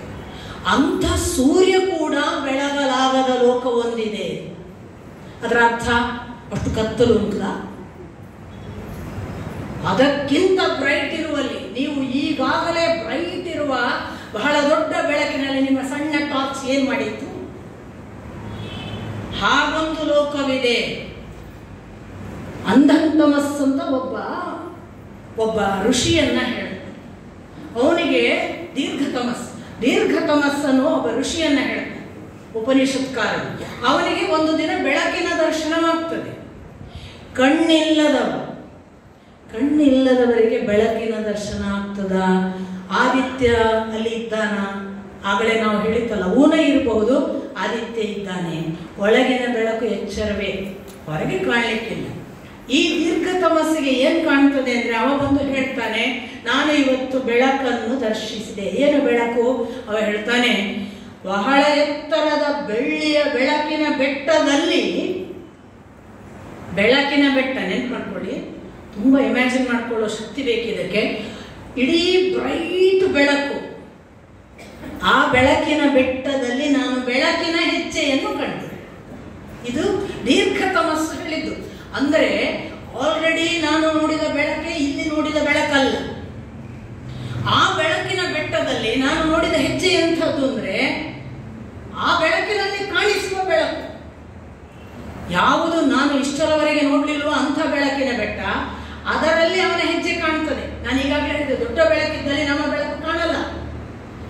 ಆದರೆ ಅವನ ಲೋಕ ಎಂಥ ಬೆಳಕಂದ್ರೆ, ಸೂರ್ಯ ಬೆಳಗಲಾರ, ಚಂದ್ರ ಬೆಳಗಲಾರ, ಅಥವಾ ಅಗ್ನಿಯ ಬೆಳಕು ಅಲ್ಲಿ ಬೆಳಗಲ ಸಾಧ್ಯ ಇಲ್ಲ. ಯಾಕಂದ್ರೆ ಅವುಗಳೆಲ್ಲ ಚಿಮಿಣಿ ದೀಪ ಆ ಬೆಳಕಿನ ಮುಂದೆ. ಸೂರ್ಯನು ಚಿಮಿಣಿ ಅಥವಾ ಕ್ಯಾಂಡಲ್, ಇನ್ನೇನು. ಸೊ ಅವರು ಬೆಳಗಲಾಗದ ಲೋಕ ನಿಮ್ಮ ಲೋಕವಲ್ಲ ಅಂತ. ಅಲ್ಲಿ ತದ್ಧಾಮ ಪರಮಮ್ಮ, ಅದನ್ನು ಸೇರ್ತಾರೆ ಅಂತ ಒಂದು ಮಾತು ಕೊಟ್ಟು. ಹೀಗಿರುವ ಆ ಲೋಕವನ್ನು ಸೇರಿದವನು ನನ್ನ ಜೊತೆಗೆ ನನ್ನನ್ನು ತಿಳಿಯಲಿಕ್ಕೆ ಪ್ರಾರಂಭ ಮಾಡ್ತಾನೆ, ಈ ಕರ್ಮ ಬಂಧನವನ್ನು ಕಳಚಿಕೊಂಡು. ಆಗ ಅವನಿಗೆ ನಾನು ಏನು ಅಂತ ಗೊತ್ತಾಗಲಿಕ್ಕೆ ಶುರುವಾಗ್ತದೆ. ಆಗ ಅವನು ಈ ನಾನು ತಿಳಿದ ಅಶ್ವತ್ಥ ಉಂಟಲ್ಲ, ಅದಲ್ಲ. ಏನಚ್ಚರಿ ಬಸವಣ್ಣ, ಏನಚ್ಚರಿ ಬೇರು ಬುಡಗಳು ಇಹುದು ಎಂದು ನೀರ ನೆರೆದರೆ ಮೇಲೆಟ್ಟಿಸಿರೊಳಗಿತ್ತು ನೋಡ. ಎಷ್ಟು ಅದ್ಭುತವಾಗಿ ನಾವು ಯಾವುದನ್ನ ಈ ಸಂಸ್ಕೃತದಲ್ಲಿ ಊರ್ಧ್ವ ಮೂಲಮದ ಶಾಖಂ ಹೇಳಿದ್ವಿ, ಅದರ ಎಷ್ಟು ಸರಳ ಕನ್ನಡದಲ್ಲಿ ಉಪನಿಷತ್ತನ್ನು ಬಸವಣ್ಣ ಬೇರು ಕೆಳಗಿಹುದು ಎಂದು ನೀರನ್ನು ಭೂಮಿಗೆರೆದರೆ ಏನಚ್ಚರಿ ಮೇಲೆಟ್ಟಿಸಿನೊಡಗಿತ್ತು ನೋಡ. ಇದನ್ನು ಕತ್ತರಿಸಿಕೊಂಡು ಅವನು ಭಗವತ್ ತತ್ವದ ಹತ್ರ ಬಂದ್ರೆ ಅವನಿಗೆ ಗೊತ್ತಾಗಕ್ಕೆ ಶುರುವಾಗುತ್ತೆ. ಈ ಭಗವತ್ ತತ್ವ ಇದು ಪರಮ ತತ್ವ. ಇಲ್ಲಿ ಇದಕ್ಕೆ ಬೇಕಾದ ನಾನು ಯಾವುದನ್ನು ತಿಳಿದಿದ್ದೇನೆ, ನನಗೆ ಗೊತ್ತುಂಟು ಅಂತ, ಇವುಗಳೆಲ್ಲ ಅದನ್ನು ನೋಡುವುದಕ್ಕೆ ಸಹಕರಿಸುವುದಿಲ್ಲ. ಆದ್ದರಿಂದ ನಾನು ನನಗೆ ತಿಳಿದ ತಿಳುವಳಿಕೆ ಆಚೆಗೆ ಏನಿದೆ ಆ ಭಗವತ್ ತತ್ವದ್ದು ಅದನ್ನು ತಿಳಿಲಿಕ್ಕೆ ಪ್ರಯತ್ನ ಪಡಬೇಕು ಅಂತ ಹೊರಟ್ರೆ ಆಗ ಸಮ್ಮೂಢ ವಿಸಮ್ಮೂಢ ನಾನು ಪಶ್ಯಂತಿ. ಯಾರು ಮೌಢ್ಯಕ್ಕೆ ಒಳಗಾದವನಿದ್ದಾನೆ ಅವನು ನನ್ನನ್ನು ನೋಡುವುದಿಲ್ಲ. ಮತ್ತೆ ಪಶ್ಯಂತಿ ಜ್ಞಾನಚಕ್ಷುಷಃ, ಅವನು ನೋಡ್ತಾನೆ. ಯಾರಿಗೆ ಜ್ಞಾನದ ಕಣ್ಣುಂಟು ಅವನು ನನ್ನನ್ನು ನೋಡ್ತಾನೆ, ಉಳಿದವರು ನೋಡಕ್ಕೆ ಸಾಧ್ಯ ಇಲ್ಲ. ಹಾಗೆ ಜ್ಞಾನ ಚಕ್ಷುವಿನಿಂದ ನೋಡ್ತಾ ಹೋದರೆ ಅವರಿಗೆ ಒಂದು ವಿಷಯ ಗೊತ್ತಾಗುತ್ತೆ, ಇಲ್ಲಿ ಸೂರ್ಯನ ಬೆಳಕು ಸೂರ್ಯನದಲ್ಲ. ಭಗವಂತ ಹೇಳ್ತಾನೆ ಸೂರ್ಯನ ಬೆಳಕು ಕಾಣಿಸ್ತದಲ್ಲ ಅರ್ಜುನ, ಅದು ಸೂರ್ಯನದಲ್ಲ. ಚಂದ್ರನ ಬೆಳಕು ಕಾಣ್ತದಲ್ಲ ನಿನಗೆ, ಚಂದ್ರನದಲ್ಲ. ಅಗ್ನಿಗೊಂದು ಕಾಂತಿ ತೇಜಸ್ಸು ಕಾಣ್ತದಲ್ಲ ನಿನಗೆ, ಅದು ಅಗ್ನಿಯದಲ್ಲ. ಮತ್ತೆ ಅದೆಲ್ಲವೂ ನಾನು ಕಾರಣ ಅಂತ ಕೃಷ್ಣ. ಬೆಳಕು ನಿನಗೆ ಕಾಣಿಸುವುದನ್ನಷ್ಟನ್ನೇ ಹೇಳಿಲ್ಲ. ಇಲ್ಲೊಂದು ಭೂಮಿ ಕಾಣಿಸ್ತದಲ್ಲ, ಈ ಭೂಮಿ ತಾನೇ ನಿಂತಿಲ್ಲ, ನಾನು ಧಾರಣೆ ಮಾಡಿದ್ದೇನೆ. ನಿಮಗೆ ಗೊತ್ತು, ಕಕ್ಷೆಯಿಂದ 2 ಬಾರಿ ಕಳಚಿತು, ಭಗವಂತ ಎತ್ತಿ ಅದನ್ನು ಸ್ಥಾಪಿಸಿದ ಅಂತ. ಇದನ್ನು ರಷ್ಯಾದ ಒಬ್ಬರು ಸೈಂಟಿಸ್ಟ್ ಕಳಚಿದ್ದನ್ನು ಬರೀತಾರೆ. ಹೌದು, ಕಳಚಿದ್ದು ದಾಖಲೆ ಇದೆ, ಆದರೆ ಕೂಡಿಸಿದ್ದು ಆ ಕಥೆ ಅವರಿಗೆ ಗೊತ್ತಿಲ್ಲ, ವಾಪಸ್ ಹೇಗೆ ಬಂತು ಗೊತ್ತಿಲ್ಲ. ಹಾಗಾಗಿ ಇದನ್ನ ಅವನು ಹೇಳ್ತಾನೆ, ಭೂಮಿಯನ್ನು ಕಾಯುವ ಧಾರಣ ಶಕ್ತಿ ನಾನು. ಅಷ್ಟು ಮಾತ್ರ ಹೇಳಿಲ್ಲ, ಈ ಭೂಮಿಯನ್ನ ತಂಪು ಮಾಡುವ ಚಂದ್ರನ ಕಿರಣಗಳುಂಟಲ್ಲ ಅದು ನಾನು. ನಿಮಗೆ ಬಹಳ ಆಶ್ಚರ್ಯಕಾರಕ ಸಂಗತಿ ಚಂದ್ರನ ಬಗ್ಗೆ ಖಗೋಳದಲ್ಲಿ ಭಾಗವತ ಹೇಳುತ್ತೆ. ಒಂದು ದಿನ ಚಂದ್ರ ಇಲ್ಲದಿದ್ರೆ ನಾವು ಬದುಕಲ್ಲ ಅಂತ. ಬೆಳಕಿನ ಅಷ್ಟು ಸೂರ್ಯನನ್ನ ಅವ ರಾತ್ರಿಯಿಂದ ಬೆಳಗಿನವರೆಗೆ ಮತ್ತೆ ನ್ಯೂಟ್ರಲೈಸ್ ಮಾಡೋದ್ರಿಂದ ನಮಗೆ ನೆಕ್ಸ್ಟ್ ಡೇ ಫೇಸ್ ಮಾಡಕ್ಕೆ ಸಾಧ್ಯ ಆಗೋದು ಅಂತ ಭಾಗವತ ಹೇಳುತ್ತೆ. ನಮಗೆ ಗೊತ್ತೇ ಇಲ್ಲ ನಮ್ಮೊಂದು ಗ್ರಹ ಅದ್ರ ಮೇಲೆ ಹೋಗಿ ಯಾಕೆ ಇಳಿಬಾರ್ದು ಅಂತ. ನಮ್ಗೆ ಎಂಥ ನಾವು ಅಂದರೆ ಹೆಣ್ಣನ್ನು ಹೇಗೆ ಅತ್ಯಾಚಾರ ಮಾಡ್ತೇವಲ್ಲ ಹಾಗೆ ಇಲ್ಲಿರುವ ಗ್ರಹ ನಕ್ಷತ್ರಗಳನ್ನು ಅತ್ಯಾಚಾರ ಮಾಡ್ತೇವೆ. ನಾನು ಸೈನ್ಸ್ನ ಎಗೇನ್ಸ್ಟ್ ಅಂತ ನಿಮಗೆ ಕಾಣ್ಬೋದು. ನಾನು ಅಣೆಕಟ್ಟಿನ ವಿರೋಧಿ. ನದಿಗೆ ಅಣೆಕಟ್ಟು ಕಟ್ಟುವ ಯಾವ ಹಕ್ಕು ನಮಗಿಲ್ಲ. ಯಾವ ಗ್ರಹಗಳನ್ನು ಕೂಡ ಮೇಲೆ ಹೋಗಿ ಇಳಿದು ಅದರ ಮೇಲೆ ನಮಗೆ ತಿಳಿದ ಹಾಗೆ ಸಂಶೋಧನೆ ಮಾಡುವುದಕ್ಕೆ ಇರುವುದು ಅಂತಶ್ಚಕ್ಷುವಿನಿಂದ ಆಗದೇ ಇರುವುದಕ್ಕೆ ಹೋಗಿ ಫಿಸಿಕಲಿ ಮಾಡೋದು. ತಾಯಿಯನ್ನು ನೋಡ್ಲಿಕ್ಕೆ ಬಂದರೆ ಯಾವನ್ನೂ ರೇಪ್ ಮಾಡಲ್ಲ. ಅಂತಶ್ಚಕ್ಷುವಿನ ಕಣ್ಣಿನಿಂದ ಹೆಣ್ಣು ತಾಯಿಯಾಗಿ ಕಂಡ್ರೆ ಯಾವ ಗಂಡಸು ಹೋಗ್ತಾನೆ ಹೇಳಿ? ಕಾಣುವುದಕ್ಕೆ ಹೆಣ್ಣು ಏನಿದ್ದಾಳೆ ಅನ್ನುವ ಕುತೂಹಲ, ಚಪಲ, ಅವಳ ಮೇಲೆ ದಾಳಿ. ಗ್ರಹಗಳು ಏನು ಅನ್ನುವ ಅದರ ಶ್ರೇಷ್ಠತೆಯ ಭಗವದಂಶ ಗೊತ್ತಿಲ್ಲ. ಆದ್ದರಿಂದ ಚಂದ್ರನನ್ನು ಹೋಗಿ ಇಳಿಯೋದು, ಅದನ್ನೇನಿದೆ ನೋಡ್ತೇನೆ ಅನ್ನುವ ಒಬ್ಬ ಸಾಮಾನ್ಯ ಕಥೆ ಸಾಕು. ಶ್ರೀರಾಮಚಂದ್ರನಿಗೆ ಚಂದ್ರ ಬೇಕು ಅಂದಾಗ ಚಂದ್ರನನ್ನ ಕೈಯಲ್ಲಿ ಕೊಡಕ್ಕಾಗಲಿಲ್ಲ. ರಾಮಚಂದ್ರ ಕೊಡುವ ಕಥೆ ಏನು ಅದನ್ನು ಅವನೊಂದು ಪ್ರತಿಬಿಂಬದಲ್ಲಿ ನೋಡಿ ಸ್ವೀಕರಿಸಿದ್ದನ್ನು ನಮಗೆ ಹೇಳ್ತಾರೆ. ರಾಮನಿಗೆ ಏನು ಅಸಾಧ್ಯ ಇತ್ತ? ಹಾಗಾದ್ರೆ ರಾಮನಿಗಿಂತ ದೊಡ್ಡವರ ನಾನು ಹೀಗೆ ಹೇಳಿದ ಕೂಡಲೇ ನನ್ನನ್ನು ಜೀವ ವಿರೋಧಿ, ಸೈನ್ಸಿನ ವಿರೋಧಿ ಅಂತ ಭಾವಿಸಿದರೆ ಇರಲಿ, ನಾನು ಹಾಗೇ ಇರ್ತೇನೆ. ನಾನು ಅಣೆಕಟ್ಟಿನ ವಿರೋಧಿ, ನಾನು ಗ್ರಹಗಳ ಮೇಲೆ ಇಳಿಸುವ ಎಲ್ಲ ಸೈನ್ಸಿನ ವಿರೋಧಿನ. ಸೈನ್ಸಿಗೊಂದು ಲಿಮಿಟೇಷನ್ ಇದೆ, ಅಷ್ಟನ್ನೇ ಮಾಡಬೇಕು. ಅದರ ಆಚೆಗೆ ಹೋಗುವುದಕ್ಕೆ ವಿಜ್ಞಾನದ ಆಚೆಗಿನ ಜ್ಞಾನಚಕ್ಷುವನ್ನು ಉಪಯೋಗ ಮಾಡಬೇಕು.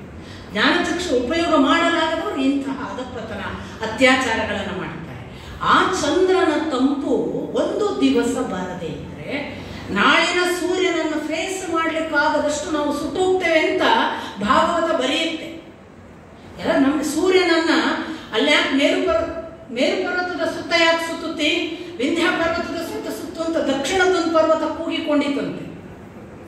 ಇದೆಲ್ಲ ಭಾಗವತ ಹೇಳೋದು. ನೀನೇನು ಮೇರು ಪರ್ವತದ ಸುತ್ತವೇ ಸುತ್ತೋದು, ನಿಮ್ದೇನು ಉತ್ತರ ಭಾರತದಲ್ಲಿ ಕಾಂಟ್ರಾಕ್ಟಾ? ನಾವು ದಕ್ಷಿಣ ದೇಶ, ನಮ್ಮದು ದಕ್ಷಿಣದವರನ್ನು ನೀವು ಇಗ್ನೋರ್ ಮಾಡಬಾರ್ದು. ದಕ್ಷಿಣೀಯರು ನಾವು, ನಮ್ಮ ದಕ್ಷಿಣೀಯರನ್ನು ನೀವು ಪೂರ್ತಿ ಕಡೆಗಣಿಸಿದ್ರೆ ಇಲ್ಲಿ ಬಾ, ಎಲ್ಲಿ ಮೂಡು ಅಂತ ಸೂರ್ಯ ಹೇಳ್ತಾನೆ. ಮೇರು ಪರ್ವತದ ಸುತ್ತಬೇಕು ಅನ್ನೋದು ನನ್ನ ಆಯ್ಕೆ ಅಲ್ಲಪ್ಪ. ಅವನು ಸೂತ್ರ ತಿಳ್ಕೊಂಡಿದ್ದಾನೆ. ಅವನು ಎಷ್ಟು ಸುತ್ತು ಅಂತಾನೆ ಅಷ್ಟೇ ಸುತ್ತು, ಅದರ ಆಚೆಗೆ ನನಗೆ ಗೊತ್ತಿಲ್ಲ. ಇದು ಸೂರ್ಯನ ಮಾತು. ಕಡೆಗೆ ವಿಂಧ್ಯ ಪರ್ವತ, ನಾನು ನೀನು ಮೇರು ಪರ್ವತದಕ್ಕಿಂತ ಎತ್ತರ ಆಗ್ತೇನೆ, ಹಾಗೆ ಹೇಗೆ ನಾನು ಬಿಡ್ತಿ ನೋಡ್ತೇನೆ ಅಂತ ವಿಂಧ್ಯ ಪರ್ವತ ಎತ್ತರ ಆಗ್ಲಿಕ್ಕೆ ಶುರುವಾಯಿತು ಅಂತ ಒಂದು ಸುಂದರವಾದ ಕಥೆ ಇದೆ. ತಲೆ ಬಾಗಿಸುವ ಹಾಗೆ ಮಾಡಿದ್ದು ಉತ್ತರ ಭಾರತದಿಂದ ಆ ಕೆಲಸಕ್ಕಾಗಿ ಬಂದ ಅಗಸ್ತ್ಯರು. ಇಡೀ ಋಷಿಮುನಿಗಳೆಲ್ಲ ಹೋದದ್ದು ಉತ್ತರಕ್ಕೆ. ಒಂದೇ ಒಂದು ಇತಿಹಾಸದಲ್ಲಿ ದಕ್ಷಿಣ ಭಾರತದವರ ಅಹಂಕಾರವನ್ನು ಕಡಿಮೆ ಮಾಡಲಿಕ್ಕೆ ಬಂದದ್ದು ಅಗಸ್ತ್ಯ. ಇನ್ನೂ ಗೊತ್ತಾಗಲಿಲ್ಲ ನಮಗೆ, ಇನ್ನೂ ಅಹಂಕಾರವೇ ಜಾಸ್ತಿ. ಉತ್ತರ ಭಾರತದ ಭಕ್ತಿ ನಮ್ಮಲ್ಲಿಲ್ಲ ನೋಡಿ. ನಾವು ಅಹಂಕಾರ ಭೂಯಿಷ್ಠರೇ. ಅವರು ವಿಂಧ್ಯ ಪರ್ವತವನ್ನು ದಾಟಿ ಏನ್ ಮಾಡಿದ್ರು, ದಾಟುವಾಗ ಹೇಳಿದ್ದೆ ಹೇಗೆ, ನಾನು ತಪಸ್ಸಿಗೆ ಆಚೆ ಹೋಗಿ ಕೂತ್ಕೊಳ್ಬೇಕಪ್ಪ, ನೀನು ಅಷ್ಟು ಎತ್ತರವನ್ನು ಏರಕ್ಕಾಗಲ್ಲ, ಸ್ವಲ್ಪ ತಲೆ ತಗ್ಸು ಅಂತ.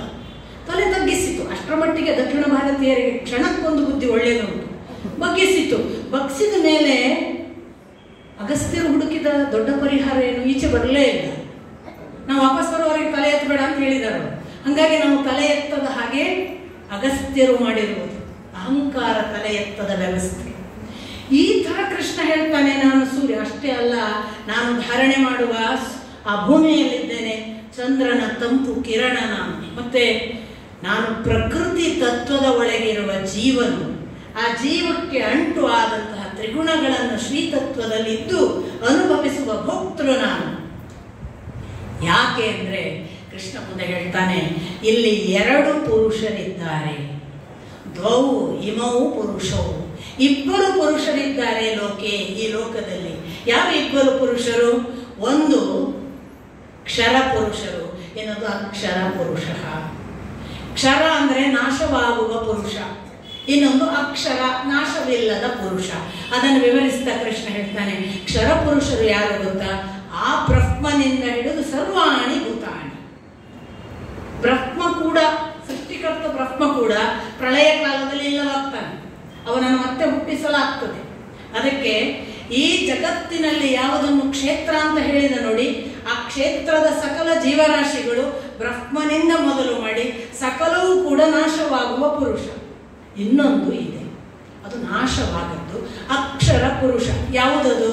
ನಾವು ಇಷ್ಟು ಹೊತ್ತು ಹೇಳ್ತಾ ಬಂದಲ್ಲ, ಪ್ರಕೃತಿಯ ಕ್ಷೇತ್ರಕ್ಕೆ ಚೈತನ್ಯವನ್ನು ಕೊಡುವ ಶ್ರೀ ಶಕ್ತಿ, ಸ್ತ್ರೀ ರೂಪದಲ್ಲಿ ಇರುವ ಮೂಲ ಪ್ರಕೃತಿ, ಅವಳು ಅಕ್ಷರ ಪುರುಷ. ನೋಡಿ, ಅವಳನ್ನು ಅಕ್ಷರ ಪುರುಷ, ನಾಶವಿಲ್ಲದ ಒಬ್ಬ ಪುರುಷ, ಅದು ಅವಳು. ಈ ಕ್ಷರ ಪ್ರಕೃತಿ, ಪ್ರಕೃತಿಯಲ್ಲಿರುವ ಚೈತನ್ಯ ಭಾಗ ಉಂಟಲ್ಲ, ಅದು ಅಕ್ಷರ. ಅವಳಿಗೆ ಹೆಸರು ಕೂಟಸ್ಥಃ ಅಕ್ಷರ ಪುರುಷ ಉಚ್ಯತೆ. ಆ ಅಕ್ಷರ ಪುರುಷಳನ್ನು ಕೂಟಸ್ಥಃ, ಅವಳು ಪ್ರಕೃತಿ ತತ್ವವನ್ನು ಭಗವತ್ ತತ್ವವನ್ನು ಕೂಡಿಸಲಿಕ್ಕೆ ಇರುವ ಬ್ರಿಡ್ಜ್. ನಾನಾಗದಿಂದ ಅದನ್ನೇ ಹೇಳೋದು, ಹೆಣ್ಣು ಬಂದಿರುವ ಗಂಡನ್ನು ಆ ಪರಮ ಪುರುಷನಿಗೆ ಕೂಡಿಸಲಿಕ್ಕೆ ಇರುವ ಕೂಟಸ್ಥಳು. ಅವಳಿಗೆ ನಾಶವಿಲ್ಲ. ರೇಪು ಮಾಡಿದವರು, ಕೊಂದವರು, ಗಂಡಸು ಸಾಯುವುದು. ರೇಪು ಮಾಡಿಸಿಕೊಂಡ ಹೆಣ್ಣು, ಸತ್ತ ಹೆಣ್ಣು ಸಾಯುವುದಿಲ್ಲ. ಇದಕ್ಕೆ ಬೇರೆ ಯಾರು ಉದಾಹರಣೆ ಬೇಡ ನಿಮಗೆ. ಕಾತ್ಯಾಯಿನಿ, ಕಂಸ ಉಳಿದವ್ರನ್ನೆಲ್ಲರನ್ನು ಕೊಲ್ಲಕ್ಕಾಯ್ತು, ಅವಳನ್ನು ಮಾತ್ರ ಕೊಲ್ಲಕ್ಕಾಗಲಿಲ್ಲ. ಸ್ತ್ರೀ ಶಕ್ತಿಗೆ ನಾಶ ಇಲ್ಲ. ಅವಳನ್ನು ಯಾವ ಕಂಸನೂ ಕೊಲ್ಲಲಾರ. ಆರ್ಭಟಿಸಬಹುದು, ನಿನ್ನನ್ನು ಕೊಲ್ಲುವ ಪರಮ ಪುರುಷ ಬರ್ತಾನೆ ಅನ್ನುವುದನ್ನ ಘೋಷಿಸಲಿಕ್ಕೆ ಇರುವ ಶಕ್ತಿ ಅವಳು. ಈ ಸ್ಥಿತಿಯಲ್ಲಿ ಕೂಟಸ್ಥಃ ಅಕ್ಷರ ಪುರುಷ ಇತಿ ಉಚ್ಯತೆ. ಅವಳನ್ನ ಕೂಟಸ್ಥಃ ಅಂತ ಹೇಳಲಾಗತ್ತೆ. ಅವಳು ಅಕ್ಷರ ಪುರುಷಳು. ಪುರುಷ ಅನ್ನೋ ಶಬ್ದಕ್ಕೆ ಪುರುವಿನಲ್ಲಿ ಇರುವವಳು, ಪುರದಲ್ಲಿ ಇರುವವಳು. ಪುರ ಅಂದ್ರೆ ದೇಹ, ದೇಹದಲ್ಲಿ ಇರುವವಳು ಅನ್ನೋದೊಂದು ಅರ್ಥ, ಕ್ಷೇತ್ರದಲ್ಲಿ ಇರುವವಳು ಅನ್ನೋದೊಂದು ಅರ್ಥ. ಮತ್ತು ಅವಳಿಗೆ ನಾಶವೇ ಇಲ್ಲ, ಚೈತನ್ಯಕ್ಕೆ ನಾಶವಿಲ್ಲ. Energy cannot be created, cannot be destroyed. Supreme energy also cannot be created. ಇದು ಪಾರ್ಟ್ ಆಫ್ ಸುಪ್ರೀಂ ಎನರ್ಜಿ. ಚೈತನ್ಯ ಅನ್ನೋದು ಸುಪ್ರೀಂ ಎನರ್ಜಿಯ ಭಾಗವಾಗಿ ನಮ್ಮಲ್ಲಿ ಬಂದಿರುವುದು. ಹಾಗಾಗಿ ಇಟ್ ಕೆನಾಟ್ ಬಿ ಕ್ರಿಯೇಟೆಡ್, ಅದರಿಂದ ಅದಕ್ಕೆ ನಾಶವಿಲ್ಲ. ಅದು ಕೂಟಸ್ಥಃ, ಅದು ಅಕ್ಷರ ಪುರುಷ. ಆಮೇಲೆ ಕೃಷ್ಣ ಹೇಳ್ತಾನೆ, ಈ ಕ್ಷರ ಅಕ್ಷರ ಪುರುಷರ ಮೇಲೊಬ್ಬ ಇದ್ದಾನೆ, ಅವನು ನಾನು. ಅದೇ ಸುಪ್ರೀಂ ಎನರ್ಜಿ. ಎನರ್ಜಿಗೆ ಸುಪ್ರೀಂ ಎನರ್ಜಿ, ಇದು ಪಾರ್ಟಿಕಲ್ ಆದರೆ ಸುಪ್ರೀಂ ಎನರ್ಜಿ ಆಗಿ ನಾನಿದ್ದೇನೆ. ಈ ಸುಪ್ರೀಂ ಎನರ್ಜಿ ಉಂಟಲ್ಲ, ಇದಕ್ಕೆ ಹೆಸರು ಉತ್ತಮ ಪುರುಷ. ನಾನು ಉತ್ತಮ ಪುರುಷನು, ಅವಳು ಪುರುಷಳೇ, ಅಕ್ಷರ ಪುರುಷಳು, ಅವಳು ಕೂಟಸ್ಥ ಪುರುಷ ಅಂತ ಅವಳಿಗೆ ಹೆಸರು. ಆದರೆ ಈ ಇಬ್ಬರು ಪುರುಷರಲ್ಲಿ ಇಮವು ಪುರುಷವು ಯಾರು ದೊಡ್ಡವರು ಅಂದರೆ ನಾನು. ಅದಕ್ಕೆ ನನಗೆ ಪುರುಷೋತ್ತಮ ಎಂದು ಹೆಸರು. ಆದ್ದರಿಂದ ನನ್ನನ್ನು ಪುರುಷರಲ್ಲಿ ಉತ್ತಮ ಎಂದು ಕರೆಯುತ್ತಾರೆ. ಈ ಕೂಟಸ್ಥಳಿಲ್ಲದಿದ್ದರೆ, ಈ ಚೈತನ್ಯ ಭಾಗವಿಲ್ಲದಿದ್ದರೆ ಕ್ಷೇತ್ರ ನಡೆಯುವುದಿಲ್ಲ. ಕ್ಷೇತ್ರದ ಒಳಗಿರುವ ಕ್ಷೇತ್ರಜ್ಞ ಈ ಚೈತನ್ಯಕ್ಕಿಂತ ಮೇಲಿನವ. ಆದರೆ ಅವನು ತಾನು ಒಂದು ಅಂಶ ಭಾಗವಾಗಿ ಕ್ಷೇತ್ರದ ಒಳಗೆ ಹೋಗಿ ಕೆಲವು ದುಃಖ ಸುಖಗಳನ್ನು ಅನುಭವಿಸ್ತಾನೆ, ಕರ್ಮ ಬಂಧನಕ್ಕೆ ಒಳಗಾಗ್ತಾನೆ. ಹೀಗೆ ಯಾರು ನನ್ನನ್ನು ತಿಳಿಯುತ್ತಾರೆ ಅವರಿಗೆ ಮತ್ತೆ ತಿಳಿಯಲಿಕ್ಕೆ ಏನೂ ಇಲ್ಲ ಅನ್ನುವ ಮಾತನ್ನು ಹೇಳಿ ಸ್ವಲ್ಪ ದೀರ್ಘ ಆದರೂ ಕೂಡ ನನ್ನನ್ನು ಕ್ಷಮಿಸಬೇಕು ಅಂತ ಪ್ರಾರ್ಥಿಸ್ತಾ ನಾಳೆಗೆ ನಾನು ಮುಗಿಸಲೇಬೇಕಾದ್ರಿಂದ ಈ ಭಾಗವನ್ನು ಮುಗಿಸುವವರೆಗೆ ಸಮಯ ದಾಟಿದ್ದನ್ನು ನೋಡುತ್ತಲೂ ನಾನು 2 ಗಂಟೆ ಮಾತಾಡಿದ್ದೇನೆ. ತುಂಬ ವಿಶೇಷವಾದ ಮತ್ತು ಅಧ್ಯಾತ್ಮ ತತ್ವವನ್ನು, ಬಹಳ ಗಹನವಾದ ವಿಷಯವನ್ನು ಶ್ರೀಕೃಷ್ಣ ತುಂಬ ಅದ್ಭುತವಾಗಿ ನಮಗೆ ಸರಳವಾಗಿ ಅರ್ಥವಾಗುವ ಹಾಗೆ ಹೇಳಿದ್ದಾನೆ. ಅಥವಾ ಸರಳವಾಗಿ ಸ್ವೀಕರಿಸಬಹುದಾದ ಸಾಧ್ಯತೆ ಇದೆ. ನಮಗೆ ತಿಳಿಯಬಹುದಾದಷ್ಟು ನಾನು ತಿಳಿದದ್ದನ್ನು ನಿಮಗೆ ಹೇಳಿದ್ದೇನೆ. ಅವನು ಹೇಳಿದ್ರ ಎಷ್ಟೋ ಭಾಗ, ಅದು 99 ಭಾಗ ನನಗೆ ಗೊತ್ತಿರಲಿಕ್ಕಿಲ್ಲ. ಒಂದು ಅಂಶವಾದರೂ ಹೇಳಿದ್ದೇನೆ ಅನ್ನುವ ಕೃತಕೃತ್ಯ ಭಾವದ ಜೊತೆಗೆ ಇಂದಿನ ಮಾತು ಮುಗಿಸ್ತೇನೆ. ನಮಸ್ಕಾರ.